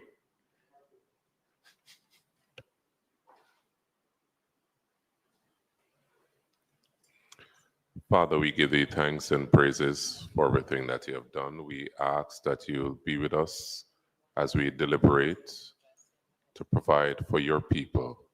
Guide us, be with our thoughts, our action, our deeds is our prayer. In Jesus' name, amen. Members, you would have remembered that on the first day of July 2025, the House of Representatives, by resolution, referred the first supplementary estimates for the financial year 2025-2026 to the Public Administration and Appropriations Committee of the House for consideration and report. The committee's report, along with the first supplementary estimate for the financial year 2025-2026, are now before us for our consideration and report. This committee is now ready to start its deliberations, and I ask the House Leader to inform us how we will proceed. Mr. Chairman, the Minister of Finance will lead the discussions and no doubt will make her opening remark, and it will be followed by a response from the opposition spokesman on finance. Thereafter, we will take the bill in its full. May it please you.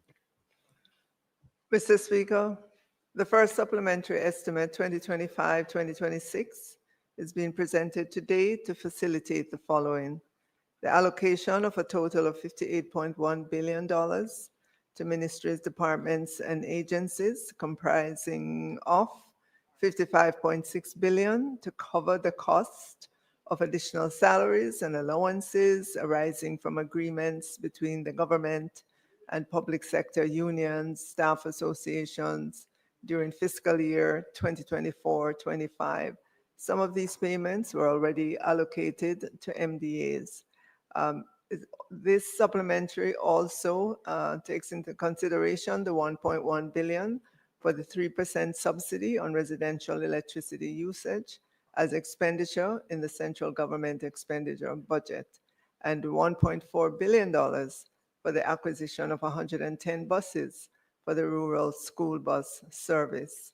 This supplementary also facilitates the transfer of $35.3 billion from the contingencies allocation under the head 20,000 Ministry of Finance and the Public Service to assist in financing the additional expenditure of the MDAs and the reprioritization of expenditure totaling $12.3 billion within the 2025-26 approved budget to assist in financing the additional spending of the MDAs. Mr. Speaker, of the amounts mentioned, approximately $48.1 billion of the commitments is accounted for under the spending category compensation of employees and includes $23.6 billion advancement along the substantive salary bands for eligible central government employees with effect from April 1, 2025 under agreement reached with the Jamaica Confederation of Trade Unions, JCTU. It is called in the employees general, the central government employees refer to it as movement along the salary band. And it's also called the increments, and the workers will be getting anywhere from 1 to 3 increments. There's also in this, Mr. Speaker, $16.3 billion for extra hours worked, and that's arrears and new rates payable for employees who perform approved hours of work beyond their scheduled weekly work time with effect from August 1, 2024. Of this $16.3 billion being requested, approximately $5.8 billion relates to the Ministry of Health and Wellness, including the Bellevue Hospital. $2.5 billion represents new rate only for the fire brigade under the Ministry of Local Government, and $5.3 billion for the police department based on current levels of spending. There's also $5.6 billion of salary arrears. $3.6 billion of that was due to the medical consultants. And as I said earlier on, some of these have already been paid. $195 million to paramedics and psychiatric nurse aides, and $1.7 billion to correctional officers. There's also $2.3 billion for uniform allowance, and that includes arrears and new rate payable under the new uniform policy and applicable with effect from April 1, 2024 to all public sector employees who are required to be uniformed as determined by the ministries, department, agencies, and public bodies. And these employees will be assigned to one of 4 categories with allowances ranging from $135,000 to $145,000 per year. There's also $2.3 billion going to the Ministry of Health and Wellness. And it is noted that the Ministry of Health and Wellness employees who are entitled to uniform allowance account for 12 of the 16 groups that make up the 2 largest categories of employees covered by the union policy. Additionally, Mr. Speaker, there's another $10 billion that has been allocated. 4.7 of that goes to UHII, of which 2.8 billion relates to arrears and new rates for medical consultants. Again, some of this has already been paid. $1.1 billion for arrears and new rates for extra hours worked.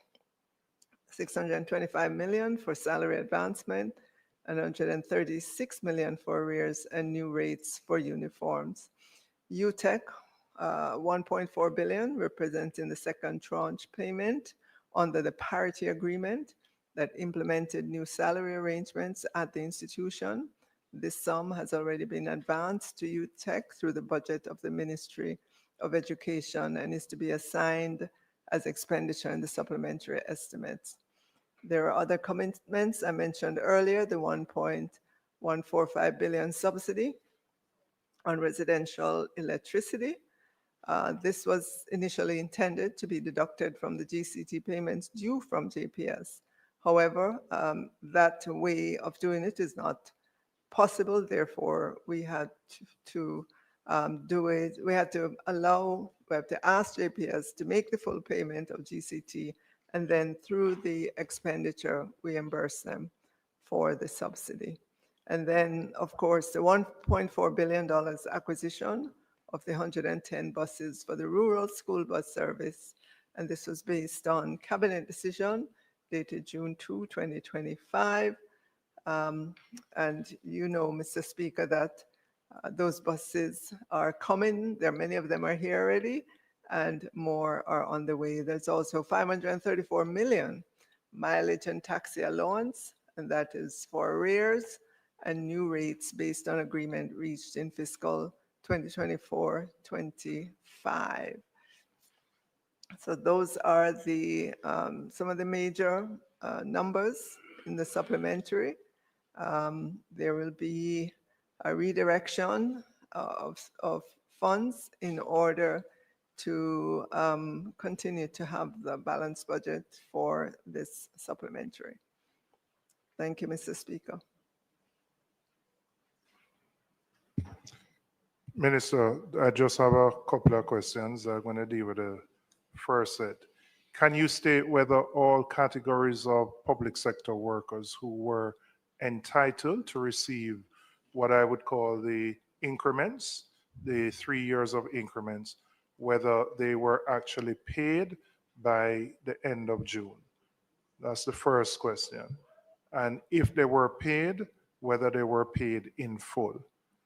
Secondly, could you state which categories of public sector workers were not entitled to receive the 3 years of increments? I do know that persons who would have been acting in positions or not in their substantive positions would not have been entitled. But are there other categories of public sector workers who were not entitled to receive this, and whether those categories were communicated to and with? Because there seems to be some confusion or misunderstanding on the part of some workers who expected to receive this and have not. So if you could answer those, and I have another set of questions. All right, in terms of your first question, has everyone received this? No, because various ministries are at different points in terms of the information that is required to be submitted to the Ministry of Finance and the Public Services. So to the extent that a ministry has completed that exercise and funds have been allocated, you know, they would then proceed to pay. If they've not completed putting together the information on the employees or eligible for this, because remember there are 3 categories for these increments, depending on when you entered the service and how long you've been there, right? There are 3 different categories for that. So can I just follow up on that then? Can you state then, of the categories who are entitled, are you in a position to state what percentage or how many of those workers have in fact been paid and how many are outstanding? And I think the distinction you made is important, because to an employee not receiving it, they don't really care whether it's the ministry not prepare it or the central government not pay it out. Them just don't get their money. And I think it's important for that communication to be there, because I know there is some unease among people who expected to get by the end of June as per the agreement with the unions, and they are yet to receive. Well, I know that the bulk of persons would have received based on the warrants that were given to the MDAs. Again, as I said earlier on, the ministries are at different levels in terms of their information, their HR information. There are some ministries that are on the My HR Plus system, and they were able to submit their information right away. Persons were paid. There are others who, despite their efforts over the years, they're not there yet. So it takes them a lot more time to compile this information. And that's why we have been just drumming it into the MDAs, encouraging them to get on to the My HR Plus system so they have a good handle So is on that their optional employees. or is that It's mandatory? not optional, it's mandatory, but it does take time because of the number of employees, especially at entities like the Ministry of Health and Wellness, number of employees that are there. I can tell you that at the Ministry of Education, having been there and spent the last 4 years working with them to get onto that system, they were able to produce their information, and I haven't heard that there's an issue at that entity. But we're working with the other ministries to have them understand how important this is for them to have their data in the format where they can easily generate reports and manipulate that data, so that in moments like this, when you have to make big payments to many employees, it is seamless. And so that's what we're working towards. Or you said bulk. Are you able to be more specific than that to say whether it's 70% of the eligible workers, 80%, what number? Because there are workers listening who thought they would have gotten something by last week in the June pay period. They haven't received it, and they certainly would want to know that they're going to receive this in short order. So are you able to say that? Okay, I can only say the majority. I don't have the specific percentage. I can only say the majority of persons. All right, can you say the categories that were not entitled to receive this increment? Contract officers for one. Those that are not aligned to the relevant scales are not eligible to receive, and there may be others, but that's the one that comes to mind. So you can state that for those employees who are yet to receive it, the issue here is that their respective MDA has not submitted the information for payment to They be may be made. in the process of, there may be any number of issues associated with it, but we have ensured that the funds are available. They're there and will be allocated once we get the correct information.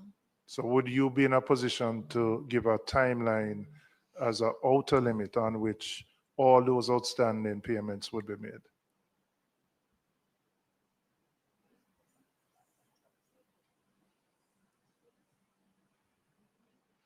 I'll just wait a word from the financial secretary.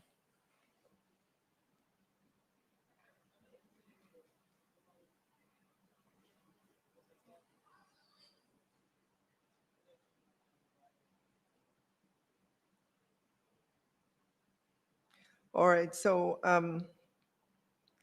what I'm hearing from the financial secretary is that funds were provided to all. We would have to do our checks with all the particular ministries to see how far they are in their process of in their processing process. Minister, it's important that there be communication to the unions on this.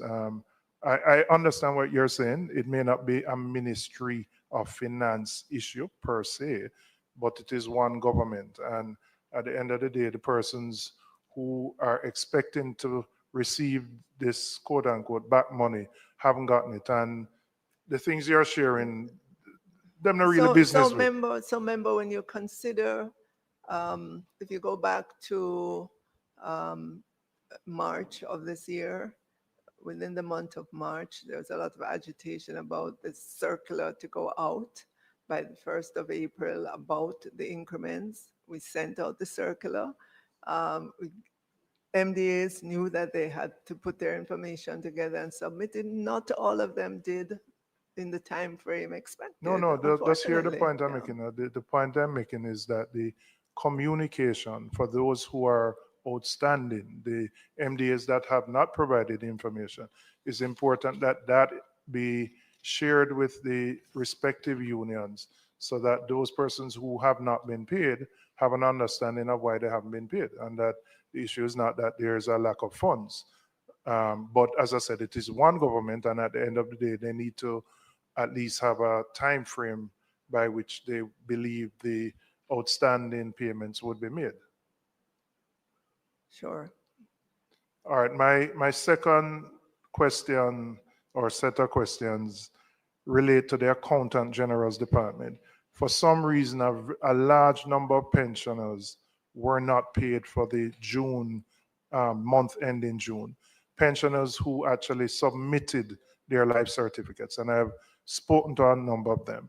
I don't know what the issue is here, but it seems to be larger than the norm. And as I said, in this case, they submitted their life certificates. They are being told that they have to wait until the next pay cycle at the end of July before they can be paid. Now, we have to think about most employed persons cannot go 2 months without being paid. And pensioners are now being told, having missed the June payroll, that they have to wait till the end of July to be paid, which means going 2 months. Many of them don't have children or other relatives who can buy them over during this period.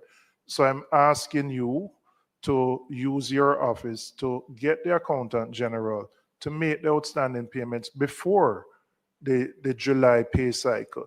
It may require additional administrative work, but we can't ask people to go 2 months when they have done what they were asked to do. They submit their life certificate, so that's not the issue. But there are clearly other issues, and it is much larger. Every month you'll have a small fraction outstanding, but for some reason this June period seems to be larger than others. I don't believe the issue here is lack of funding to the Accountant General's Department, but whatever it is, a lot of pensioners have not been paid. There hasn't been communication, and being told to wait to the end of July is really not satisfactory, a satisfactory response to that particular issue. Member, I agree with you that if that's the case, then it's not satisfactory for our pensioners to wait until the next pay cycle.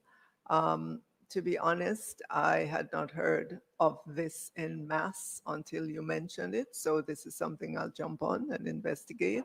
Yes, every month I may get a WhatsApp from 1 or 2 persons saying I have not received my pension payment. And of course, I ensure that the respective department or entity respond to it. But it sounds as if you're saying more than the norm. And so I will definitely I mean, get on top of that. There was something on TVJ News last night, I believe on radio earlier. As I said, it is beyond the norm. You always operate with a very small fraction who may have issues, but I have spoken to a couple who submitted, got their receipts, so they have the receipts of their life certificate in hand, and for whatever reason they haven't been paid, and they simply don't have the funds to wait till the end of July to be paid. I agree, member, it's unacceptable. Those are my questions. I don't know if colleagues have, yes, colleagues have. Yes, Chairman, I just wanted to understand the minister in relation to the JPS score. You said that they collected the GCT and paid it over to the government, and then you reimburse them the 3% rebate. So where would the consumer fit in this? Because would JPS have collected from them this 7% in their bills? Because I thought what would have occurred is that as of the 1st of May, they would be getting a 3% benefit rather than being taxed the 7% GCT. So the subsidy that the customers are getting would have been paid on the JPS system, so they'd see it reflected in their bills. JPS in turn would have deducted it from whatever their remittance is to the government. That was how initially we thought it was going to work. But since then, we recognize that it cannot be done that way. So in fact, whatever GCT JPS collects on bills, it has to remit 100% of that. And then in turn, we will reimburse them for the subsidy. And this amount is to take us to the end of the financial year? Yes.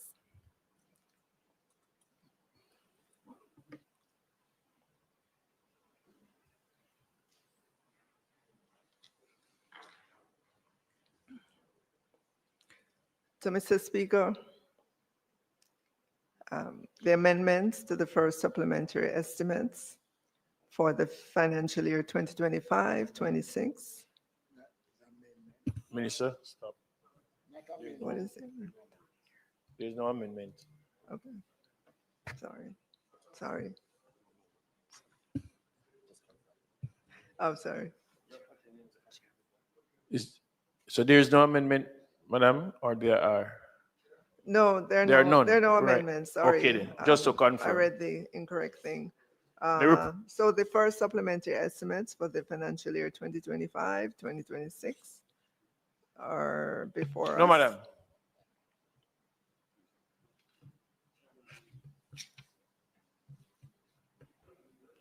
The report of the Standing Finance Committee of the whole House of Representatives, consisting of all members of the House on the first supplementary estimates for the financial year 2025-2026, is before me. Is it the wish of the committee that I sign it? Those in favor? Those against? The ayes have it. Let me sign it first.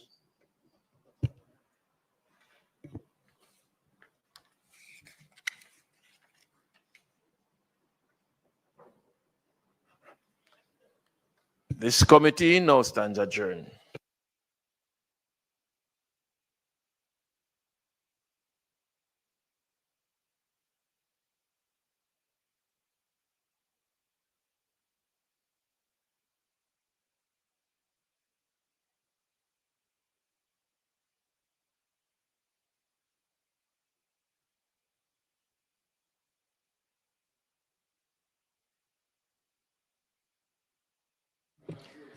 This honorable House now resume its sitting. House Leader.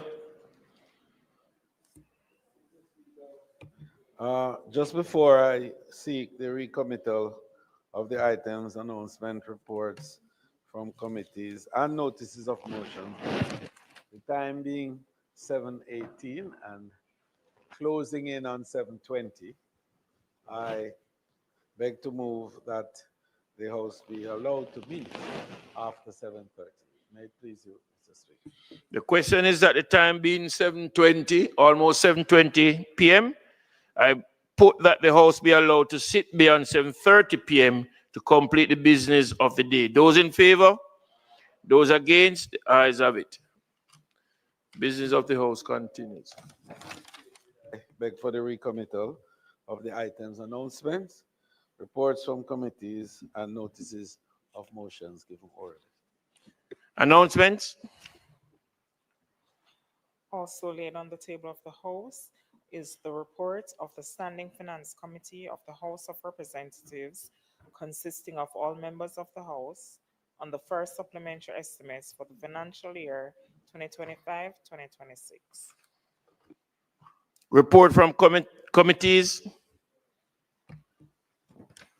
Mr. Speaker, I beg to lay on the table of the House a copy of the report of the Standing Finance Committee of the whole House of Representatives, consisting of all members of the House, on the first supplementary estimates for the financial year 2025 2026.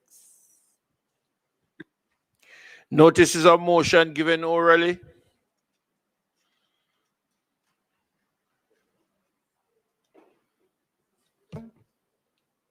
Mr. Speaker, I beg to give notice that at the next meeting of the House, I will move, be it resolved that the report of the Standing Finance Committee of the whole House of Representatives, consisting of all members of the House, on the first supplementary estimates for the financial year 2025-26, which was laid on the table of the House on the first day of July 2025, be adopted.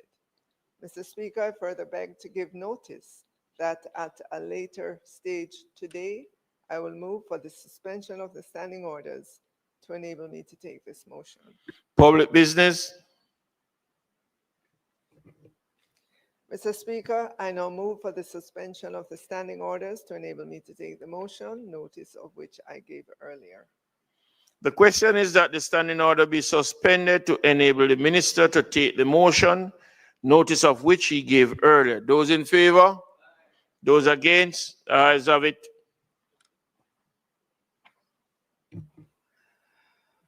Mr. Speaker, I ask that the motion be approved. The question is that the motion be approved. Those in favor? Those against? Ayes have it.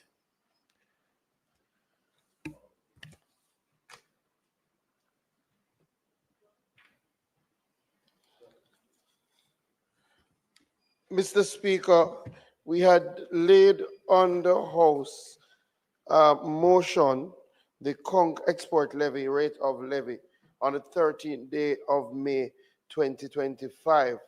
Now, the Conch export levy rate of levy order 2025 is in relation to the Conch Export Levy Act, which its main purpose is to facilitate the imposition of a levy to be paid on each pound of conch exported during each conch season pursuant to Section 3 of the Act.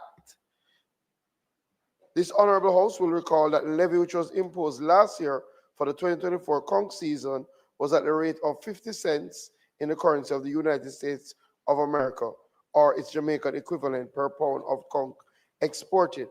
I have decided not to increase the rate of levy at this time. Therefore, the rate of 50 cents in the currency of the United States of America, or its Jamaican equivalent per pound of conch exported, remains in place for the 2025 conch season. It is important to note that Section 11 of the Act stipulates that any exporter who fails to pay the levy commits an offense and is liable to summary conviction in the parish court.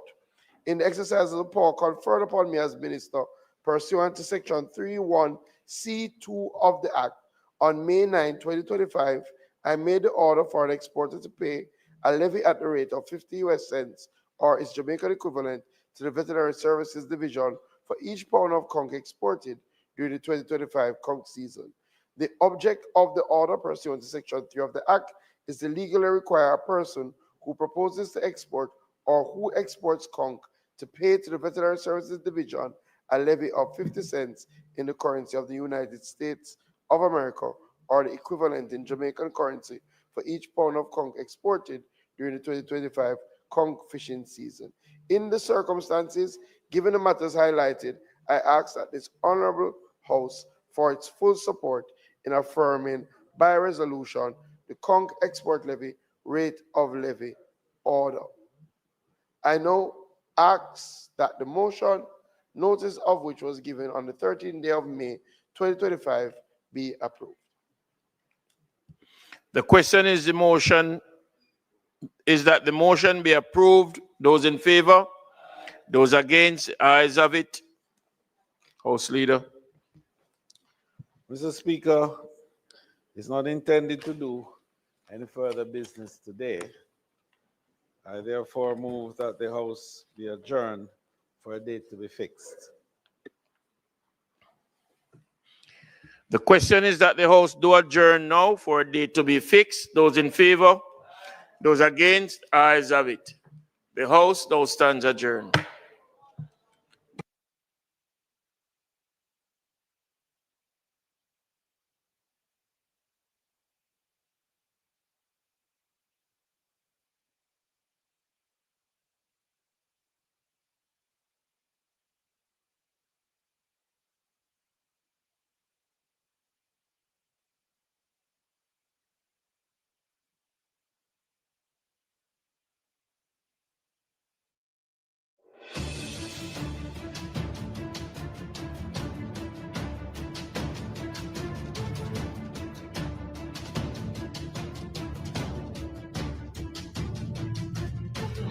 done.